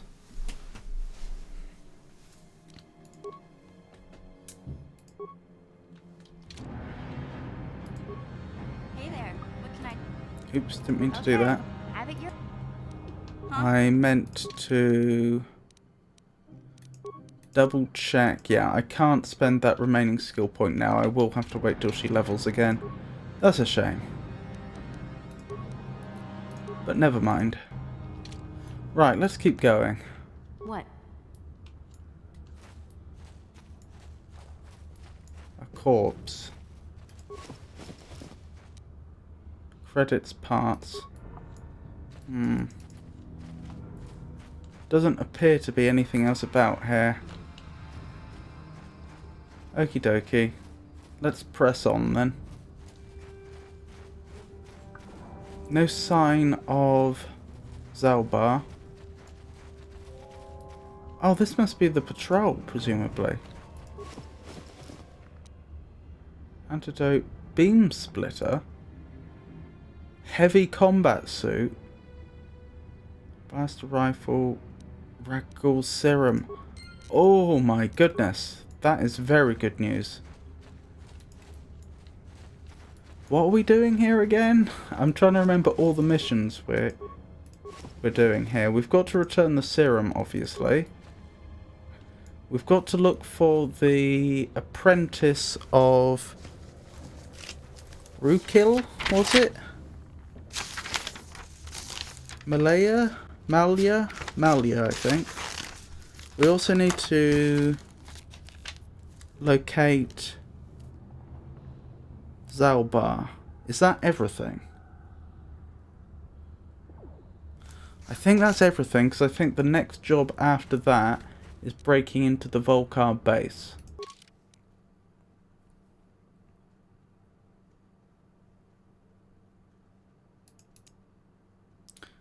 You've acquired a sample of Ragdoll serum. This could be very valuable to the right people.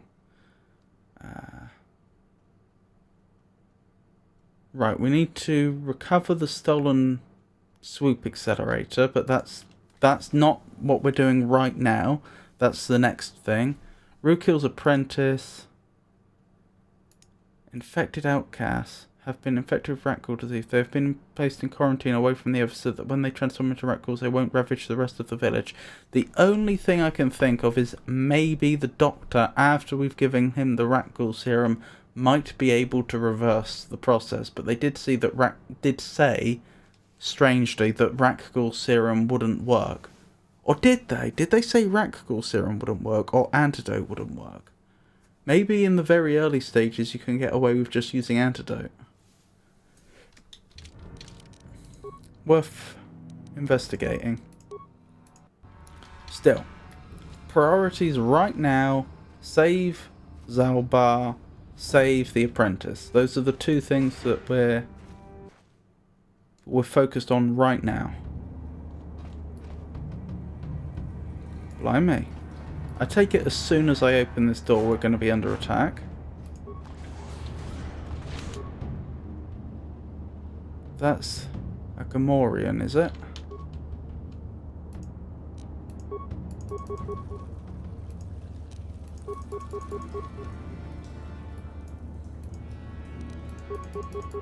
Yeah.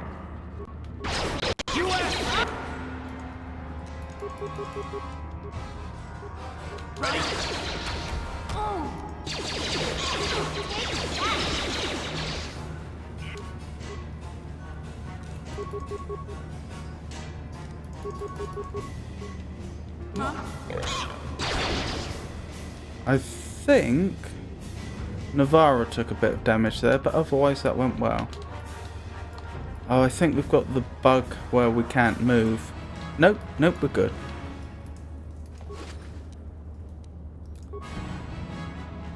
Apparently there's a bug in the game where sometimes it doesn't restore your movement after combat is finished. Annoying, but the fix is supposedly very simple. You just save the game and load it again.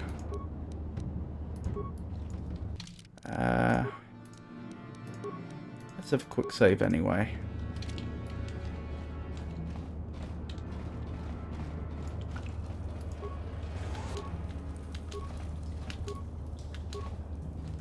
Oh, we weren't ambushed that time. I say ambush, that's not quite an ambush, they were standing guard.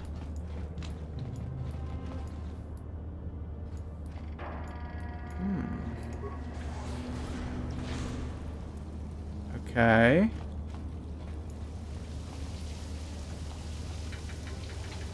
Worrying. What's going on here? This is supposed to be a sewer and they're dropping some sort of liquid over a grate. What are they expecting to happen there? Little worrying.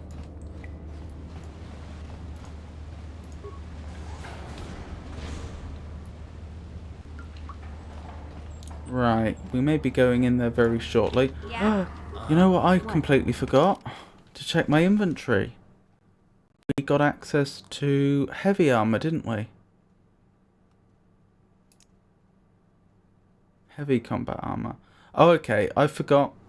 I completely forgot that whether a suit of armor is considered to be light armor, medium armor, or heavy armor is based on the name of the armor. So combat armor, combat suit. There was that battle armor, I think, and the different other classes of armor that we saw in the last stream. The adjectives, heavy and light and so on, they adjust within an armor class. So a heavy combat suit is a better version of a combat suit, but it is still light armor. Still, it's an improvement over that which we currently have. So we do want to swap. I get the feeling that we're not going to get a lot of access to better armors until much later in the game, even though we begin playing as the soldier class with immediate access to all armors. I suspect the nice heavy armors just aren't available until late in the game, I would guess. Okay, this is suboptimal.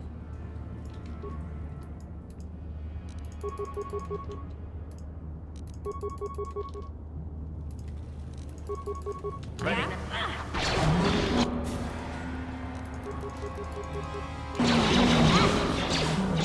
Oh my goodness.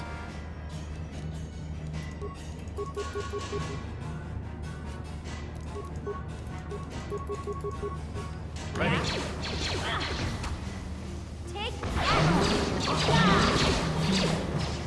Everyone alright?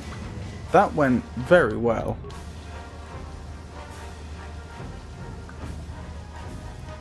I still don't have control of my character. There we go.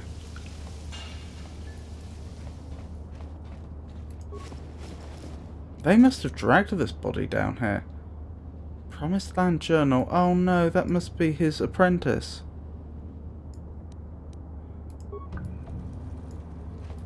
Maybe they didn't drag her body down here. Oh, I completely missed what we picked up from there. Wait, does that show up in the messages?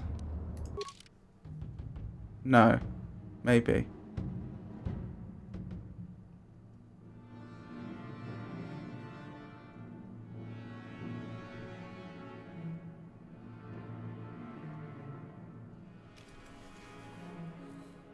Why are these messages here?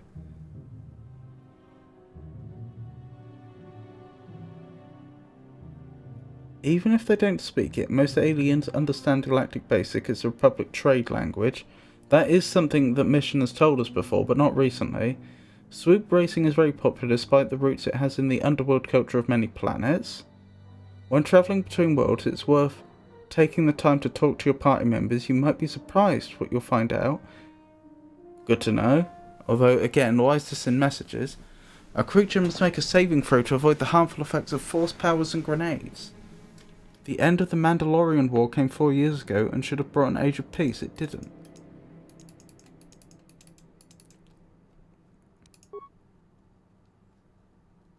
Ah, this is how I check. Okay, I don't remember this dialogue.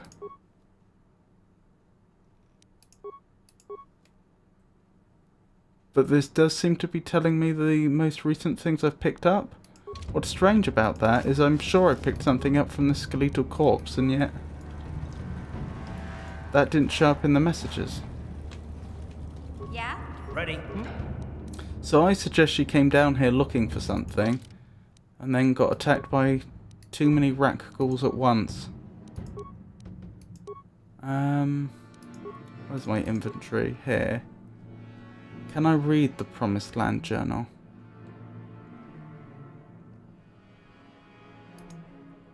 This journal is a record of the long and difficult search to find the Promised Land. It contains many half-completed maps and cryptic notes, all attempting to decipher whether the legend is true or simply a child's fable. By itself, this journal does not contain enough information to solve the mystery. However, it could be a valuable piece of the puzzle. What? Hold on. What? I just noticed something I hadn't seen before. Show new items.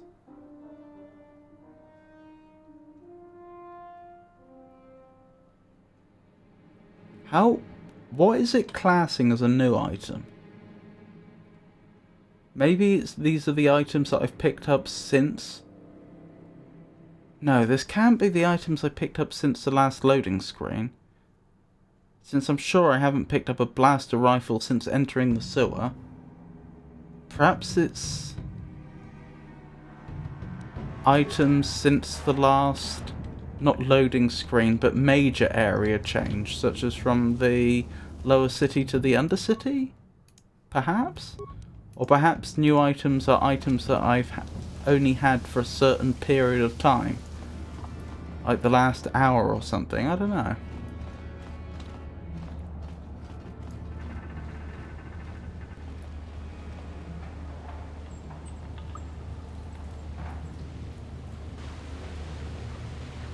Okay.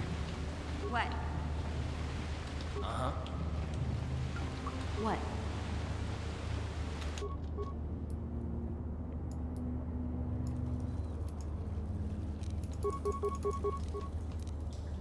Let's open up on the two sides. I can only assume these individuals aren't friendly since the previous members of their group we've encountered attacked us on sight. Time to rumble! No, why would you do that, you madman calf? Okay. Navarra needs to rush in to save. What? What?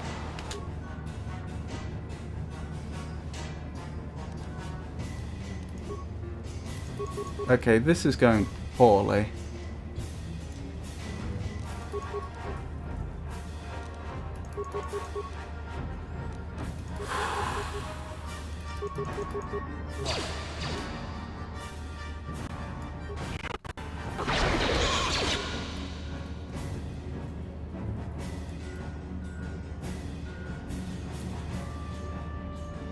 What's the play here?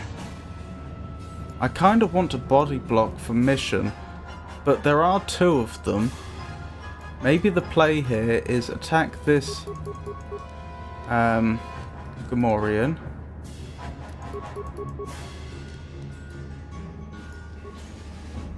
And have both mission and calf deal with these two and just hope for the best.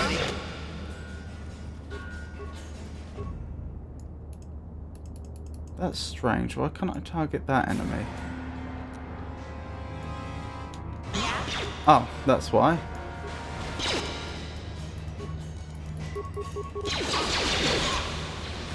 That went remarkably well, actually, considering what a poor start that was.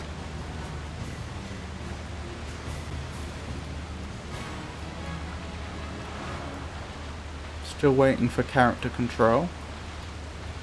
There we go. Takes a while sometimes.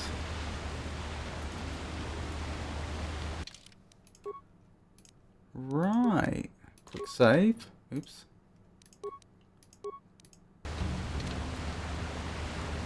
Remains. Oh dear.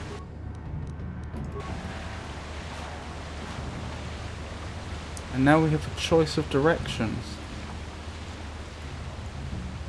Sewer door or sewer door.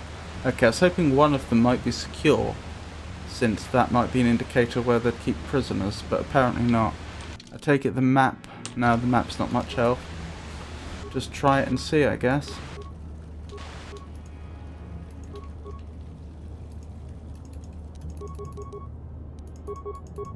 Yeah?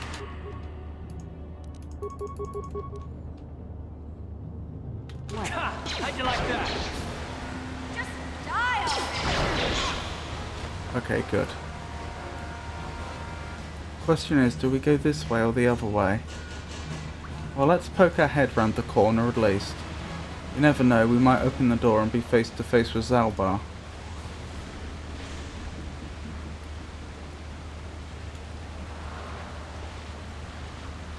Yeah?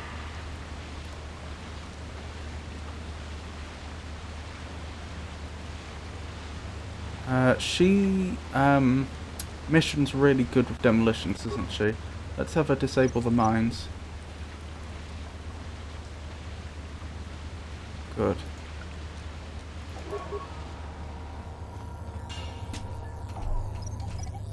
This feels like a good direction to be going in. I think it's much more likely What? this will take us to Zalbar. That energy shield leads to another section of the sewers. The entrance to the Vulcar base is somewhere past there. I've got the codes to lower the shield, but we have to rescue Zalbar from those Gamorrean slavers. Don't worry, we can come back after we find Big Z.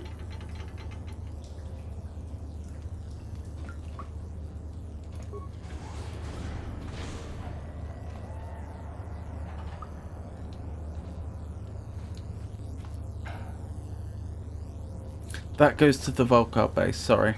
Not, I wasn't, clearly wasn't paying enough attention as I should have been. Okay, so it doesn't lead to Zalbar.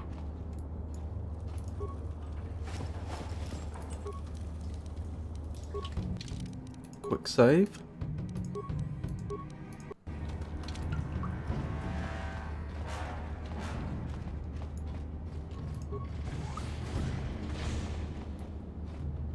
Yeah? Disable the mine, please. What? I'm here. Did I see them say there was a ladder? Oh, far side. Trouble is, I've no idea where that leads. Uh-oh. How did that happen? Yeah?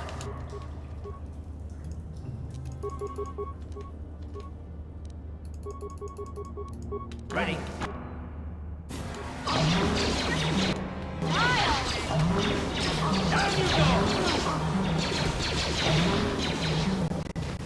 Blimey. That went well. But seriously, how did we get attacked from behind? Where did they come from? That is weird. I don't see any place they could have emerged from. Maybe it was just scripted that way. Ah, does this meet up with the other direction we could have taken?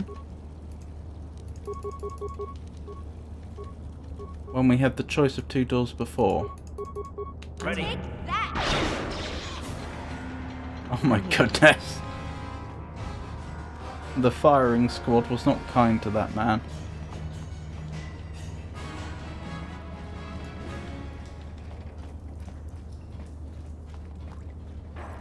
Let's go back the other way. Check the other door we could have been through.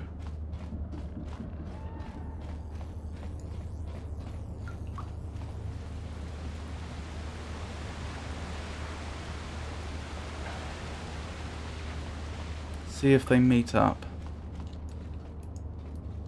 That's interesting. That looks like a door, but it isn't. Yeah, I reckon this is the door we just saw, the other side of it. Nope. Nope, nope, nope, nope, nope. I was wrong. I was wrong.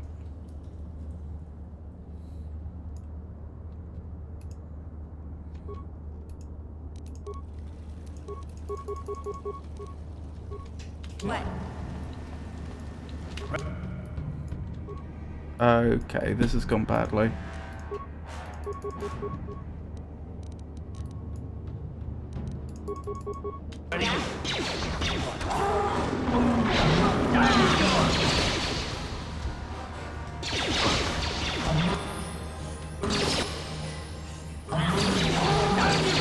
Half just can't keep running in like this.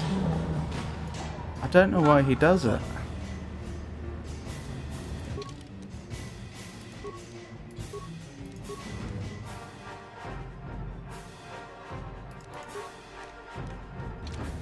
Ready? I'm here. Blimey, we've already gained another level. It seems like it was only... what, like less than an hour ago that we leveled Navarro last? Maybe it was longer.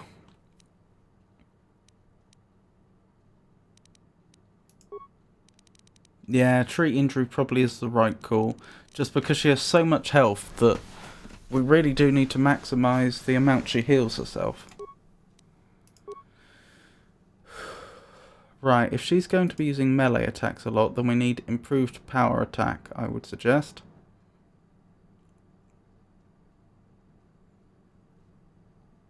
The other choice would probably be empathy. Also a good choice, but I think the potential to just do even more damage straight up is just too good to pass up.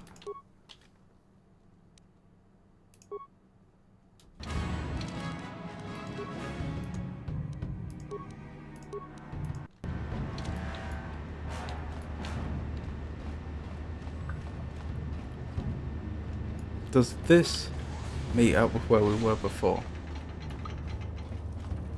Yes. Okay. So these two places were connected. I thought they might be.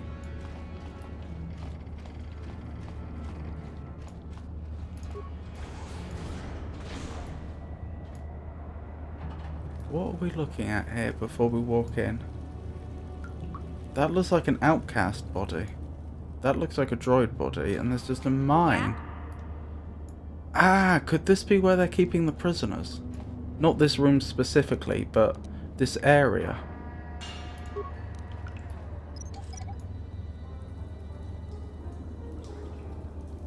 Uh-huh.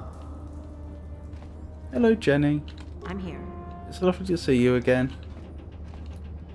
Things are going quite well, thank you.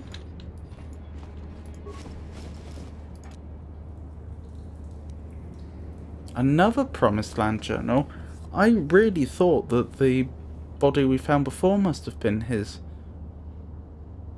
apprentice, but there's another one? Another journal? How many people has he sent this way?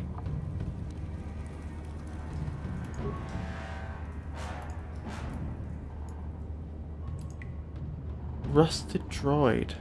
Do I reactivate it? What do we think, chat? Should I reactivate this droid?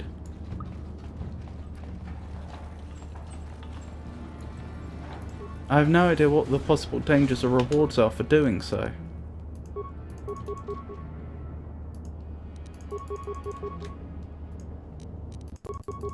Ready?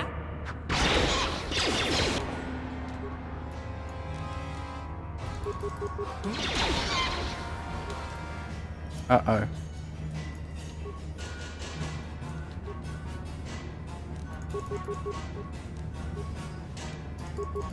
Yeah? You'll pay. Now, You asked for this! You asked for this! Okay. Oh my goodness, look how much damage we took. Given that we just leveled, we must have been on full health just a moment ago.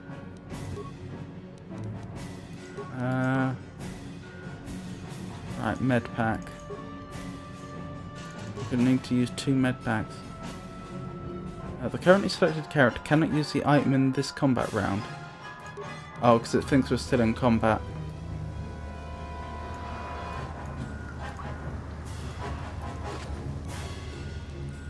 Cardio regulator? I'll be interested to know what that does.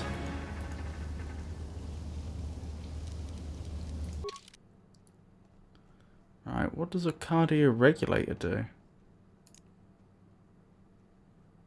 Fortitude +2. This belt monitors heartbeat and breathing and releases chemicals into the body. Should either of these become irregular, this gives the wearer a higher fortitude than most. I mean, we might as well give it to our tank. If I can figure out how to. Wonderful. Healing. That's the order of the day. How are we doing on...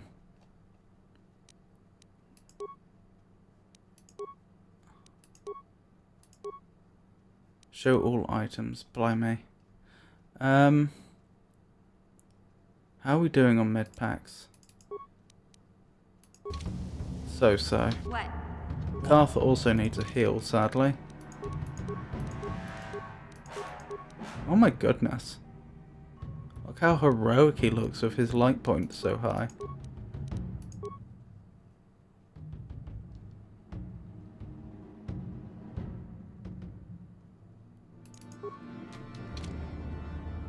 Oh, even that isn't ideal. But we do have a limited supply of med packs, so to a degree I think I need to ration them. I'm here. Locked door. Uh-oh. Look at this. This is one of those old-style manual locks. No computer codes or nothing. The sewers is the only place you'd see one of these on Terrace. You can't use conventional security spikes on these old locks. But don't worry. I've come across them before. I've rigged up a little device that should do the trick.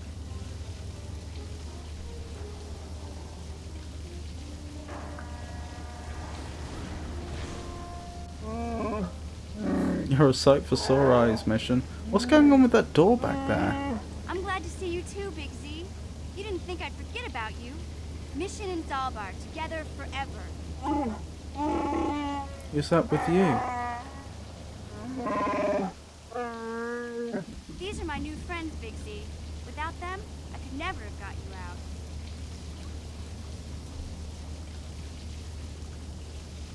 Don't mention it, I was happy to help. You know the language of my people? That is rare among the species. I am impressed. I didn't realise I was speaking in Wookiee. You're saving from a life of servitude and slavery. There is only one way I can ever repay such an act. I will swear a life debt to you. A life debt? You sure about that, Big Z? Think about it carefully. You better be sure about this. I am sure, Mission. This is an issue of great importance to me. Because of our great physical strength, Wookiees are being used as slave labour on our own home world. They see us as brutes and animals to be exploited. Over the years, slavers have taken many of my people. We must always be on guard against raids against our village. When the Gamorreans captured me, I thought I was doomed to a life of servitude. I've been saved from such a fate, and the only way I can repay that is through a life debt. Wookiee life debt to you? Wow, this is major. Do you realize what it means? It's some kind of loyalty vow, isn't it? I'm not sure. Let me guess. It means I got a walking carpet following me for the rest of my days. That's not very nice. I've always wanted a Wookiee slave. I'm not sure. A life debt is the most solemn vow a Wookiee can make. It means he'll stay by your side for the rest of your life. Wherever you go, whatever you do, Zalbar will be with you. That could be. In the presence of you, all I swear my life debt. Forever after I'll be by your side, Navarro Senna. May my vow be as strong as the roots of the great Roshir trees of Kashyyyk. Yeah, that... I mean, I appreciate the loyalty, but that could be potentially problematic if he interprets that vow very literally. I'm honoured to accept his vow. I guess this means you're stuck with me, too. Wherever Big Z goes, I'm going. I almost lost him once. It's not gonna happen again. I wonder if that means that I can never not accept him on a mission. I'm glad to have you aboard, Mission. So, I guess I still owe you one secret path into the Vulcan base. That was the deal, wasn't it? Don't worry. I know a back door into that scum den. What is going on with that door back there? Good, the sooner we get there, the better. I better come with you. The Volkers put up a force shield to keep the sewer dwellers out. I'm one of the only non-Volkers on Terrace who can get you past it. I can't remember exactly how to get there, but I know it was somewhere here in the sewers. Over to the northeast, if I remember right. I just hope the Rancor monster isn't still there. Rancor? Are you serious? Well, nobody said anything about a Rancor monster. A Rancor monster? Good, I'm spoiling for a fight. You did a good job mopping up those Gamorreans, but I don't think you want to take on a Rancor. Those things are huge. Luckily, Rancors aren't too bright. I was able to sneak past it before, so I'm sure we'll figure something out. Look at that door dancing. Unless you want to change your mind.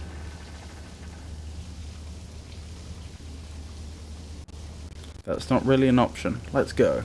Okay then, off we go. Just look for the force shield, and we'll know we're there. Remember, you only have 2 party members with you at a time. The others will wait for you back at the apartment. Oh, 2 members, not 3. You can switch party members using the party selection screen, accessible by left-clicking the party selection button while on the map screen. This button is disabled in areas that are considered dangerous. Left-click this response to go to party selection screen.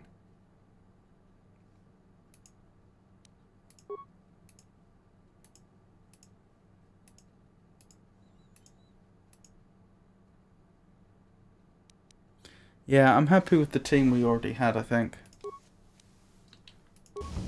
I'm guessing that was like a one-off opportunity to change the... a one-off opportunity to change the party whilst in a dangerous area? Right, what is going on here?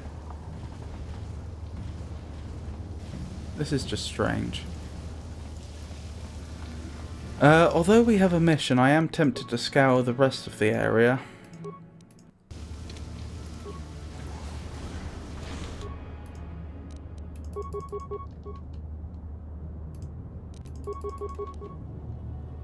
What? What? Right, that went well.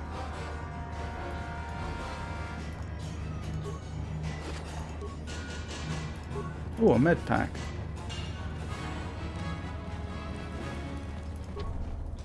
A locked sewer door. Now you have my interest. Locked weapons locker. You have security, don't you? Simple. Pazak card. Pazak card? What? Oh, it's a party inventory, isn't it? It doesn't matter who picks it up. -2, plus or -1. Zelbar's bowcaster, a scope, a med pack, concussion grenade, sonic grenade, frag grenade. These are great. Although I do worry that those may have been Zelbar's Pazak cards I've just taken. More med packs. Not quite sure why that was there just on the floor. Maybe that was a body I didn't loot. Let's repair this droid. I kind of want to know what it's going to do. I don't have anything like the repair parts needed to do anything. That's a shame.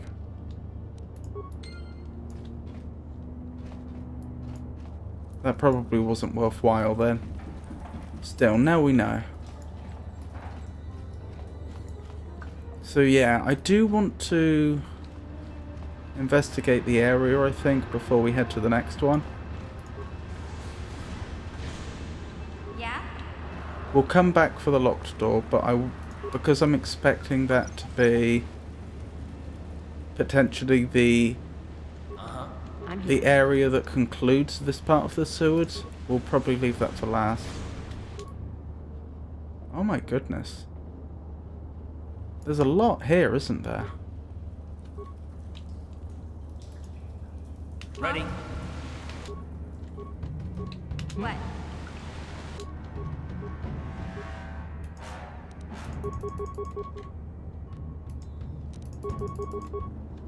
I'll show you. Please, car.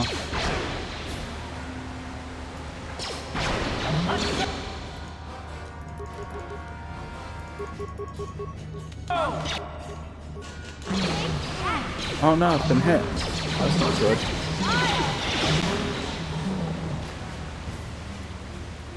Okay, could have been a lot worse.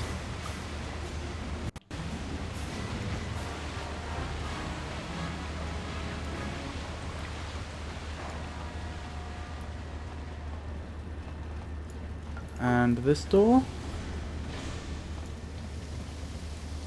leads to another ladder.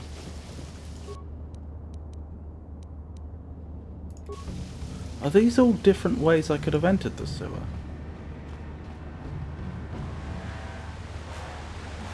I wonder.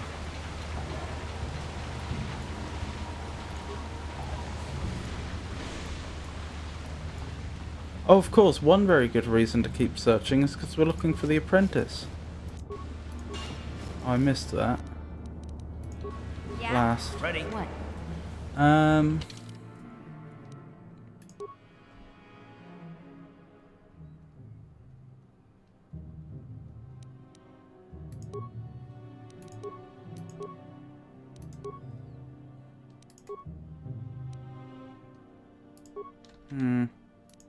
Apparently just some credits. Maybe it was credits plus some items that we already had in our inventory and it doesn't list them properly, I don't know.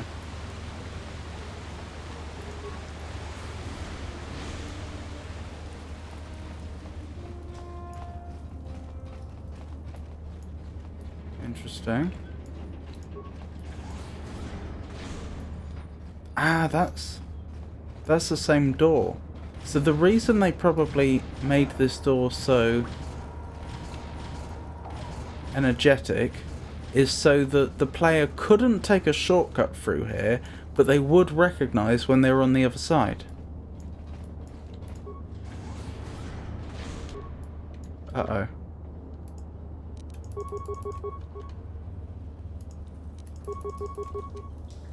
Ready?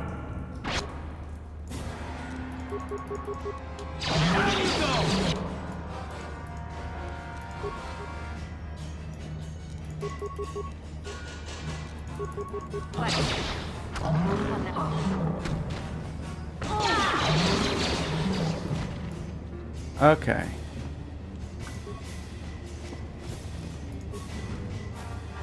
I should probably actually be a little worried here that I may be contracting this awful infection. What?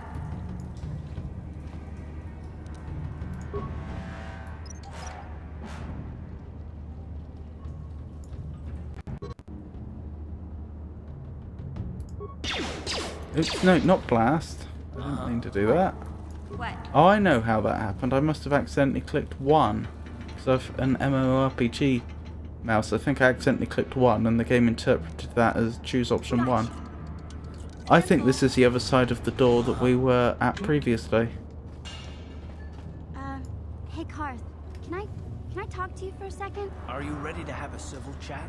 Or is this gonna be another childish tantrum? Tantrum? I'm trying to apologize, you nerf herder. I mean, I'm sorry. I didn't mean to get mad at you. It's just that I'm sick of everyone treating me like I'm a helpless kid. Yeah, I know. And I'm sorry about what I said too. I'm just a little on edge lately. Not surprising considering all we've been through, but I shouldn't take it out on you. It's about time you two... I probably wouldn't say anything in this situation. It certainly wouldn't be either of these two options. But of the two, it's about time you two made up, or what's with all the apologies? I was hoping for another fight. The first is probably the best option. Mission, you have to know that we don't think you're helpless. I mean, look where we are. Look at what we're doing. You're not just along for the ride. We need you. You really mean it, don't you? Nobody's ever said anything like that to me before. Not even Big Z. He might think it, but he's not really one for words, you know. Thanks, Karth. Well, it's no big deal. I mean, I know it is. Sometimes you just need to hear a few words of encouragement. Kids are like that. Kids are like that? Listen, you... Oh, I get it. Okay, you got me. You're pretty funny, Karth. For an old guy. Come on, geezer. Let's get back to what we were doing. Charming. Speaking of what we were doing...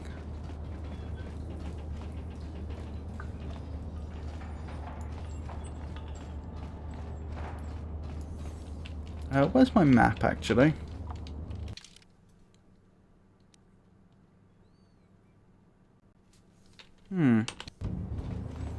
Looks like we've been most everywhere. Had we fully explored down here? I think I may have turned back. No, we have fully explored down here, it would seem.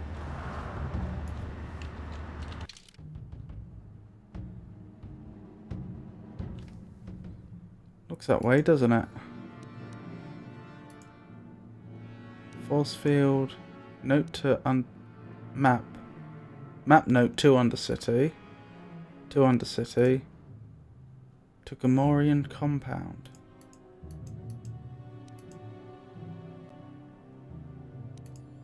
Do we want to enter the Gamorrean compound?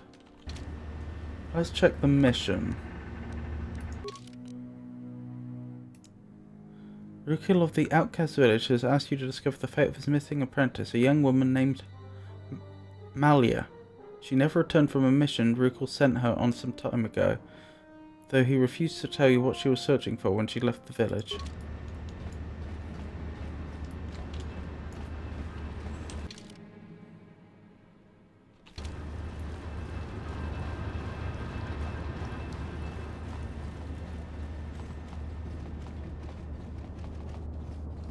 Since we said we'd help, where was the way up? Did I walk right past it?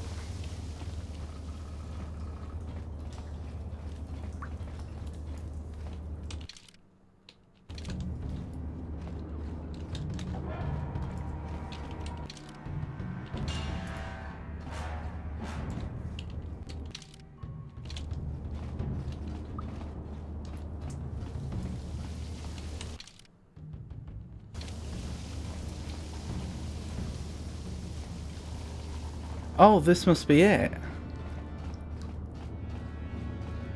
This is apparently their compound.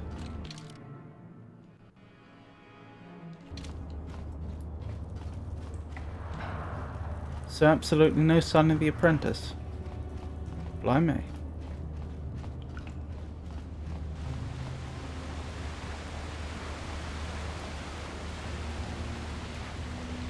Let's just do one last check of the area on the off chance I missed something in the corners of the room or something like that. Oh, Garth went the other way. Blimey. No evidence.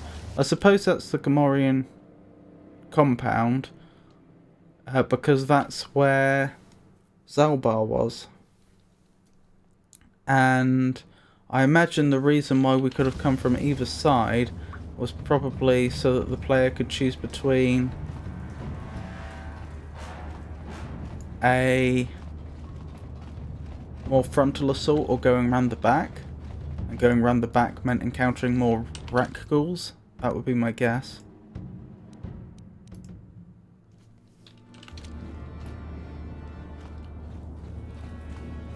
Alright, only one place to go then. What?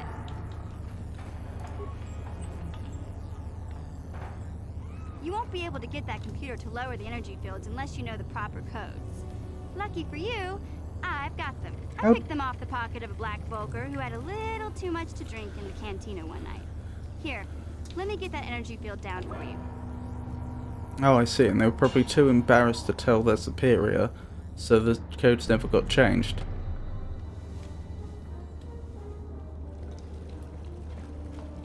Wonderful.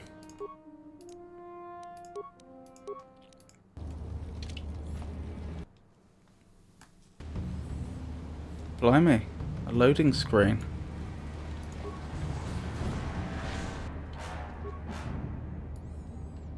More Gamorreans, interesting.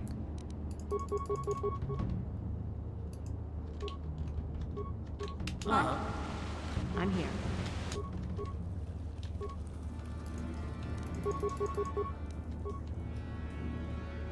I'll show you. Time to rumble. Oh, they're in combat with each other. Ah. Okay.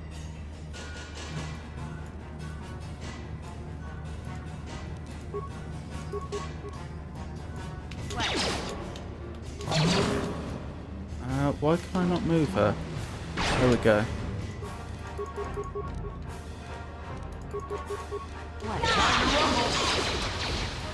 Okay.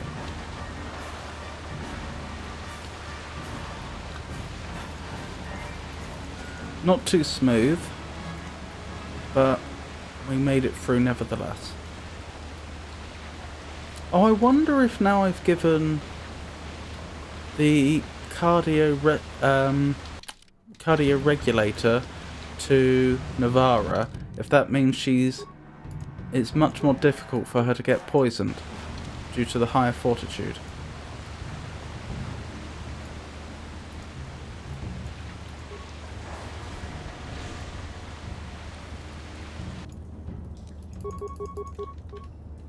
Ready? Huh? What? Yeah? I'm here.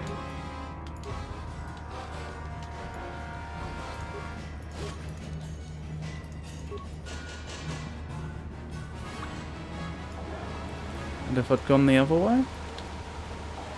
Good, those two made it out alright.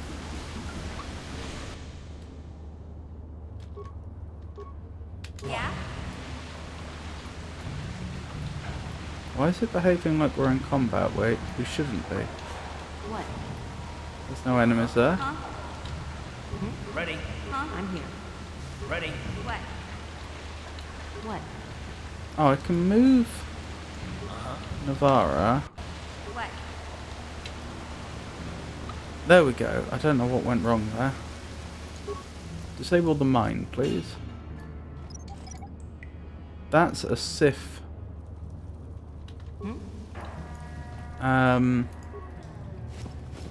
Patroller, I believe. Sith soldier.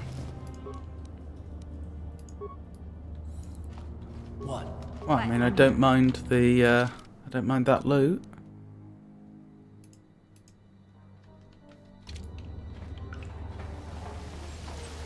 What? What? I'm here. How do I do this? That's strange. That was a ladder. Is that not a ladder that I can use?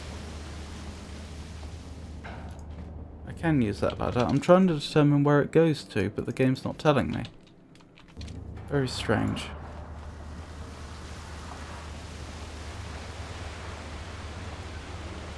Right, let's keep going. Yeah, the game just won't tell me. Alright, perhaps we'll find out later.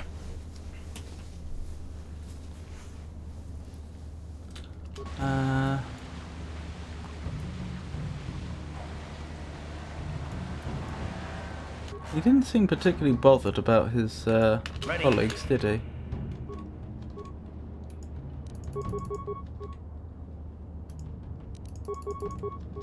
What? Take that!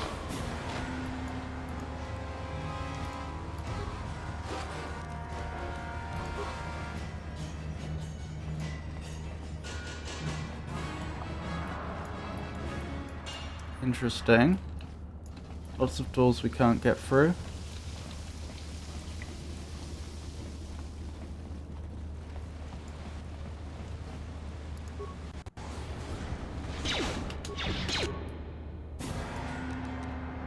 Malfunctioning droid, eh?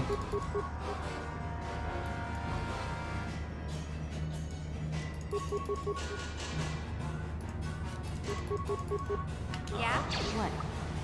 No, not into the mine.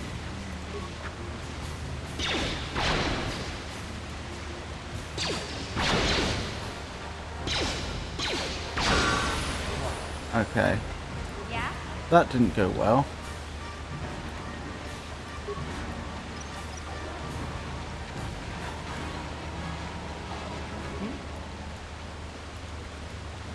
I just had a thought. How would those mines ever work if they're that obvious?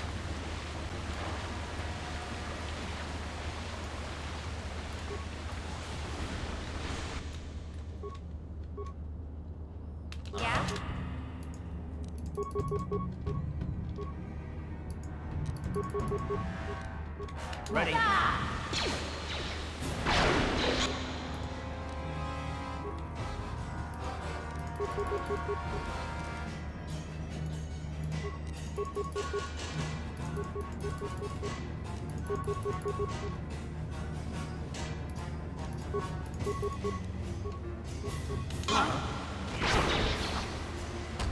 How'd you like that? Ow. How'd you like that? And have to use another med kit. Good thing we keep finding them.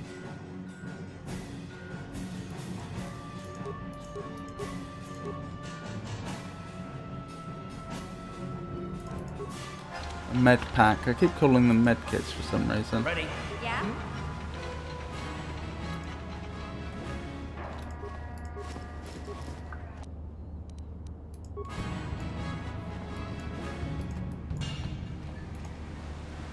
Ready? What? And another one, I think.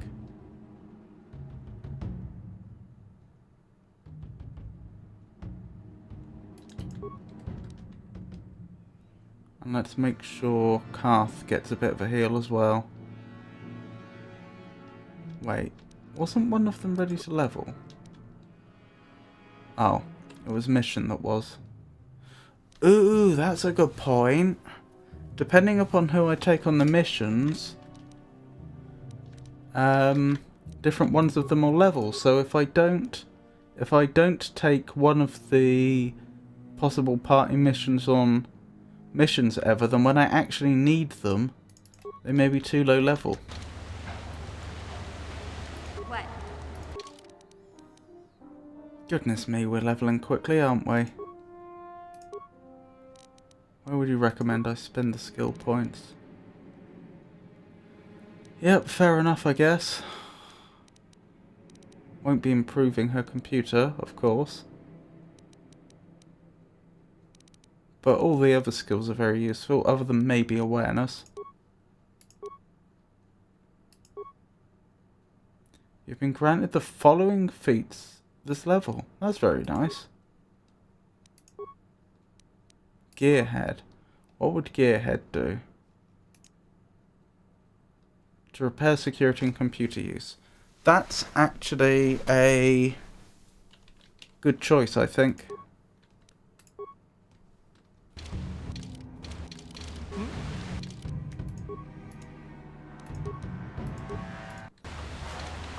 Right, let's keep going.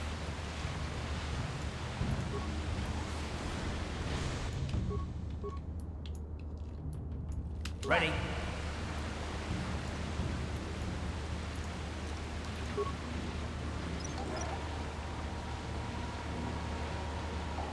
I'm here.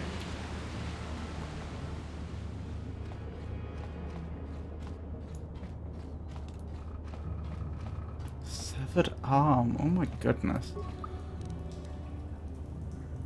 Synthesized odor. Beck datapad.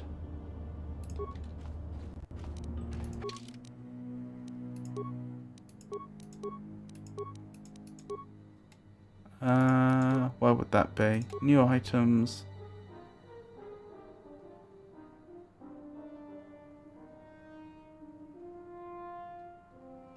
Where's the Beck datapad? Synthesized data. This appears to be a time-release device for a strange substance. The liquid has a very pungent odor.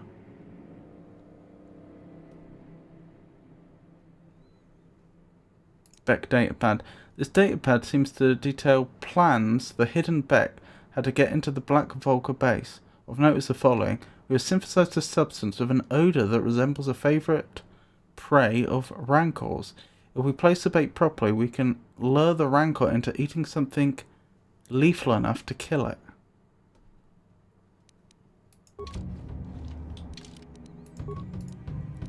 Quick save here, I think.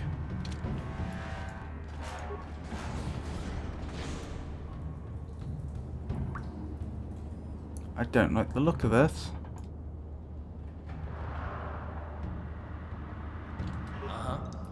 Yeah? How do I stealth?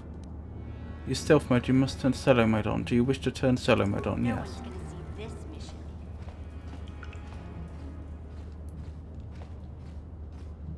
Oh dear.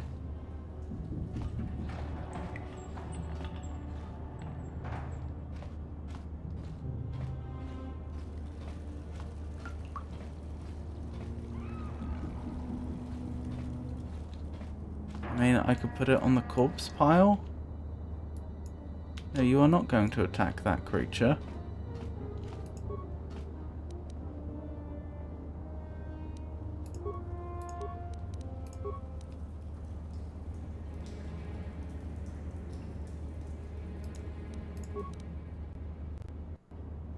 Why did the screen go black?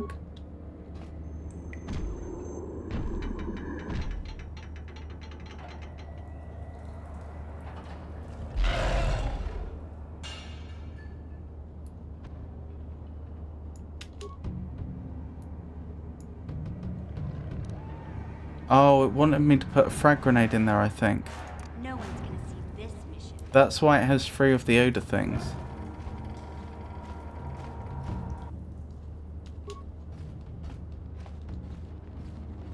Good thing that Mission is both very good at stealth and joined us with the appropriate equipment.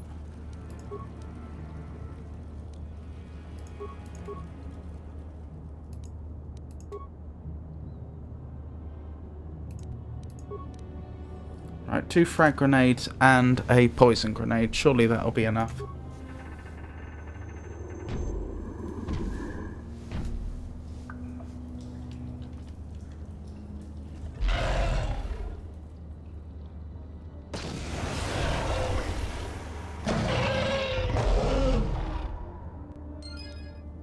Very nice. Actually, let's have Navarra go in, since we can't be 100% sure.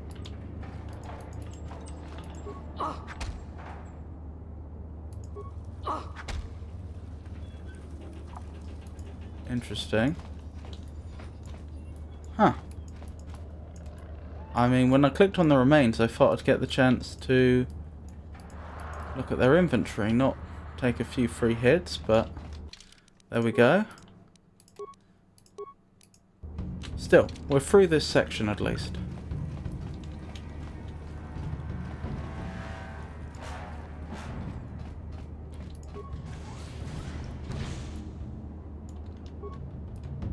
Right, this is the first example of I'm here. Volcars, I think. I just realised, because I put Mission into solo mode so that she could do stealth, I was still in solo mode even when moving Navarra around. Ready?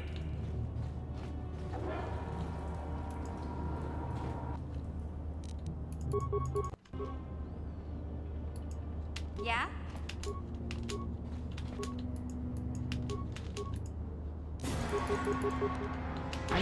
Down you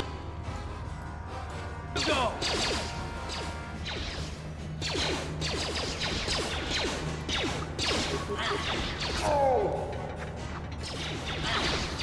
Oh, they have one of those fancy energy shields that makes them immune to ranged attacks.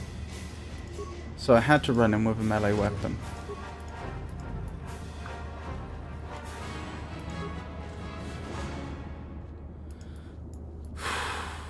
Can I move, please, game?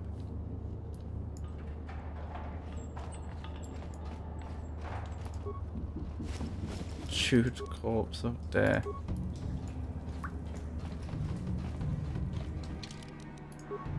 Bit ironic that they had 3 med packs on them. Another loading screen. Journal entry added.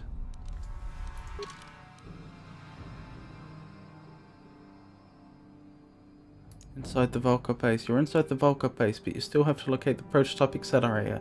It's probably stored somewhere off the main level under heavy guard.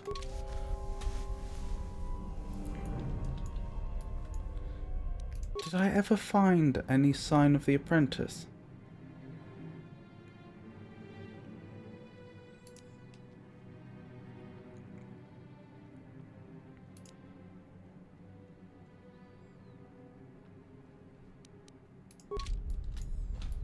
No, still no indicator.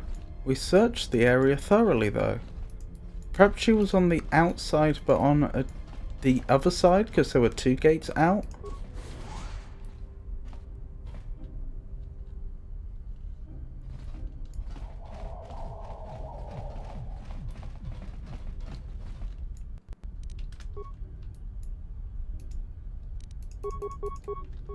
Yeah, I thought it would be a good idea to secure the area first.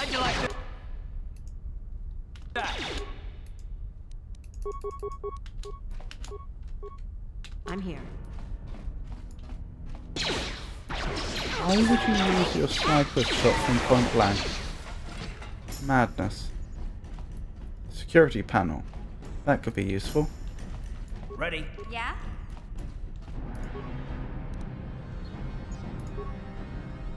Spike rejected security system can only be overridden from main terminal. Insert pass card to disarm security turrets. Do we have a pass card?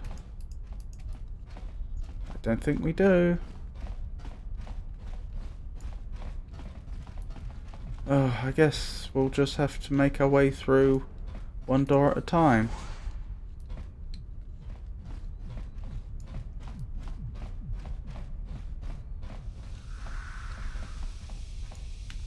Right, if we're careful, we can set up a good ambush here. Ready?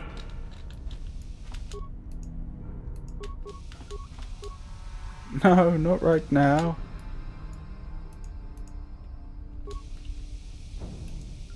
There we go.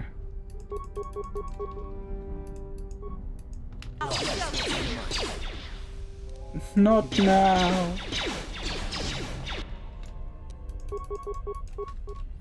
This ambush hasn't gone very well, has it? No, please don't talk. Ready?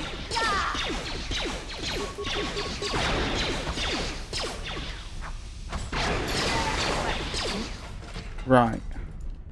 Good.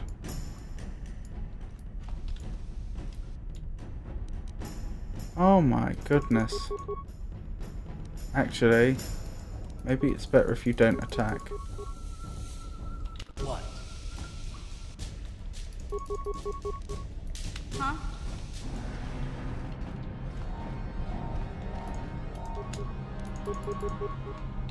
What?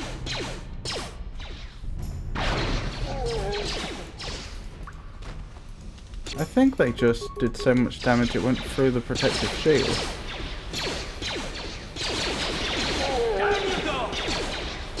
This isn't working very well. What? How'd you like that?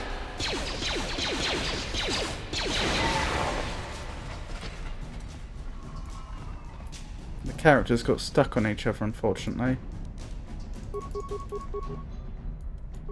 Ready?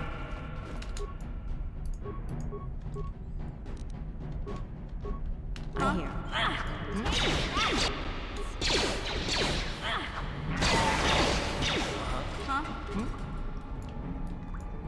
Alright, pretty sloppy, but so far so good. Right, if we secured this room,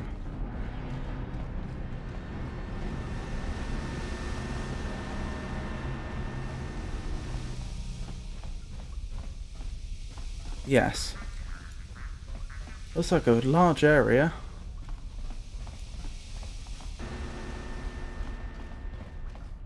Armory, you say? See, if I hadn't just read that, What? I probably would have walked straight past there to come back to it later. Simple. Yeah? What? Concussion grenade, frag grenade, ion grenade. Mesh underplay. I don't know what that is. Vibration cell, heavy combat suit. That's what we've already got, I think. Military suit. That sounds better. Disruptor rifle. Average frag mine. And there's more. Iron blaster, heavy blaster, ion rifle. Ooh. Right, so do we have better armor now?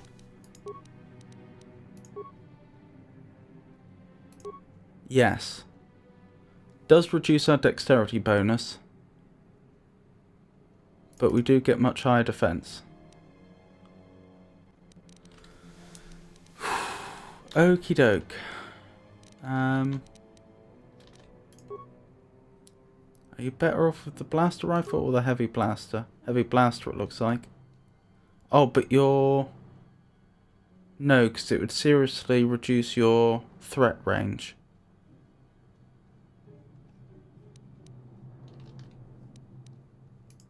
It might be a one...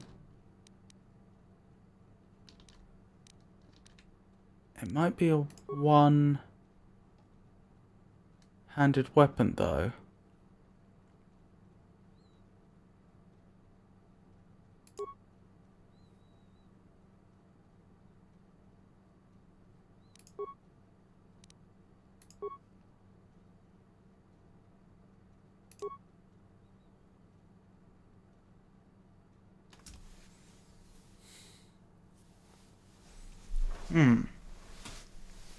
What's going on here?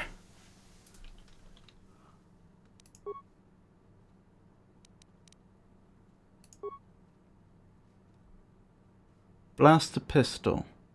1 to 6 damage. Heavy blaster. 1 to 8 damage.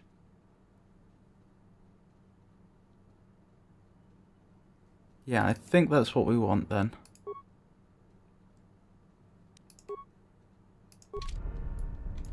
Yeah? I'm here. Wonderful. Glad we stumbled across that. Wait. We haven't even been this way, have we? Why is that door open? Repair kit, advanced medkit, energy shield. Ooh. I could see us using that shortly.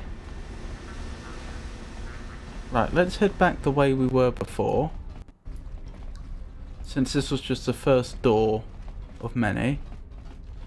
And use a breadth first search. Because we don't want to go a long way in one direction just to find out that we should have gone another. Disabled sentry. Interesting.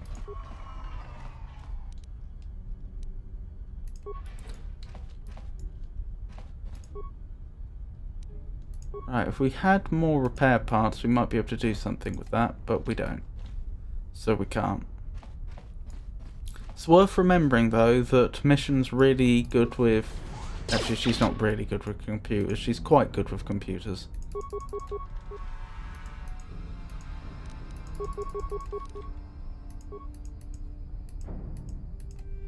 Ready?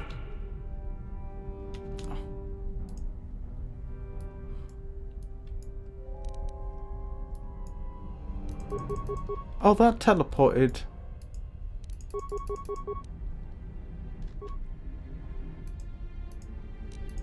Navarra about. Interesting. Ready?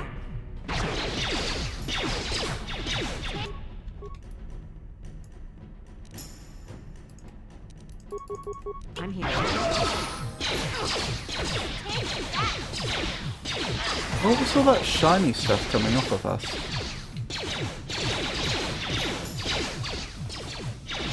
Oh, we have taken heavy damage here. Right, time for a all-round heal, I think. What? Yeah? I'm here. Yeah, I think everyone needs to use a medkit. That's not ideal. That's not what we want to happen after we've come out of a battle. Upgrade item armor. Mesh underlay can have a variety of effects depending on the nature of the armor it is applied to. The modification requires a workbench with adequate tools and armor of high quality marked as upgradable. I'm not sure if we have any upgradable armor.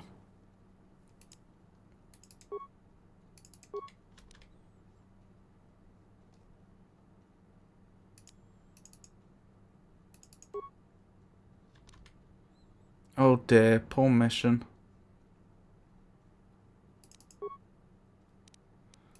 Right, that'll have to do for now, I think. Not ideal. I don't actually know exactly what happens when a character is downed. I think they go unconscious, but what that actually means in game terms, I don't know.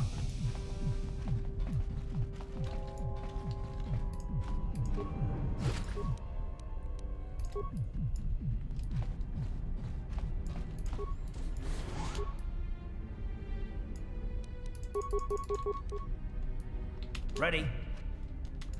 Yeah.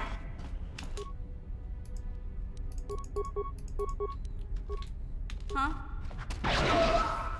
What? Okay. Let's keep going. Uh-oh.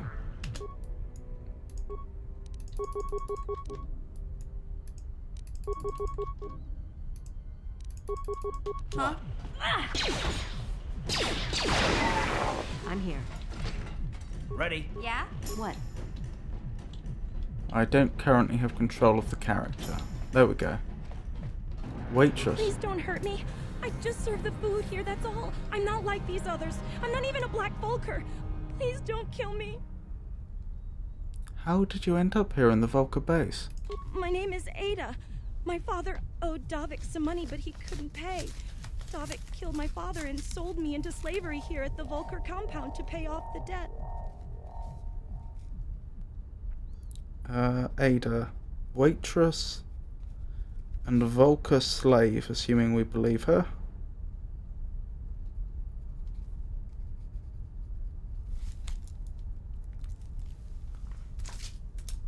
Don't worry, I just want to ask a few questions. But I don't know anything. I'm just a prisoner here, a slave. The Volkers don't tell me anything. They treat me like dirt. They beat me up if I screw up their orders. You may know more than you think, miss. Help us and we'll help you, okay? Well, all right. I still don't know how much help I can be. But I sure hope you get rid of all the Volkers. I hate them. I'm looking for a prisoner, a woman named Bastilla. Is she that Republic soldier? I heard one of the Volker mention her, but she's not here. He said Brezhik didn't trust his men around her. I guess she's too important to be a slave here in the kitchens. Getting pawed and groped and kicked and spit on like me. Brezhik must have taken her somewhere safe. Where can I find the prototype swoop engine accelerator? What? I've never heard of such a thing. I guess it might be in the garage on the lower level. That's where all the Volkers go to work on their swoop bikes. But I've never been down there. The elevator is protected by a security system. Only the Volkers are allowed to go down there.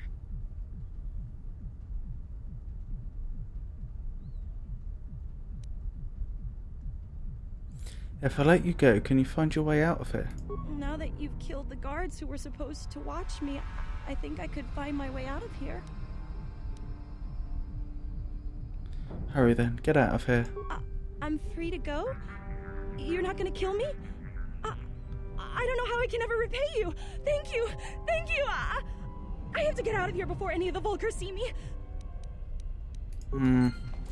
See, if this were real, I would be much more tempted to suggest that she stay there until we finish and we come back for her. Because even if she found a way out, which didn't involve going past any Volkers, it's not like we've cleared the place yet. Even if that were the case,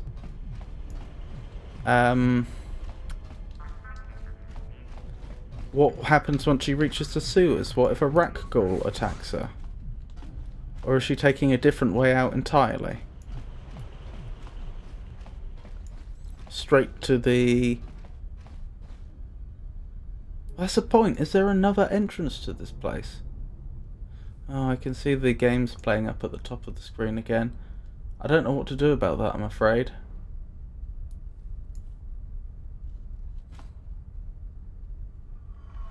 I hope that hasn't been happening much.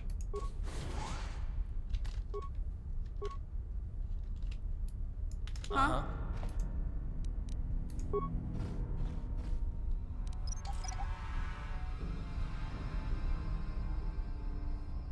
I'm here. I'll probably go back and look at the footage and then find out that it's been doing it all stream.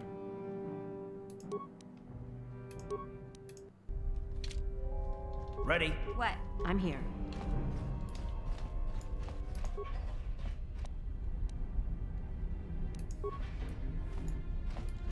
It's probably a symptom of using the display capture as opposed to the window capture. But if I use the window capture, then you wouldn't be able to see the cinematics, so...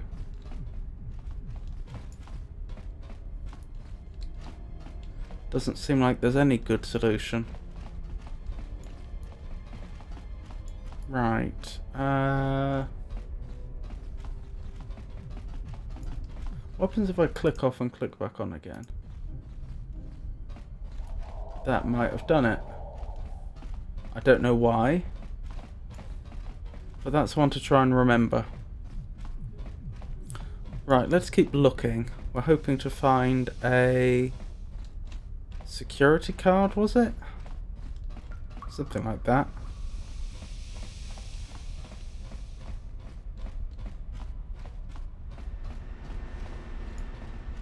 Uh-huh.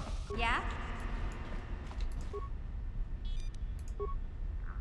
System override accepted. Access security cameras. Armory. Return to camera. Barracks. Okay, that's a lot of them.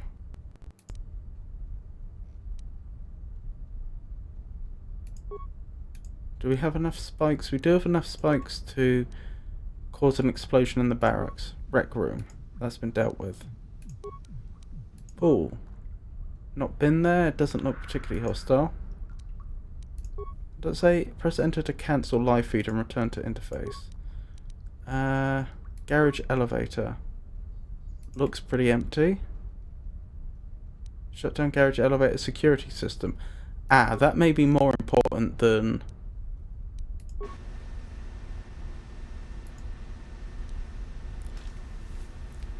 anything else.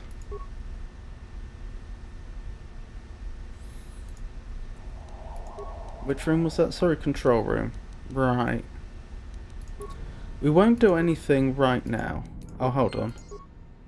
I'd have to use another slice to get in. No! I didn't realise it worked that way.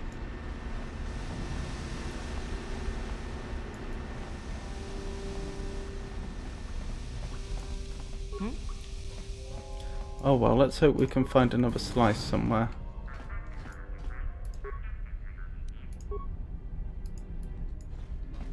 I still haven't quite figured out what the point of repairing these droids we found is. I wish that hadn't happened, but it's a bit late now. Interesting. Right, let's get out of here. So that's one to be aware of. Poison gas traps, very much a thing it would seem. I'm gonna need to use an antidote, aren't I? I don't know of a way to tell what the duration of these effects are. One antidote, one med pack. Right, that's better. Uh-huh. Yeah? Right, let's keep going. What? Ready? What? I'm here. What? Huh? I'm here. There we go.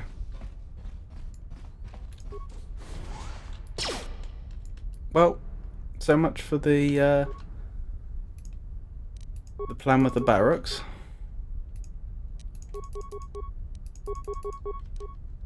How'd you like that?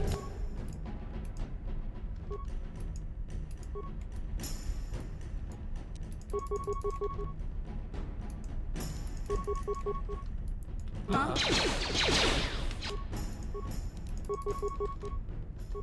Huh?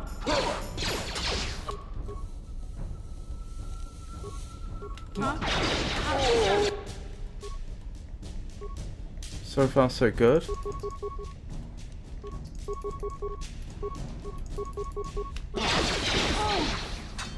You asked for this! How'd you like that? Ready?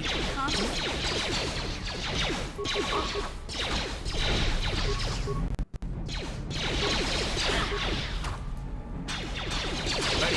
What? I'm here. Ready? Right, you two get in there Now that... before Navarra goes down. Navarra may need to make a tactical retreat in this situation. I'm here. You'll never get me. There we go. Fortunately, she's leveled up again. We have gained so many levels going through this section of the game. Where would you recommend? Treat injury. I think I agree. And here? Improved empathy does seem tempting. Recommended? Sniper shot? Nah. We don't want to go with sniper shot. Improved empathy, I think. That will both make us more persuasive, but it will also make us better at treating injuries. Level up. Skills. Recommended treat injury. Yeah, that's probably fair. And here? Rapid shot 2, you think? Where's rapid shot 2? Or was that rapid shot 1? That was rapid shot 1, I think.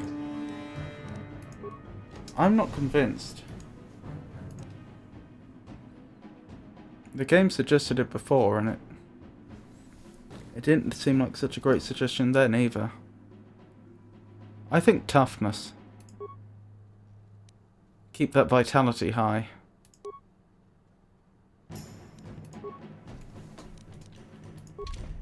Yeah? Ready? Huh? I know he's not a tank, but even so. Pass card. Wonderful.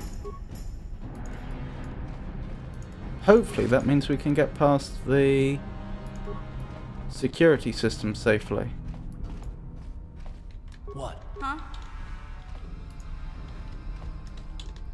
Ooh, what can we do from this terminal?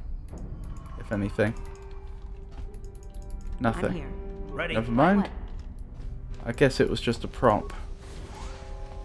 Ah, so that's where that door goes.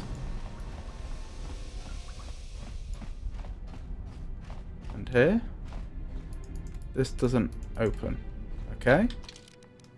Quick save.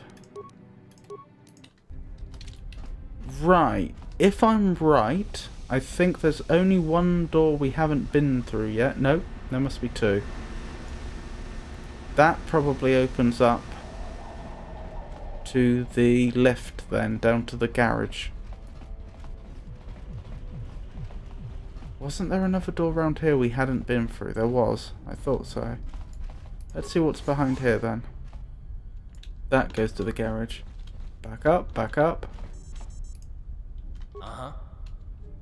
Huh? So the other room must have been the control room, I think? Insert pass card. Blaster turret inactive. Logging out. Wonderful! And we didn't even have to use up our computer spikes to do it. Although this does sort of show the disadvantage of trying to provide, or a disadvantage of trying to provide for so many different play styles. The fact that... I didn't mean to do that. Oh, please tell me they haven't all respawned.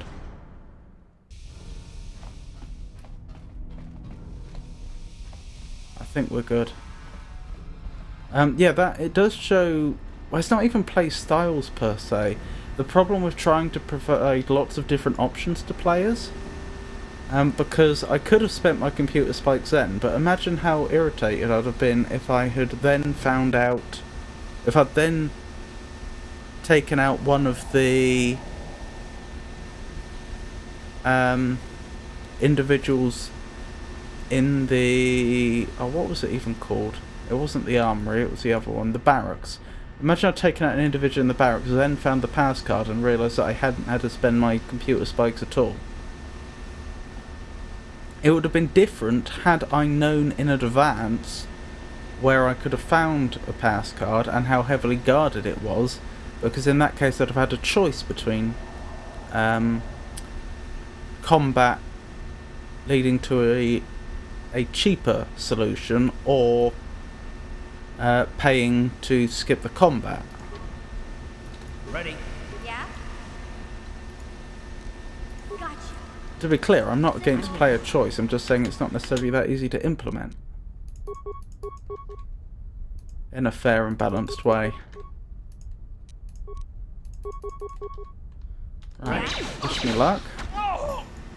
This seems like they're probably a mini-boss. I surrender, I surrender. Please don't kill me, I'm not like these others. I'm not like Brezhik and his new Volcars.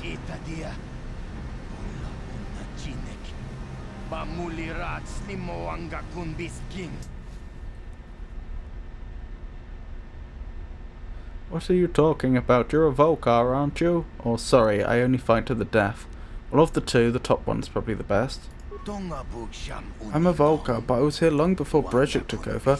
I was a Volcar back when it meant something, back when we had honor.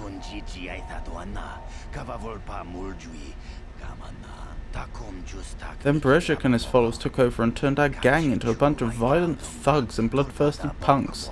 Now they treat all us original Volcars like second-class citizens.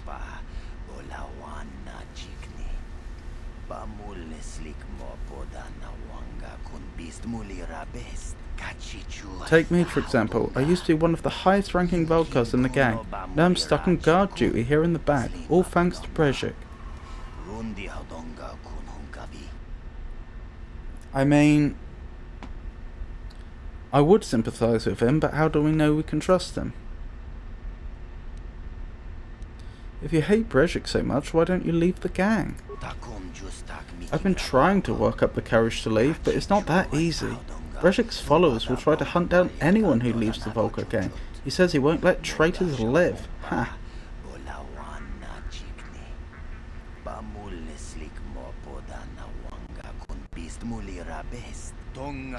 Brezhik and his followers are the real traitors. They turned on Gaddon, and now they slaughter the Becks in the streets, and anyone else they happen to run across.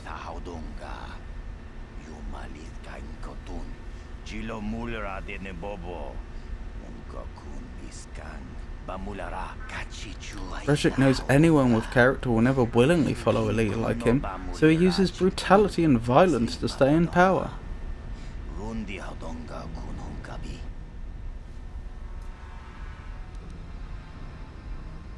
I'm going to let you live. Go on, get out of here. I mean, to be fair, even if he's not being honest with us, how much damage could one Volcar do on his own? The problem is clearly that this gang is, as a group, is performing acts of great violence across the lower city. But I don't see how... I mean, one survivor could be thuggish on their own, but they don't represent the same level of threat I wouldn't have thought. I'm going to let you live. Go on, get out of here. Thanks a lot, and don't worry. I won't cause any trouble for you on the way out. In fact, I hope you take Brezhik and his Volcars down.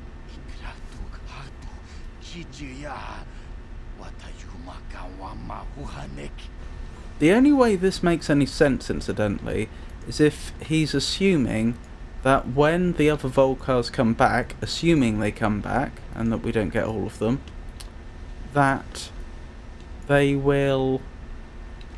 What? Sorry, I don't seem to have control of Navarra. They'll come back, see all the bodies, and then just assume that he was killed. Because otherwise, why would they care that he left when there was an attack? In fact, if they find out he left when there's an attack, they may be more angry with him. Concussion grenade, frag grenade, repair grenade. So he's probably hoping they won't check the bodies and will just say, well, he disappeared during the attack, so he probably didn't make it.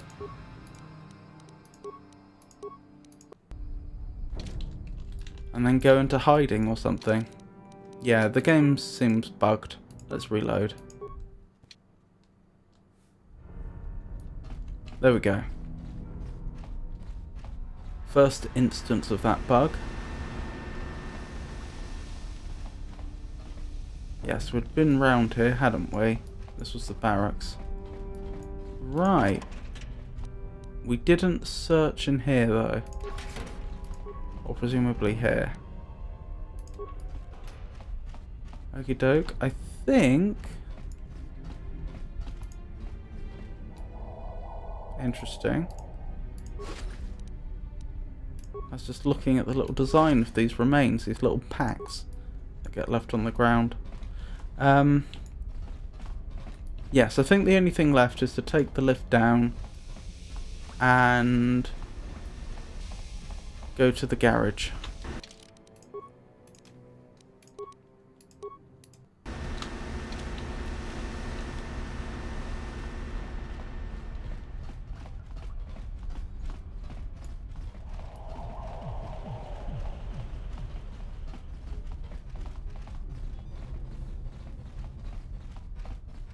We disabled these, which is a very good thing, because I don't know how dangerous defense turrets are, but I'm guessing pretty dangerous.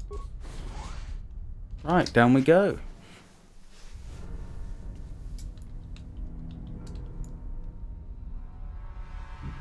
Right, I don't know if that droid is dangerous or not.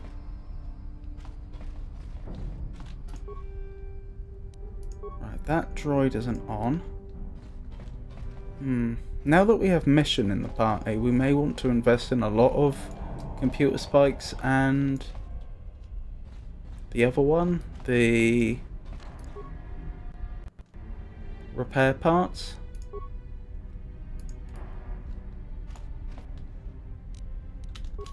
Oh, that is dangerous. If that thing's dangerous, then what we'll do, if we can...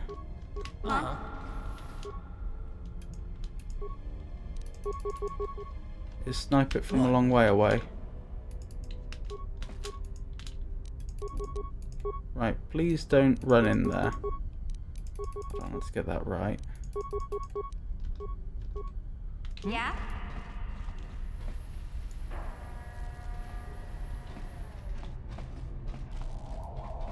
That seemed a bit buggy. The little shuffle forwards they did. Oh dear. That hasn't gone to plan. Good thing they didn't aggro. Mission in particular seems to be having a very bad day.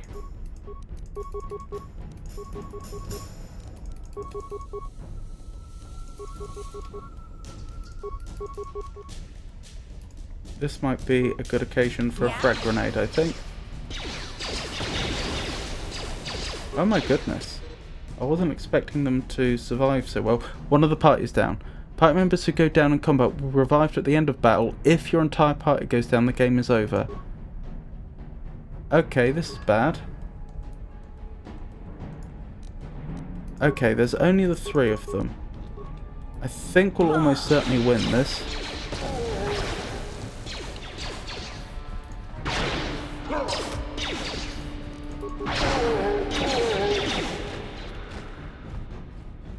Ready.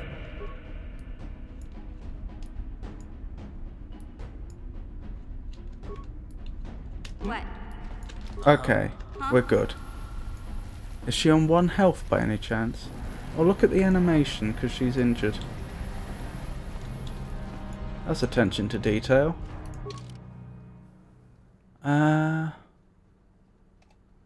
Yes, she's on 1 health. There we go. Almost back to full. I'm here. Isn't it wonderful to live in an age that's so technologically advanced that there are no consequences? Heavy combat suit. I've been resisting putting the others in combat suits because I know it affects dexterity in some way. And as I'm using them more as long-range fighters, I assume that would be a bad idea. I'm here. Die already! Blimey. There we go. Safe to go this way now.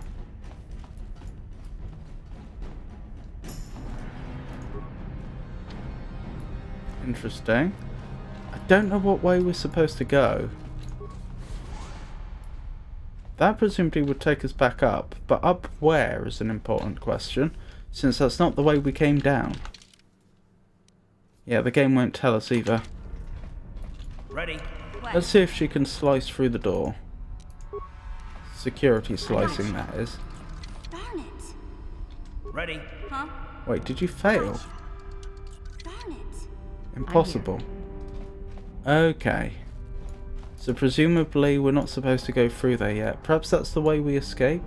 Enemy sighted. Oh blimey, I didn't even notice them. Ready?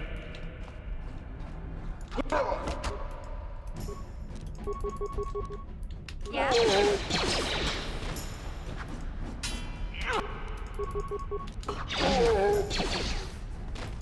Okay. Ready? Yeah? That didn't go too badly. Gas mine. Let's not trigger them. Alright. Noted. Let's see where we would have ended up if we went this way. Interesting.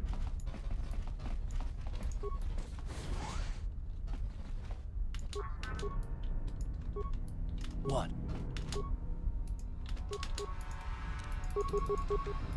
Yeah? What? Blimey.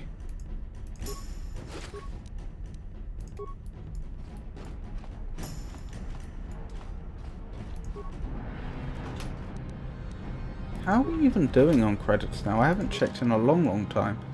Blimey, we've almost doubled our credits since coming down here. I mean, I wouldn't say we're wealthy at this point, far from it, but we're doing a lot better than we were. Garage computer. Okay, that's good. Garage head desk. Ooh, Pazak cards. Don't mind if I do. Improved energy cell. What's that used for? Garage head key card. Looks like we stumbled across some good stuff. Right, inventory. Was it improved energy cell I was looking at?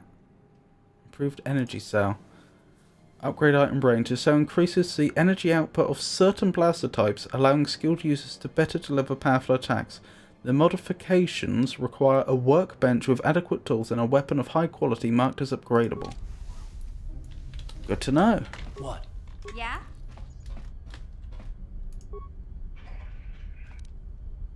Oh, nice of them to leave some computer spikes right next to the device we intend to spike.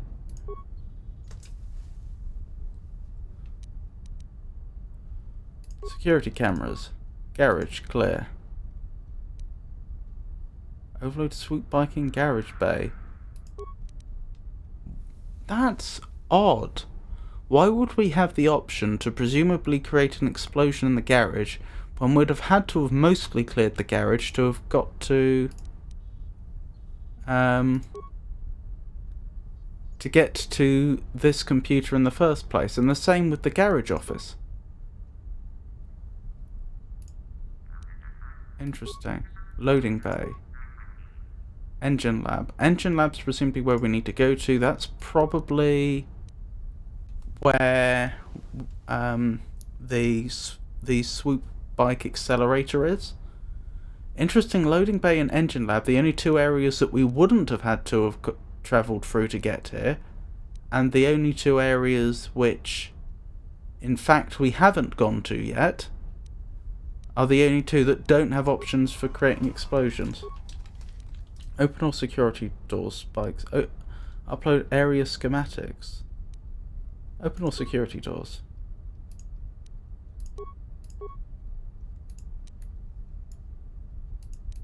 Wonderful.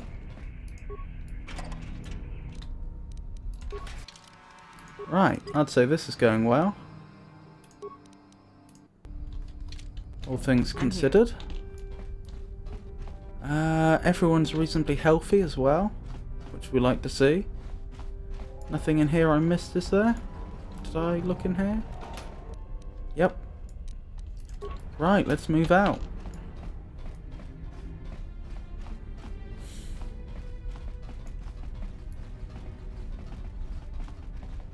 Let's try to clear the loading area next. Since that's probably going to be our exit, it would probably be wise to make sure that it's clear in advance. What?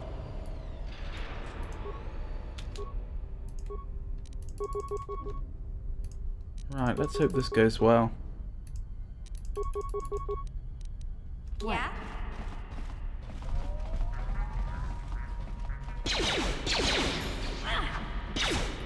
Oh my goodness. Uh-oh. I hope this isn't game over.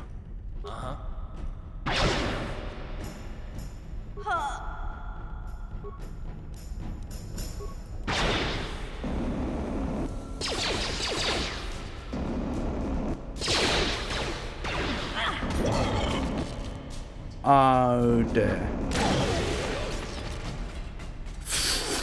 Okay. We are never taking those, we are never underestimating those droids again. That could so easily have been game over. What was that? Just a patrol droid, did they call it?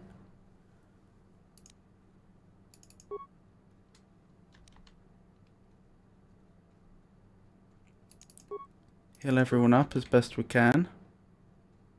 This has cost us a lot of med packs.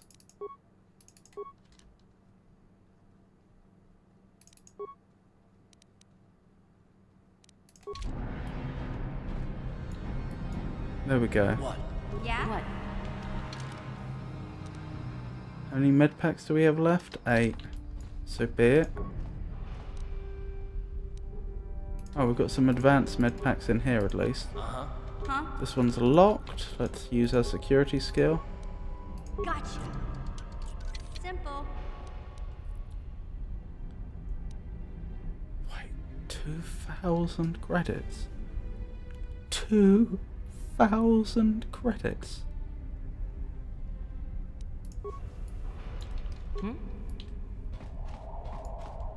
Oh my goodness me.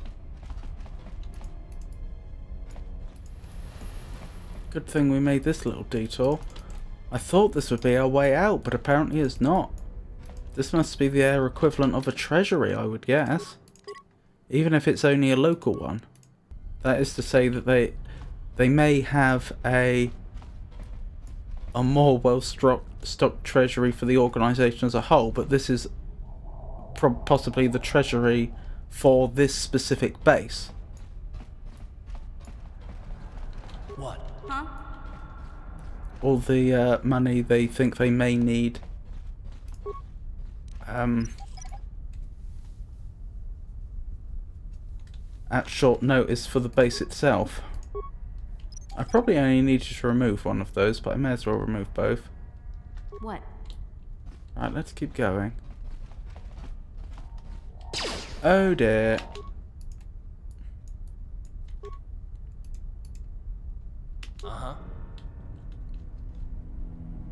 Hello, game? Oh.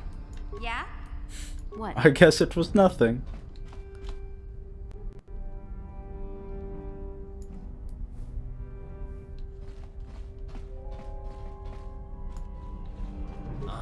Really?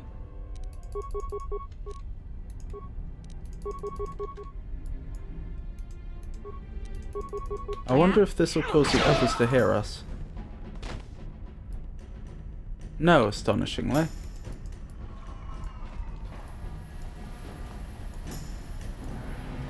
What's going on there then?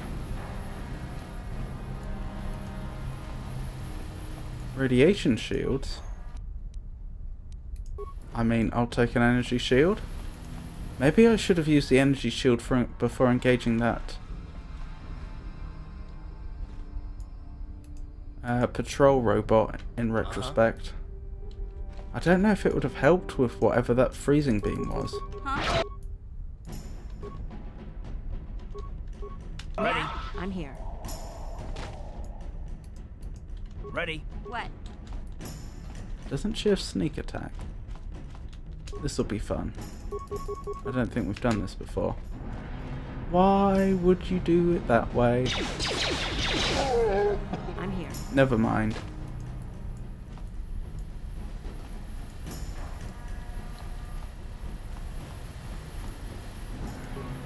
A workbench. Use the workbench now. So we don't have an armor option, we do have a ranged option. Calf's Blaster, Zelbuz's Bowcaster.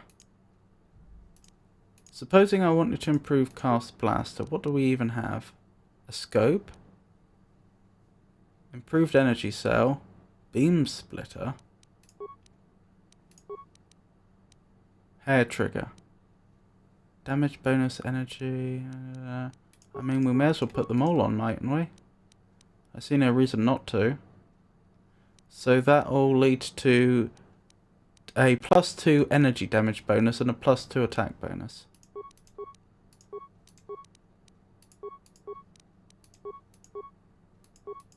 Does that improve 2 hit?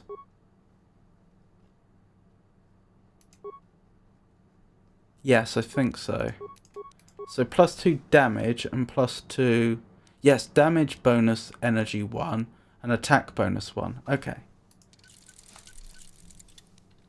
Right, here's a significantly better blaster now.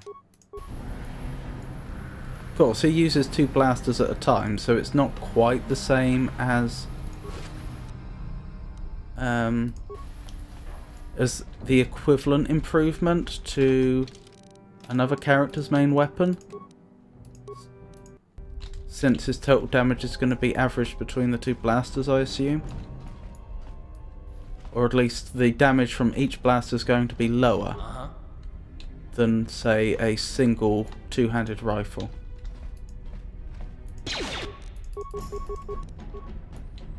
Yeah?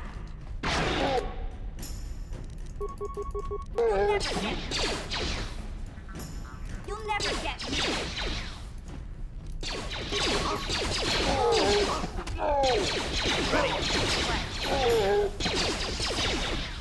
Okay, that was a bit sloppy, but we seem to have it under control.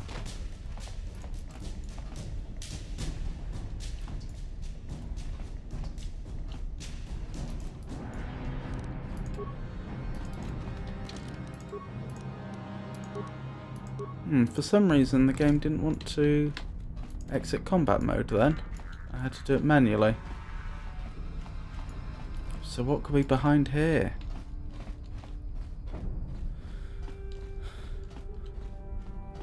Ah, that must be the room we saw from afar. So this room is... This is probably a intermediate room that would give us access to the room we're trying to get to. Looks like we have visitors. Lackey's conned by Gadon Thek into trying to steal Brezhik's swoop engine accelerator, I bet.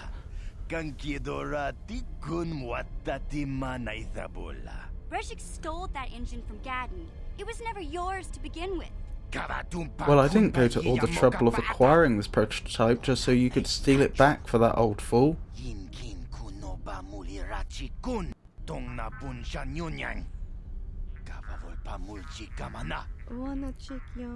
Would you like me to dispose of these Beck spies, Kandon? Spies? We blasted our way in here. Not much espionage going on here. No, hold on a second. I see you aren't wearing the hidden Beck colours, so I'm guessing you aren't part of that feeble old man's gang. You must be a freelance mercenary.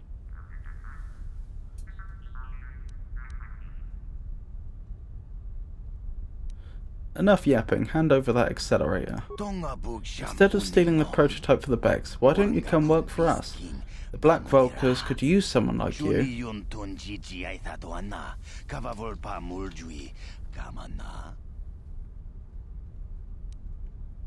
Is he scared? I mean, he must know that we fought our way down here this far.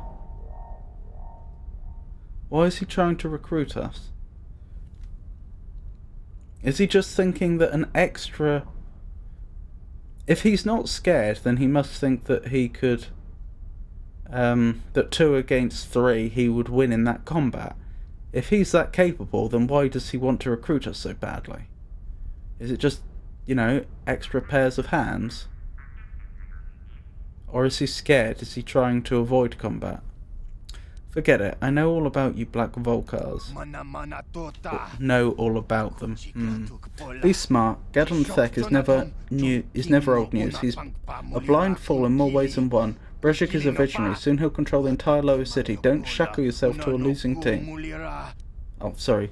Thek is old news.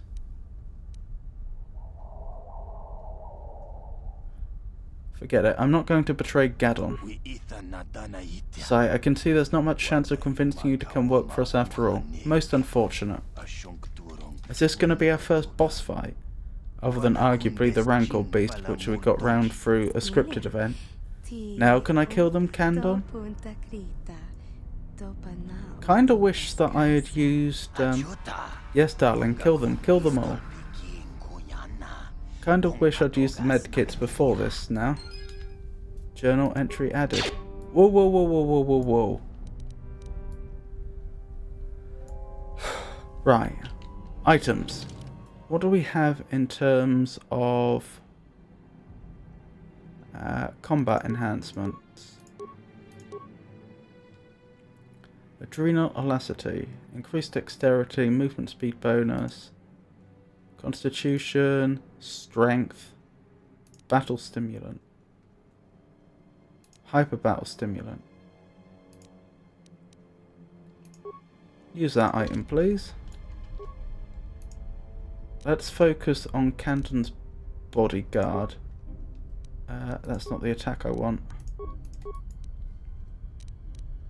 Actually, is that the smart move? No.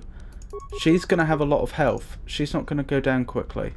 The smart move is to take out the less capable ones first to reduce the damage per second we're taking. Yeah. How'd you like that? Do I have an energy shield? That would also be a really good idea right now. Or do I have to equip it first?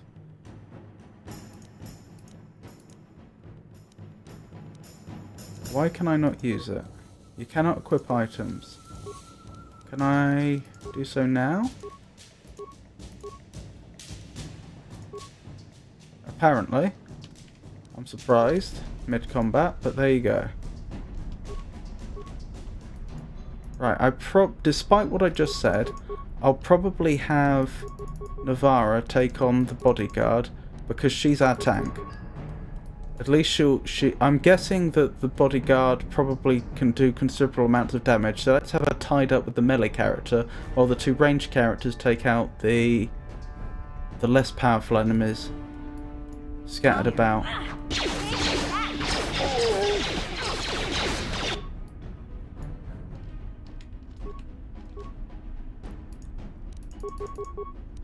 Oh dear, why has... Mission already taken so much damage?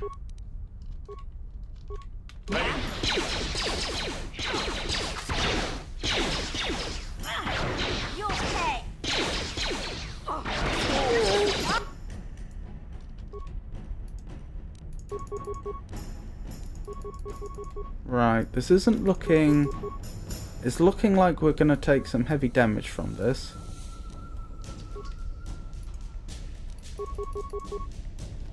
But to be fair, I think we will win. She can heal? That's not allowed.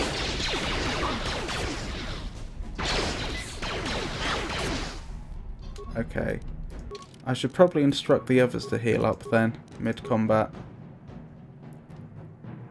Where are our med packs? In fact, use your advanced med packs. I think. Yeah. Except for maybe Mission, because she doesn't have much health. Much total health, I mean.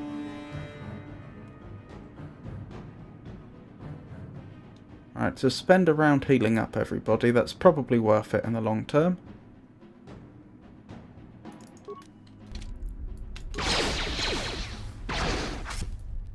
Oh yeah.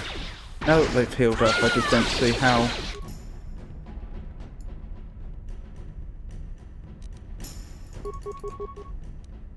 how they could hope to win.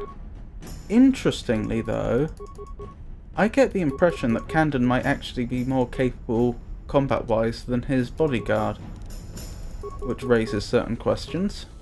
Ready? Oh, how'd you like that? Wow. Oh my goodness. He still did so much damage he almost won. I didn't even notice that. I didn't notice how quickly Navarro's health was going down.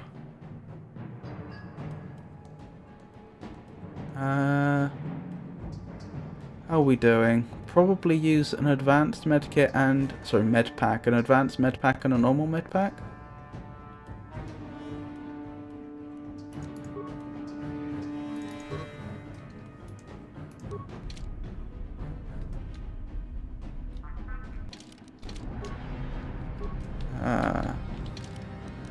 Wait, has she leveled? No. So I won't be able to rely on that. My goodness me. That was actually, the combat against the droid was worse, wasn't it? But that was the second most challenging combat in the game so far.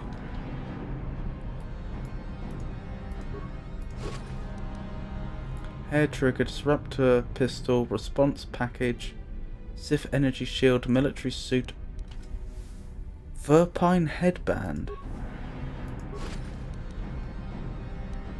oral amplifier. That must mean it improves her sense of hearing. Ready?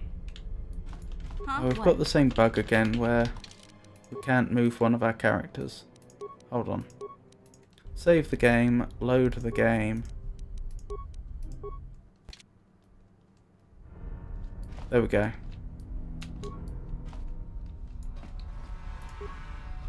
Interesting that the bodies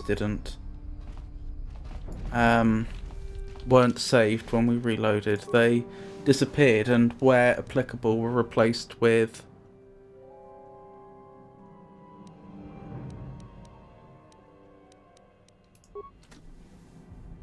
the little remains packages.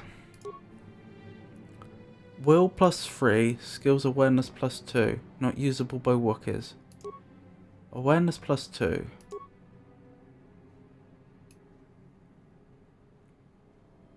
Not subject to Republic regulations, the Verpine increased neural band effectiveness with brute electrical force. The market is there, but long-term effects on users are unknown.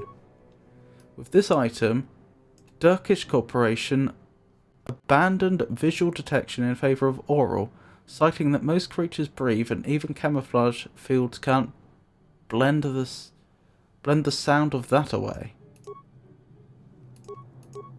I think we give the Verpine headband to our tank, since our tank would benefit from a high will. We haven't dealt with many force users yet, but I understand that you use will to resist various force effects, so that you can, for example, stun an enemy, among other things with it. So not having a tank getting stunned out seems like a good idea. Implant level 1. This implant boosts the regular energy impulses of the nervous system, sharpening the performance of dexterous action. Inactive users may suffer the odd lingering twitch. You cannot equip this item. You don't have the prerequisites. See item description. Yes, I think there's... I've forgotten what it is. There's something that you have to select when leveling up, I think, which allows your character to use implants, which we certainly don't have on Nevera.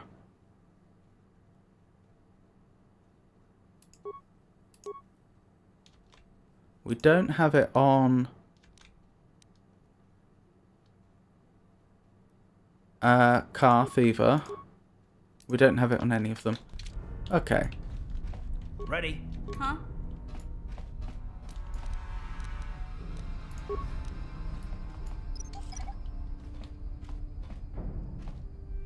What? So far so good. Oh wow. The headband actually appears in game. I didn't realise that. Items received? What item did I receive? That's not very helpful. Is that the item I came here for? Where's messages? Item swoop accelerator. Wonderful, that is what we came for. Right, so before I leave... Is there anything else here? This just goes to a room we've already been in. Yeah. Nothing I've missed? Whoops.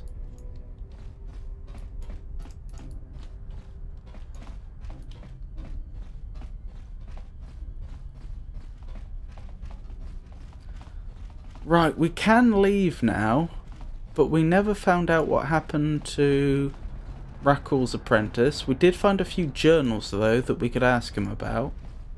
Other thing is, when we leave here, I'm pretty sure we're going to be leaving... Because I accidentally walked out before, didn't I? I'm fairly certain we're going to be leaving on a different... into a different part of the city. What else? We have the Rakghoul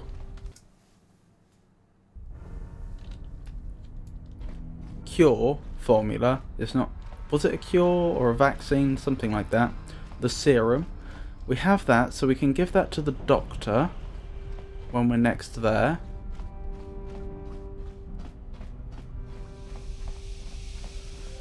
Yeah. So perhaps we need to go back to a few quest givers. Gather your party before venturing forth.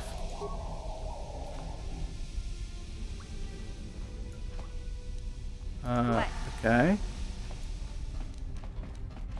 Strange, but never mind. Oh, is my movement speed higher now after I used that? No, I'm pretty sure I used to boost a drug that only increases my strength, not my speed. Yes, so we've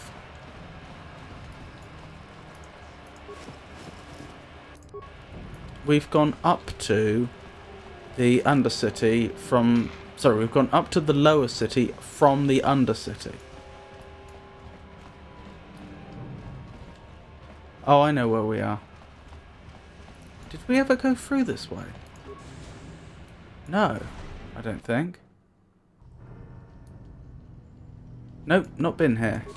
So that'll be an exciting thing to explore at some point.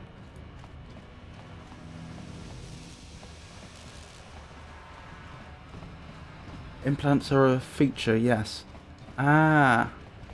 I thought it was something like that. Thank you. Right, let's hand in...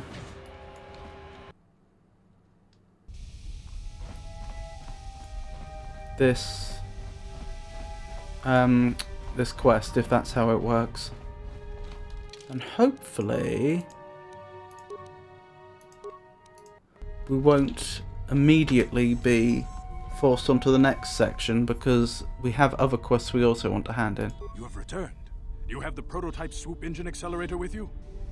I have the accelerator right here. I was beginning to wonder if you would make it. The race is tomorrow, and my mechanics need time to install the prototype into the swoop engine of our bike. Okay, I lived up to my end of the deal. Now you better come through. Don't worry. I'm a man of my word. I promised you could ride in the swoop race under the Hidden Beck banner, and I'm still going to let you do that. And I'm even going to go one better. I'm going to let you ride the swoop bike with the prototype accelerator installed on it. Without it, you won't stand a chance. Gadden, you can't be serious. We need one of our best riders on that bike. We can't let some rookie take the prototype engine into the race.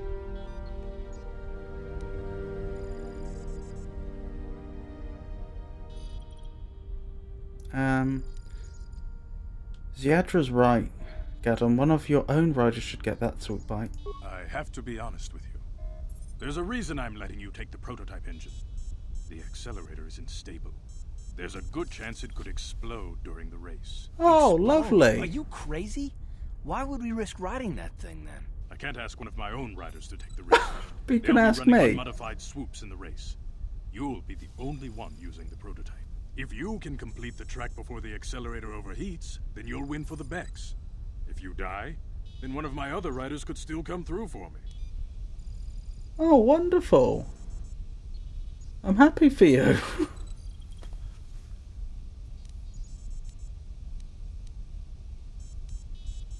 Sounds like you've got all your bases covered. You don't get to be leader of a swoop gang if you don't know how to work all the angles. I mean, I wouldn't feel quite so bad if he wasn't upfront with that. I do realise there's a degree of upfrontness here in that he could have just not told me at all, but it wasn't till I questioned the decision as being potentially unsound until he actually told me the real reason and how much danger I was in. You really would think he would have told me. Or should have told me. And this is apparently the better of the two leaders. Well, I suppose he probably is the better of the two, but... Okay, I'm ready for the race. You can stay here tonight. The mechanics need time to install the accelerator on the engine, so you won't be able to practice your riding. Oh, but no. I've got good instincts. And you have the look of a racer about you. Just try to relax, and in the morning we'll take you to the swoop track. You spend a restless night in the Beck base. In the morning, one of the Becks takes you to the swoop racing pit, where only racers and the mechanics are allowed to go. Oh dear, does that mean the other quests are just lost now?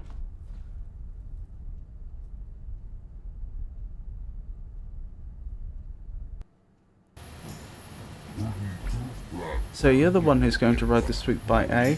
Don't worry, I've been working on the accelerator and stability won't be a problem, I hope.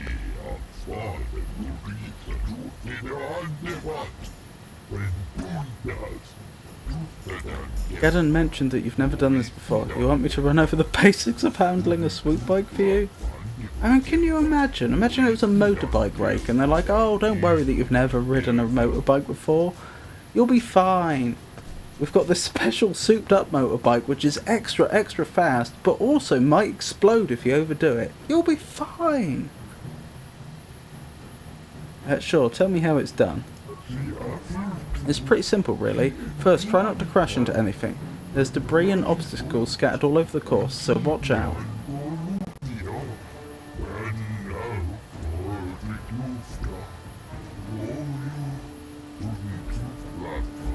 All swoops are equipped with dynamic deflector systems, so hitting an obstacle won't cause you to crash, but it will shake you up a bit and slow you down.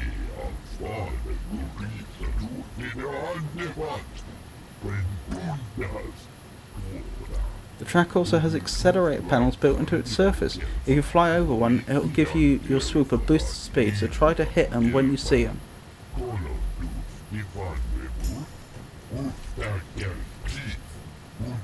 When the engine starts running hot, you'll get a warning or have to switch gears. Other than that, just try to hang on, you'll be fine. Okay, let's start the race. Hold on, I better explain the rules to you. Each rider goes out on the track alone. At the end of the day, whoever posted the fastest time is the winner. Oh, so I won't even know if I've gone fast enough or not. Normally a rider can run as many heats as they want, but I don't know how long the prototype accelerator on your suit will hold up. No more than 4 or 5 races, I'd guess. Oh dear.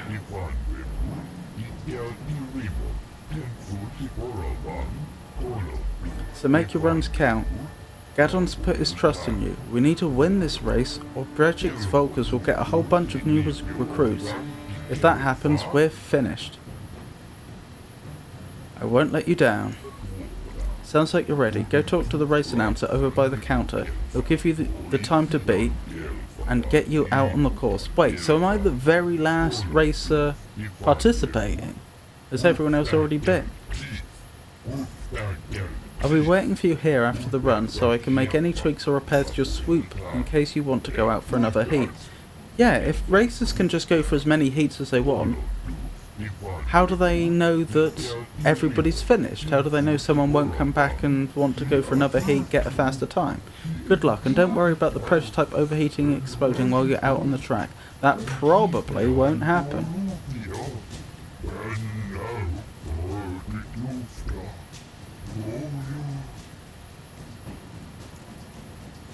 Right, here we are. Watch yourself out on the track, rookie. Every year we lose a couple of you first-timers. We Becks are losing enough members as it is without having them die on the track. Just be careful, and good luck. I've never understood why so many of you new riders make your first competitive start in the biggest race of the year. Well, I didn't have much choice, unfortunately. That accelerator Gadden slapped on your suit will help, but I just don't think that will be enough. Plus there's always the chance it will explode during your run. Hey, look at this, fresh meat on the track. Well, don't get your hopes up, rookie. No first-year rider has ever won the Swoop Racing season opener. Gadden must be getting desperate if it's grabbing first-timers off the street. When we Volkers win this year, it'll be over for you, Hidden Becks. Another rookie on the track, eh? Give you punks a helmet and a swoop bike and suddenly you all figure you're racers. But judging by the look of you, I'd say I don't have much to worry about. The Becks are really scraping the bottom of the barrel now. Charming. No one's allowed to talk to the prisoner. Brezhik's orders, she wouldn't hear you anyway. She's got a neural disruptor collar to keep her under control. Oh, that's Bastilla.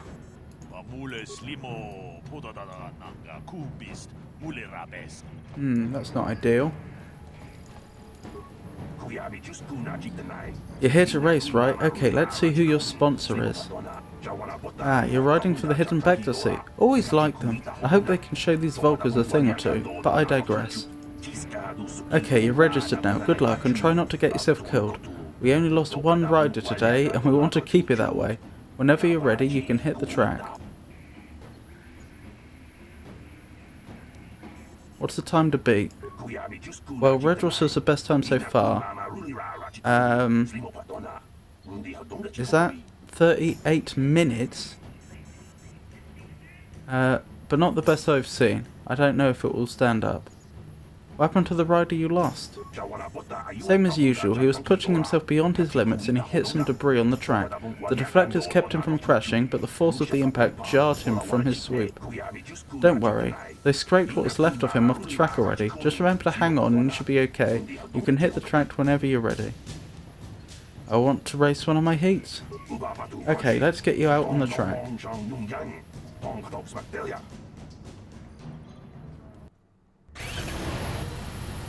Left click the mouse to accelerate and shift gears.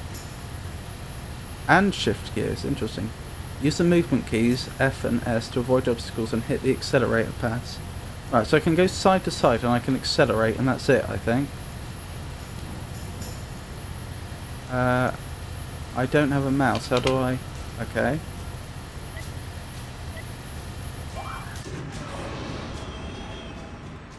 Oh no, that must have been seconds.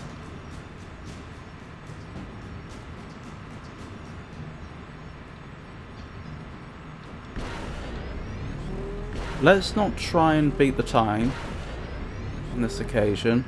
Let's just try to understand what we're doing.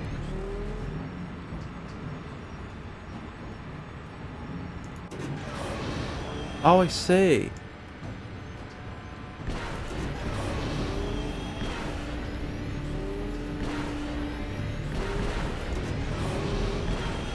Oh boy, I need to be careful.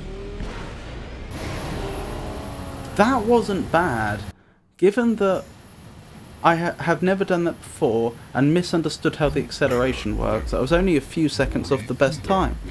Okay, not too bad for your first ever race. You didn't get the time you needed, but for a rookie you did pretty well.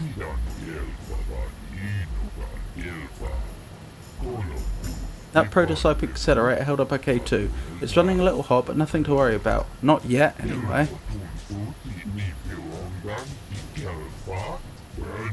Now that you've got a race under your belt, you should be able to blow the field away. Good luck. We're counting on you.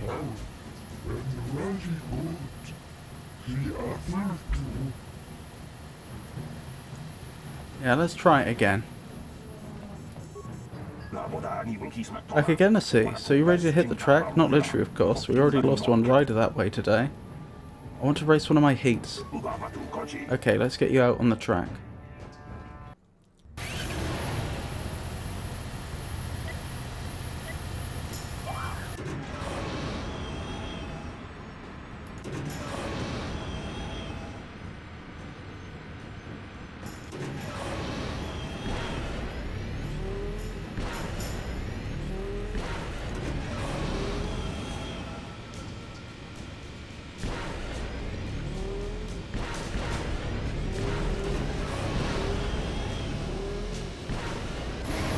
Blimey. That was a bit faster, wasn't it?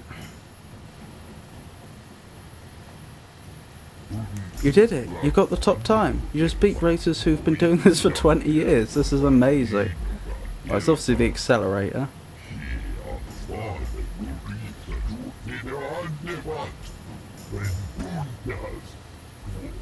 Someone who's never ridden a swoop before today comes in here and... Wait a minute, I don't believe this. Look at the board!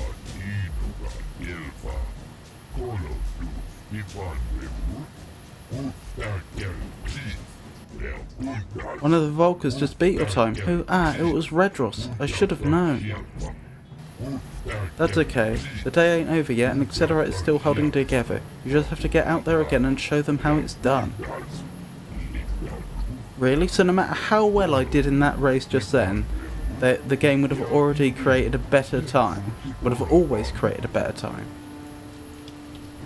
So if I had actually done really, really well, say I'd played this game a lot and I had got close to the best possible time, would this have been unwinnable?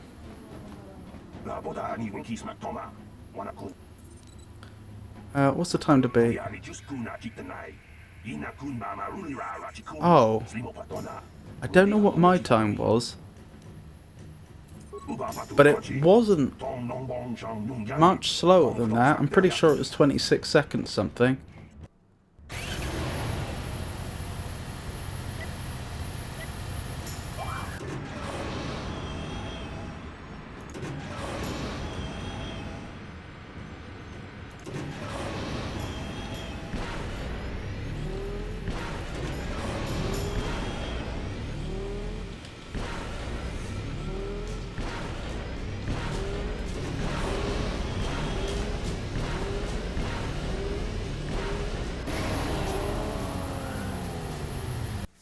Just about beat it. You did it! You did it! In 20 years I've never seen anyone handle a swoop like that before. Nobody's going to beat that time. Nobody!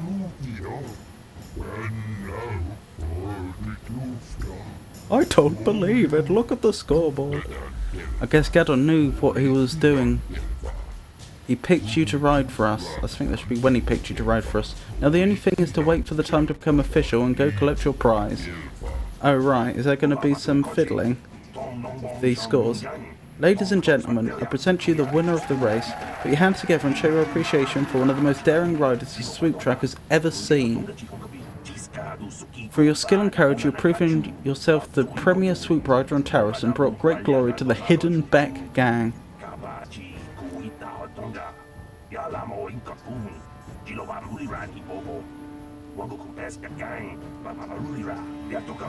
Now, here to present the champion's prize, Brejik, leader of the Black Vultures. Before I present the so-called champion of the Becks with their prize, there is something you must know. The winning rider cheated.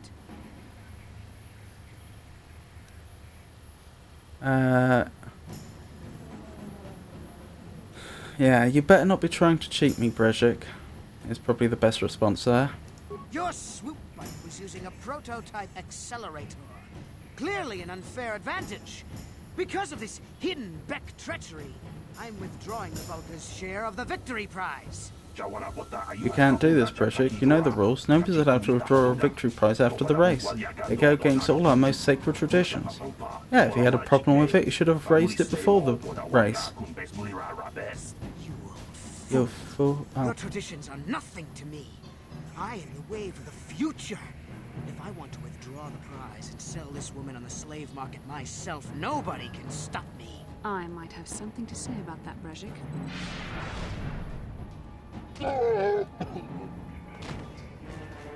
What? Impossible. You were restrained by a neural disruptor. How could you have possibly summoned the will to free yourself? You underestimate the strength of a Jedi's mind, Brejik.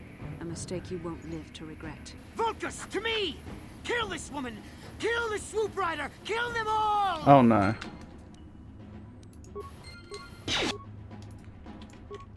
I'm on my own, okay? No party with me. Oh dear. Who are the enemies? They're not enemies. That's an enemy. That's not an enemy. That's an enemy. He's obviously an enemy. I think the same strategy as before is called for. Namely, that I should prioritize the weaker enemies first to reduce the amount of damage I'm taking each second.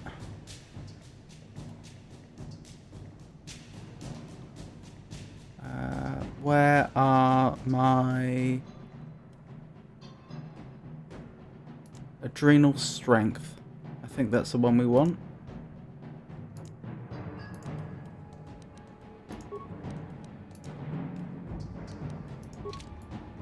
Right, let's take this enemy out. Right, that went well.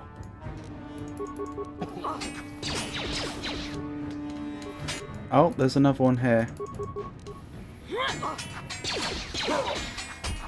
Am I not allowed to? Okay, apparently I'm not allowed to change target. That's annoying. Oh, there we go. It must have been on the queue. Oh, he is not going to have a happy old time being flanked like that.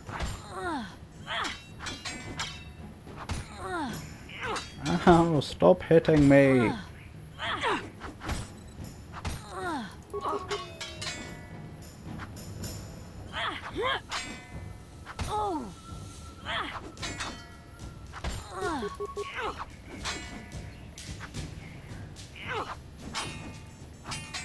Either of us can hit him.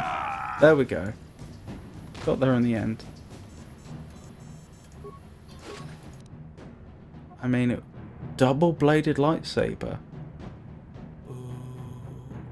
Well, I'm having all that. We'll look through it more carefully later. Was the announcer killed? I didn't notice if he ran away or if he was killed. Hopefully he ran away. Well, maybe those bloody Vulcans will think twice next time before trying to keep a Jedi prisoner. And as for you, if you think you can collect me as a prize... Wait, I don't believe this. You're one of the soldiers with the Republic fleet, aren't you? Yes, I'm sure of it. How did you end up racing for these swoop gangs? My name's Navarra Sana. I'm here to save you. It's a long story. Winning the swoop race was the only way I could save you. Never mind that. I won the swoop race and you're my prize. I own you now. Winning the swoop race was the only way I could save you. Save me? Is that what you were trying to accomplish by riding in that swoop race? Well, as far as rescues go, this is a pretty poor example. In case you hadn't noticed, I managed to free myself from that neural restraint collar without your help. In fact, it's more accurate to say that I saved you. Brejik and his Vulcans would have... Modest, isn't she? If I hadn't stepped into that fight. You're lucky I was here to get you out of this mess. I think you've got things confused. You were a helpless prisoner until I came along. Oh, I didn't need your help with those Vulcans. I can handle myself. We don't have time for this. Calf is waiting for us. Oh, so there's no humble responses. Karth Onasi is alive. Finally, some good news. Karth is one of the Republic's best soldiers. He's proved himself a hero a dozen times over. And he sent you here to save me. Maybe I misjudged you. Karth wouldn't have sent you if he wasn't confident in your abilities. Forgive me. Despite my Jedi training, I still tend to act a bit rashly sometimes. Please, take me to Koth right away. Between the three of us, I'm sure we can figure out some way to get off this planet before the Sith realize we're here.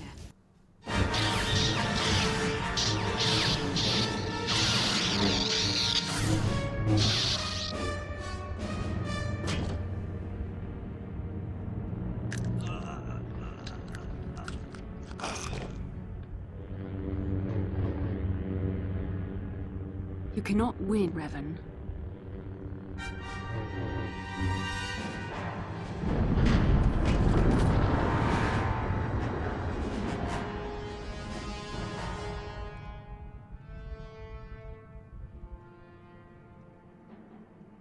More of the dream.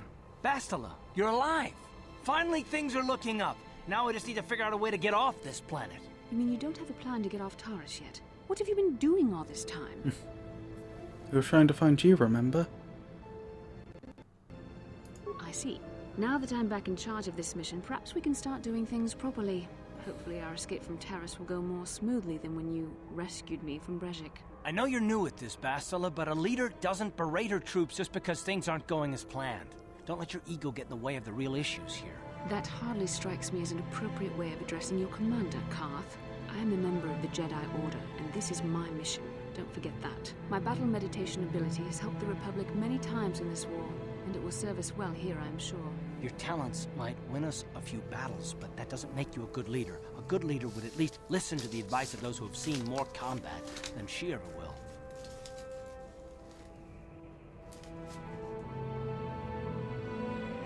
Both of you settled down. This isn't helping. Yes, you're right, of course. I apologize, Karth. This has been a difficult time for me. Of course, I'm happy to listen to your advice. What do you suggest we do? First off, we can't get hung up on who's in charge. We all need to work together if we want to get off this rock. The answer is out there, we just have to find it. Well said, Karth. And the sooner we start looking, the better. I've already been a prisoner of the Vulkars, and I don't plan on being captured by the Sith.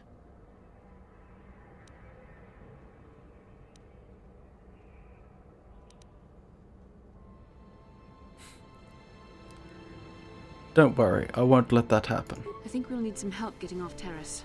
Maybe if we ask around, one of the locals can help us out. We should probably start by asking around in the cantinas. Is something wrong? You seem as if something's troubling you. Something weird happened when we first met. A vision. A vision? A vision of what?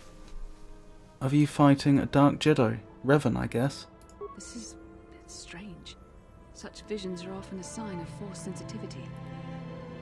Woo! Force sensitivity? What do you mean? I'm not sure. It may be that you have some connection to the Force. It would not be unheard of. When we first met, your natural talent may have fed off my own Force abilities. It is possible that in the excitement of the battle's aftermath, the Force allowed you to witness one of my more intense memories. This isn't the first time I've had a vision, though. The Force is complicated. Even I, with all my training, cannot fully understand it yet. This is a matter best left to the wise masters of the Jedi Council. Once we escape Taurus, we can seek the guidance of the Council if you wish. They will understand the significance of your vision, if there is any. However, I think it would be best if we all stayed focused on the task at hand right now. We can't afford any distractions. We need to find a way off Taurus.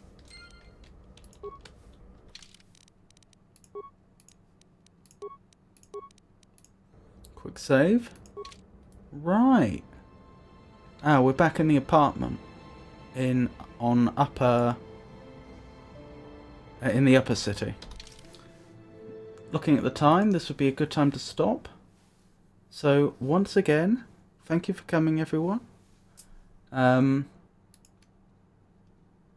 thank you, Yisha and Pengi, for the subscriptions. Again, I really do appreciate it. So, streams coming up. Friday, Saturday, Monday, all from 4 o'clock BST. Trying to think if there's anything else to announce. I don't think so. I think that's everything. That's alright, Jenny. Thank you for watching. So, I hope you all have a wonderful night. Good night.